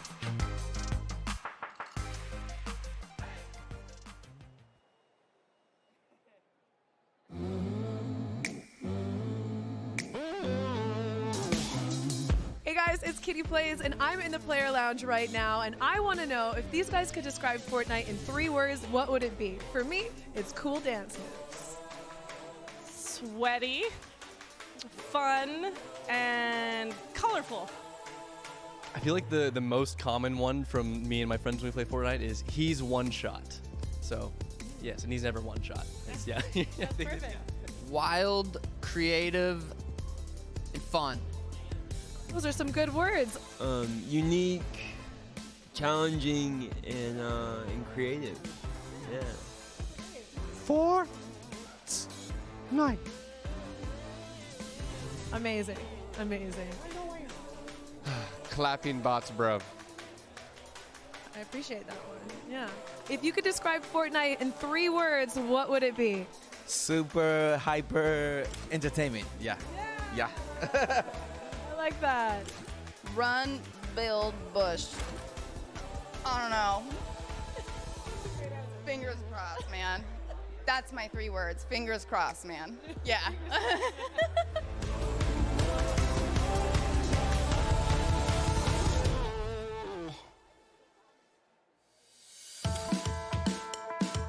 My name is Aiden. I'm from Ohio, and I'm a professional Fortnite player for Ghost. My name is Sean. I'm from British Columbia, Canada, and I'm also a professional player for Ghost. Sean and I were both looking for a partner. We just tested it out, and we ended up taking 5th place the first duo week of the Open qualifiers. He is more of a passive player, and I'm more of an aggressive player. I think we really just combine, and we help each other out a lot. Like if I'm gonna push a fight, and it's a bad fight, he'll just, he's passive, so he'll make sure I don't get eliminated. It's an honor to be here, really, with all these players. There's people here that I've never heard of, and they could be millionaires by the end of the week, so we just stay confident. If we're gonna do it, we just full send it. It's a really good feeling just to be able to play against everybody, and you gotta be elite to get here, so it's just a good time. Stay on your grind and don't let anyone stop you.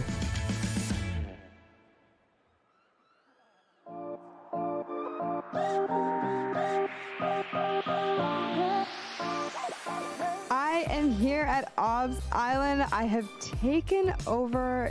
This is where our observers are. So the guys in game that are following all of the players around, getting their perspectives.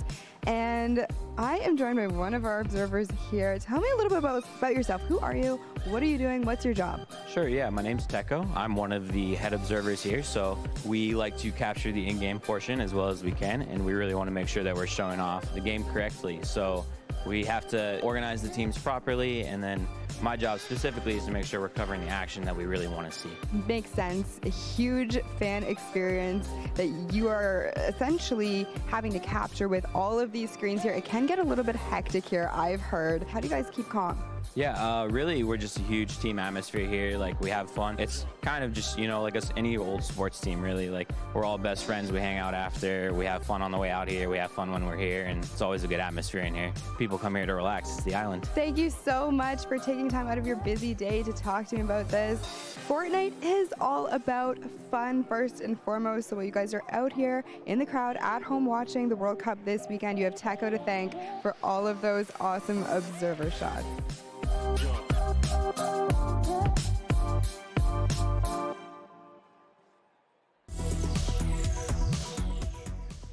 Hi, I'm Kat and I'm from Australia. I think Salty is definitely by far my favorite drop spot since there's a lot of loot and it's central of the map, so it's easy to rotate. Right now my biggest competition is definitely my duo partner Soz. He's also competing in the Swords competition. Wow, it's it's definitely heavy, but yeah. Wow, it actually looks really cool. Can't wait to see you at the Fortnite World Cup.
Lachlan. I'm here in New York for the Creative World Cup and the Fortnite Pro-Am. The Creative World Cup is a lot of fun, and actually very excited for the Fortnite Pro-Am with Liam McIntyre. So I actually met Liam at the Pro-Am last year. He was Muzok's partner. Super cool dude, down to play some games. Looking forward to it. We haven't had any time in to play together yet, but I think it'll be fun. So the charity I've chosen is the Logan Pediatric Hospital, and this is like a local hospital back home in Queensland where I'm from. My brother broke both his arms, had to spend like 2 weeks there back in the day, so just trying to get back to the local area. My favorite weapon right now in the current meta, probably leaning towards the combat shotgun or the pump. I switch between both of those. Probably going to lean more towards the combat for the Pro-Am, but with the recent nerf, maybe the pump, I'll see. It depends if I'm taking long range or close range fights. Probably more long range because I'm playing a bit more safe today. So for the last Pro-Am in LA, I actually dressed up as my codename Elf Skin. Unfortunately this time, won't be looking as cool. I got a nice little kit for my whole team. We got all of our flags on one side from each country that we're from, and of course the Creative World Cup logo and our names on the back. Because you know what they say, you look good, you play great.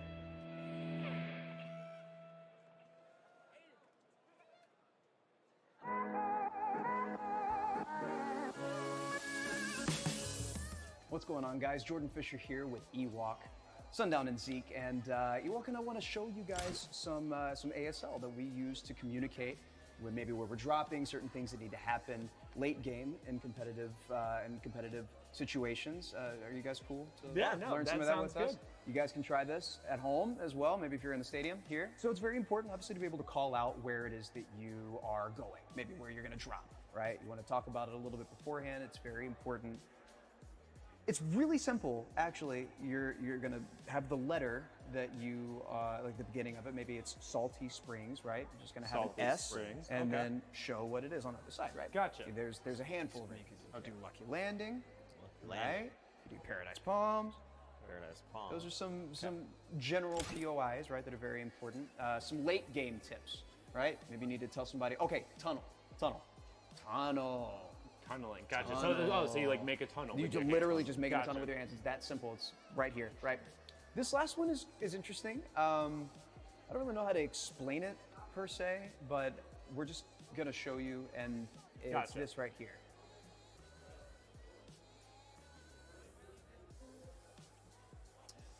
So That looks like a Neo tilted. no, so he said it was situational, so it can't be neo tilted. Look, can you show us one more Yeah, time? Okay, absolutely. yeah, It's this gotcha. right here. So it definitely, that to me looks like high ground retake because it's like he's going up and then they're Yes. able to get it and then they're good, so they start shooting. It's definitely a high ground High retake. ground So now you that guys makes know how we sense. say high ground retake. I mean, thank you so much Yeah, for teaching us absolutely. the ASL. It's our pleasure. Thank you so much.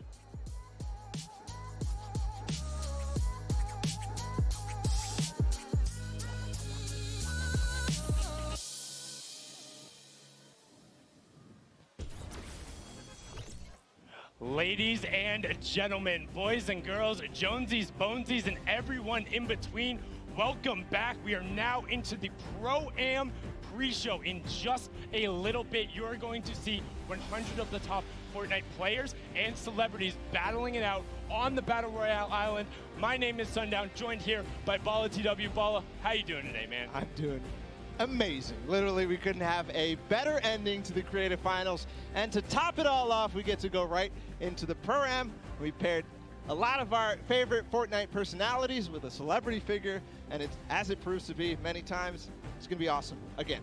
It's a lot of fun. We've seen a ton of great gameplay coming out of the summer block party back in LA, and we're excited to do it again. And there's actually some pairs here who have played before. We'll get into that a little bit later, but excited to be here and excited to see these guys take the stage and also to get BR kicked off. But let's talk a little bit about what we saw in the creative final. I think it's almost poetic that Scissors was able to take it away on the last world run. His team, known for the deathmatch, known for being one of the first major pioneers of creative as a whole. It was a game mode people hadn't got, and it took the Fortnite world by storm. And to see them clutch up in the Golden Games in the final moment, and it was the team decision too. We got to listen to the comms. Yeah. Iconic. That's basically all you can say about that. The first to even have their creative trials to qualify in, and then of course the first 3 players to qualify for the Creative World Cup. So that's all I can say. Iconic. That's it. It's like it has to be, and you know they're celebrating after the fact. The Fish fam able to get out there and do it, and it was kind of a come from behind because they were there. They're relatively consistent over the course of it, but they really caught up to speed. And for me, that's largely about what Fortnite and Creative in particular for this final was about. How quickly can you adapt to what's going on around you, and how are you able to work with your teammates to maximize your potential? Fish fam able to do that. Congratulations to all of you guys. It was a pleasure to watch that, and also just the fact that they beat the world run so fast. We spent weeks testing it. Before that moment, there had been 3 people, period, who had ever finished it. And we watched them absolutely destroy the course. The second try they even attempted, and they completed it faster than they even did in the next one. So just unbelievable performance, and it's got to be also the rest of those guys who played in Creative, unbelievable there. But it's not over here. We've got the Pro-Am coming up. We're here at the Fan Festival. People are hanging out. People are having a good time. People are hanging out, having a good time, and filtering inside as well. The players are getting ready. We're almost to the point where we're ready to go, but we still need to talk about what's up for grabs here in the Pro-Am. $3 million on the line, but per usual, all going to charity for a good cause, for some fun. Actually got to go up to the Players Lounge, talk to some of the guys, and they're incredibly happy to just be here, meet the other players, had the positive interactions all around gaming. It's about those shared experiences, getting out there with your friends, interacting, having the time, whether it's on VR, in real life, whatever you need to do. That's what video games are all about. Yep, that's what it is all about, and I've seen actually a number of World Cup qualified players who are going to be playing tomorrow and on Sunday, just hanging around, doing some, fan meets, doing some signings, all sorts of stuff, and just overall having a good time watching the games, playing in the Fan Festival. I mean, you need to get used to this environment. If you haven't been down here, if you have a ticket, come on down, come hang out, check those out, because there is so much going on, so many people to talk to. The players are around here, we're hanging out, and also don't forget, if you're at home, you can tune in and join the fun. You can use the hashtag Fortnite World Cup. You can go to fortnite.com/watch. There is so many ways for you to get involved and just be a part of this. This entire thing is a spectacle. It's more than just the Battle Royale and the stuff that's playing, and it's about these players and celebrating the awesome stuff that they do. The interactions, whether online or in person, are amazing. I haven't yet gotten a chance to take a look at that hashtag after that Creative World Cup, after Sand hit that jump. I can't wait to do it later, go back in time on Twitter and see what the reaction was. Well, just see, because during one of the tests, we had like a relatively similar moment. The entire stadium was empty, and I thought I was about to pass out. Like, I hit the castle jump, and I literally stood up, and I was like, I don't know what to do with my hands. Like, I'm good. This is the most amazing moment. So then to watch Sand have that moment, have his team surround him, and know that you lifted yourself above in what was literally their last chance. That decided it. If you don't take that home right there, you don't get the golden llama. You don't have the thing you need to then be the first ever Creative World Champion. And that moment is just the start to an amazing weekend. We're going to have so many more little moments like that that will define people's gaming careers, or maybe it'll just be the kickstart of it. Yeah, it will be the kickstart of it. I'm pretty sure for a lot of these guys, it's going to be the kickstart. It started off in the Fortnite World Cup all the way back in April. They played for 10 weeks. They competed. Pro-Am's going to be a little bit of a preview of that. It's going to be amazing. All the preparation, all the hard work, all the friendships and, the heartbreaks, everything. It's going to be so cool to watch. And one thing I'm particularly excited about with the Pro-Ams is seeing the evolution of just kind of, I don't want to say the casual game, but these guys really kind of press it. You've seen every single time somebody is bringing something new, whether it's the professional players or the celebs who are coming. I mean, just Joey Bosa last time was doing this like reverse ramp top rotation, and it was gorgeous. But the players are ready and out on the stage, so enough from us. We are going to kick off the Celebrity Pro-Am with a pair you probably saw before. It is Robert Abisi and Ghost Aiden. Robert now being one half of the electronic duo known as Lost Kings. You know them from their songs Bad and You, and before they were famous, their first paid gig was in a bowling alley. Him and Aiden competed last time in the Pro-Am, and we're one interaction short of taking home that top spot. And they came in second, lost only by 4 points in a 1v1 that went Symphony's way. Aiden against Symphony, what a memorable moment from that Pro-Am. And Aiden is also one of 2 controller players who has qualified for the duo portion of the Fortnite World Cup. And now on to our next duo, Mario Hezgonza and Nick Merckx. Mario, of course, being the professional shooting guard for the Portland Trail Blazers. He is also representing Croatia on their national team. And then Nick Merckx, all about the MFAM rep in there. Had a fantastic barbecue last week. Definitely recommend you check that out. Did some awesome stuff for his community, and he's excited to be here. Originally competed in Gears of War, made his name through streaming, and now has a very thriving community. Yeah, Mario Hezgonza on the Portland Trail Blazers. He hails out of Croatia. We're going to go ahead and continue on inside the Arthur Ashe Stadium. We have Nick Shanholtz and Ghost Sean. Nick Shanholtz being the other half of the Lost Kings duo, of his brother being Robert Abisi. And of course, they're best known for tons of awesome remixes by Imagine Dragons, Vance Joy. And then standing next to him, there is Sean, the Fortnite pro, who's, you know, competing with Aiden. You talked about it. Yeah, he was one of the first original young lords coming out of North America. The Canadian player, so incredibly strong and gifted and known for intelligent decision-making at all points in the game. If you're able to eliminate him, congratulations, because not a whole lot of people are able to do that. Yeah. We're going to continue on. Again, it's going to be this time somebody that we all know. It's Nav and Tfue. And you can see them excited to be here. Don't know how much of an introduction these two need. Nav, the Canadian rapper, singer, songwriter, and record producer. And then Tfue, I mean, come on. Won TwitchCon, qualified week 3 of the solo competition in first place. You watch him all the time because he streamed all of those games, no delay, live, saying, bring on the world, nothing is stopping me. And he is here to upset the status quo at the Pro-Am. He wants a title. Wants a title. We're going to go ahead and listen to see if they're prepared to take that. Let's listen in. Okay, Nav, do you have any messages for your opponents today? Just don't be surprised if I box you and trap kill you or something. So yeah, and I think we'll be pretty high up in the rankings. All right, get it. Did you expect anything but confidence from that duo? Nav has been in there with the scrims. Now on to the next one. We have some more veterans here. Whit Lowry and Cloakzy. This is now actually Whit's third time competing on the Pro-Am stage. Him and Cloakzy have been there. Whit is ready to play. He's excited to be here. Best known as the American rapper. Before he got into music, he was a big fan of graphic design. He got his name coming out from Witty, but he wants a victory on the stage. And I mean, what more do you need to know about Cloakzy? Yeah, Cloakzy wants one too. He was at the Summer Block Party, didn't manage to break top 20, but this time, who knows? He won the TwitchCon Fall Skirmish with Tfue. He's experienced. He's played in plenty of skirmishes. He's played in Pro-Ams before, so we'll see what he can bring out today.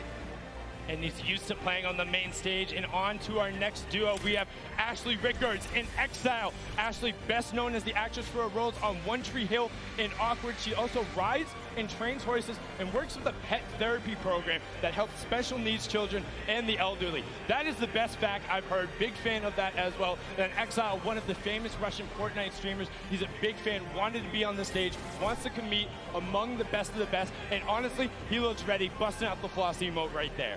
He looks ready. We'll see if he is ready when he takes the stage and gets ready to compete.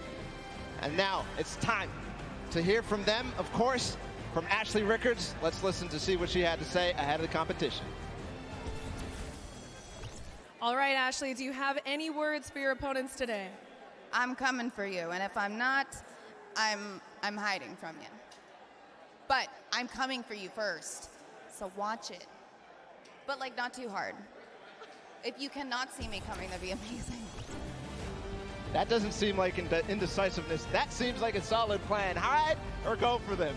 We're going to go continue inside the stadium. We have a duo that I think a lot of people are going to be excited for. We're going to start with Sagala and Dr. Lupo. And I mean, what what more can you say about these pairs? Dr. Lugo, of course, you know him, one of Time's top 25 most influential people on the internet. Let's see if he can be influential in this game. Sagala, the English DJ, record producer, and remixer from Norwich, Norfolk. He's had 6 singles charts in the top 10 on the UK singles. That's incredibly impressive. They want to have a positive showing here. Lupo, you know, after the last promo, he's got a little bit of a chip on his back. He wants to show up and outplay the rest of them show. He's not too old to hang with the best of these kids.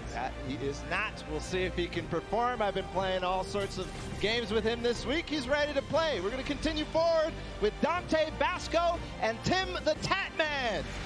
And I mean, Dante Basco, or Rufio. You also might know him as Prince Zuko from Avatar: The Last Airbender. And then Tim the Tatman, one half of the Girthquake, has been there forever, all about the Twitch stream, involving his community, the Tatman Army. They're about it. And when you see him on the stage, like, I wouldn't want to run into that duo, whether it's in a back alley or in the kitchen. They look scary. I wouldn't want to, but when I see that picture of Tim, I just have to say that is so adorable. I mean, you look like he's got the hands out there, 72 hours pose, ready to fight, and then just the most adorable, friendly smile. Like, I just wanted to give him a hug. But now we're going to go on to the next pair. We have John Ha and Wade CN. Wade being the Fortnite streamer all the way from China. He says the flintlock is how he is able to capitalize on the island. John Wan is a dancer and choreographer to the dance group, the Kinjaz. He makes appearances on World of Dance and the Dance Arena competition, and sometimes he even teaches dance at their dojo. So we'll see if the Chinese competition out of Wade is going to step up. We're going to get a taste of that also in the World Cup tomorrow. But here in Pro-Am, we'll see if they can compete, see if they can hang. And I'm all about the flintlock plays, man. If you're bringing that out and you're going at people, I've seen some ridiculous clips that he's pulled out with it, but some more players who are capable of ridiculous clips, whether it's on the basketball court or on the Fortnite island. It is Aaron Gordon and Ali A. Ali A being one of the original Fortnite content creators. In July of 2015, he was awarded 2 Guinness World Records for his gaming channel. And then Aaron Gordon, the American professional basketball player for the Orlando Magic. He plays as both a power forward and a small forward. And as you can tell, he's not that small. He's 6'9" out there, looking to tower over and dunk on the competition. And we've seen him do it so many times in the dunk competitions. It's awesome to see. And Ali A does something that I didn't even know was possible, which is get Guinness Book of World Records in YouTube. That's insane. Record breakers all around him. Now another pair you're probably familiar with, Chandler Riggs and One Shot Girl. You saw them at the Creative Showdown. That is the most adorable wave, and Chandler broke first with Chandler Riggs, the actor and DJ, best known as Carl Grimes on The Walking Dead. And then One Shot Girl, the Fortnite YouTuber and streamer, previously had a PC world record for most Fortnite squad elims in one round when she was playing with some of her other competitors, Tfue, Cloaksy, and Nick A30. Let's have a listen in with what One Shot Girl said ahead of the competition. All right, Julie, do you have any messages for the other opponents? I do. I have the best teammate, Chandler Riggs. Our communication, our teamwork is on point, and we are coming for every single person in the lobby. So we will see you guys out there. Ooh. You love to see it from One Shot Girl. Awesome there. We're going to continue forward to introduce our next pair. It's going to be Sarunas Jackson and Action Jackson. So a Jackson pair. The Jackson duo there. Also big congratulations to Action Jackson, just going full time there with his stream. Paul, you're well on your way. And Sarunas Jackson is an actor and writer who you might recognize from HBO's series Insecure. He has also played professional basketball in Asia, so you know what? He might be able to dunk on him too. That he might. The Jackson 2. See if they'll show up here today at the Pro-Am. Of course, such an awesome duo. See if there's action ahead for them. We're going to continue forward. Freddie Stroma and Yoshi. Freddie Stroma, an English actor known for his roles in movies like Pitch Perfect or Harry Potter movies, or as Dick on Tarly on Game of Thrones. Yeah, big fan of all of those roles. And then paired up with Yoshi, the coach slash commentator slash manager slash do all for Solari. We've seen him on the World Cup broadcast. If you've watched any of the French streams, you know him. Incredibly analytical and intelligent when it comes to Fortnite. This duo is going to look to break down their opponents, and the next pair is a pair that might be tough to break down. Tons of experience coming out between Cody Walker and Toygby. Cody Walker, the American actor who starred in the show In the Rough. He's also known for his work in the Fast and Furious movie Furious 7, where he helped complete it after his brother's passing. Toygby, he was part of the Millennium team on League of Legends, so another one of those former LoL pros who have been over here, and he's been a part of that roster also as a coach. So I mean, a lot of knowledge being brought to the stage. Cody was also at the summer block party, so he's got the experience. And I gotta give some love to Cody, because I just found out that he's been a PC gamer since 1996, and he played games like MechWarrior 2, and that's where I started too. PC games, FPSs, and it's just awesome. We're gonna continue forward always. We're just moving in the pace here. Max Carver and Nick A30. Max Carver, the actor who's had roles on shows like Desperate Housewives, Teen Wolf. Hold on, what are they? Oh, a little flex from Nick A30 and Max Carver. They're ready to play. They're getting exercise even. They're getting their body flowing, their blood flowing. Excuse me, did you say Little Flex? Did you see Nick's arm? He's got guns! Yeah, you better have a permit or something. I don't know who let you loot before, but like, you have to get on the battle bus. Like, you're not allowed to walk around with two legendary ARs like that. And then Max Carver on the side, like you said, Desperate Housewives, Team Wolf, The Leftovers, and he actually has an identical twin brother who stars in many of the roles. But now on to the next pair, because we're excited to get them out there. It's Graham Rogers and I Ferris. Graham is an actor known for his TV roles on Revolution, Ray Donovan, and Atypical. He's originally from Pennsylvania and moved to LA when he was 18 to pursue acting. Well, looks like it worked pretty well. And then I Ferris was born and raised in Saudi Arabia, came all the way to New York City to compete, has been around the Fortnite scene from the very beginning, and one of their major streamers and content creators. We'll see if that T-pose from the both of them is going to be if it's going to hold up. Continue forward, another duo that I think a lot of people are going to be excited about. Not that we're not excited about everybody. It's Sean O'Malley and Courage JD. Wow, listen to that roar, the other half of the Girthquake, and Courage just got knocked out. Sean did compete in that first Pro-Am as well. He's there, he's on the stage. These two towering, wait, what's going on right now? Excuse me, who? No. Hey, why do you have a mic? Listen up. I know this is a very exciting time, but there's something very serious and near to my heart that I think we should take a listen to. Roll the tape. Hey everyone. As you know, streaming platforms like Twitch and YouTube have been around for ages. And very handsome, talented, good-looking gamers like myself need to take the necessary time to look after our old and brittle elders. One day, you get up out of your gaming chair and you're just not as quick. Or your jokes, well, they all turn to dad jokes. Hello, my name is Courage JD, and today I'm extremely excited to announce my brand new charity. It's a cause near and dear to my heart. It's for our good friend, Dr. Lupo, who gets older every single day. In the past 6 months, hand-eye coordination, eyesight, and his hearing has completely gone downhill.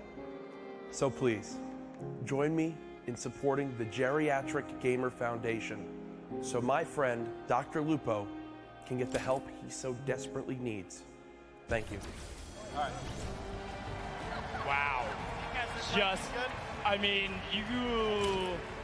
he doesn't look particularly happy about that, but he looks like he has something to say. He's going to type it on in there, and just going to fire it right back on Adam. Let's zoom on in, punch on that, and he said, what was that?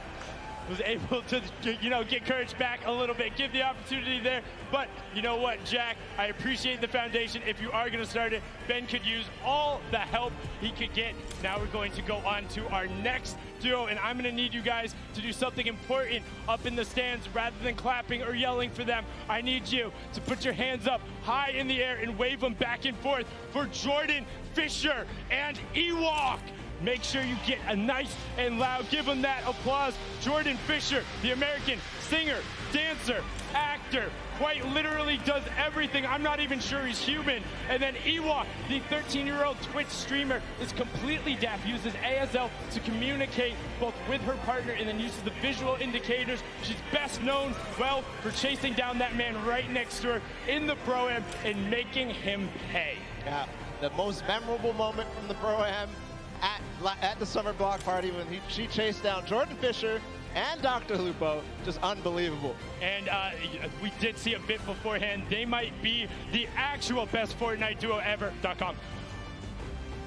So you can check them out there as well and see them on the stage. They're going to be looked to pressing it, but we're on to the next pair because they're excited to be here. It's Jordan Jones and Alexia Ray. Alexia being the social media star who originally became popular on Vine. So Vine, there you go. She's now a member of the popular YouTube channel Glams and has her own popular YouTube channel as well. Jordan Jones, she finished 5th on the dance reality show Abby's Ultimate Dance Competition in 2012. Since then, she's grown her own YouTube follow by making vlogs and music videos.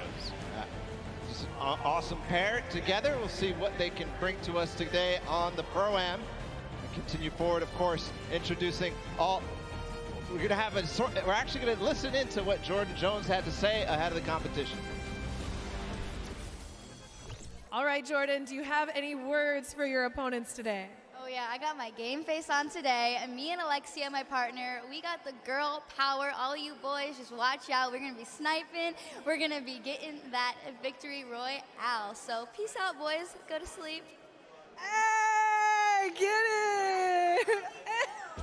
Good level of confidence there coming out of Jordan, and Alexia will also be confident having been in this environment before, having been around major Fortnite competitions. She has no issue battling with the best of them. Now on to our next duo. It's RJ Mitty and Moyers 87. RJ, best known for his role as portraying Walter Jr. in Breaking Bad. He also has cerebral palsy, as his character does on the show. Had an opportunity to talk with him last night. Just a fantastic human being and really, really involved in gaming, wants to be out there. Moyers 87 is a Spanish YouTuber who has brittle bone disease, but he says, hey, that doesn't stop me from competing with the best of the best on the top level. And this pair is here to show that they will not be held back. They will be taking names and going after everyone. Yeah, and part of the reason I love this duo so much is RJ Mitty does such great things, but also Moyers,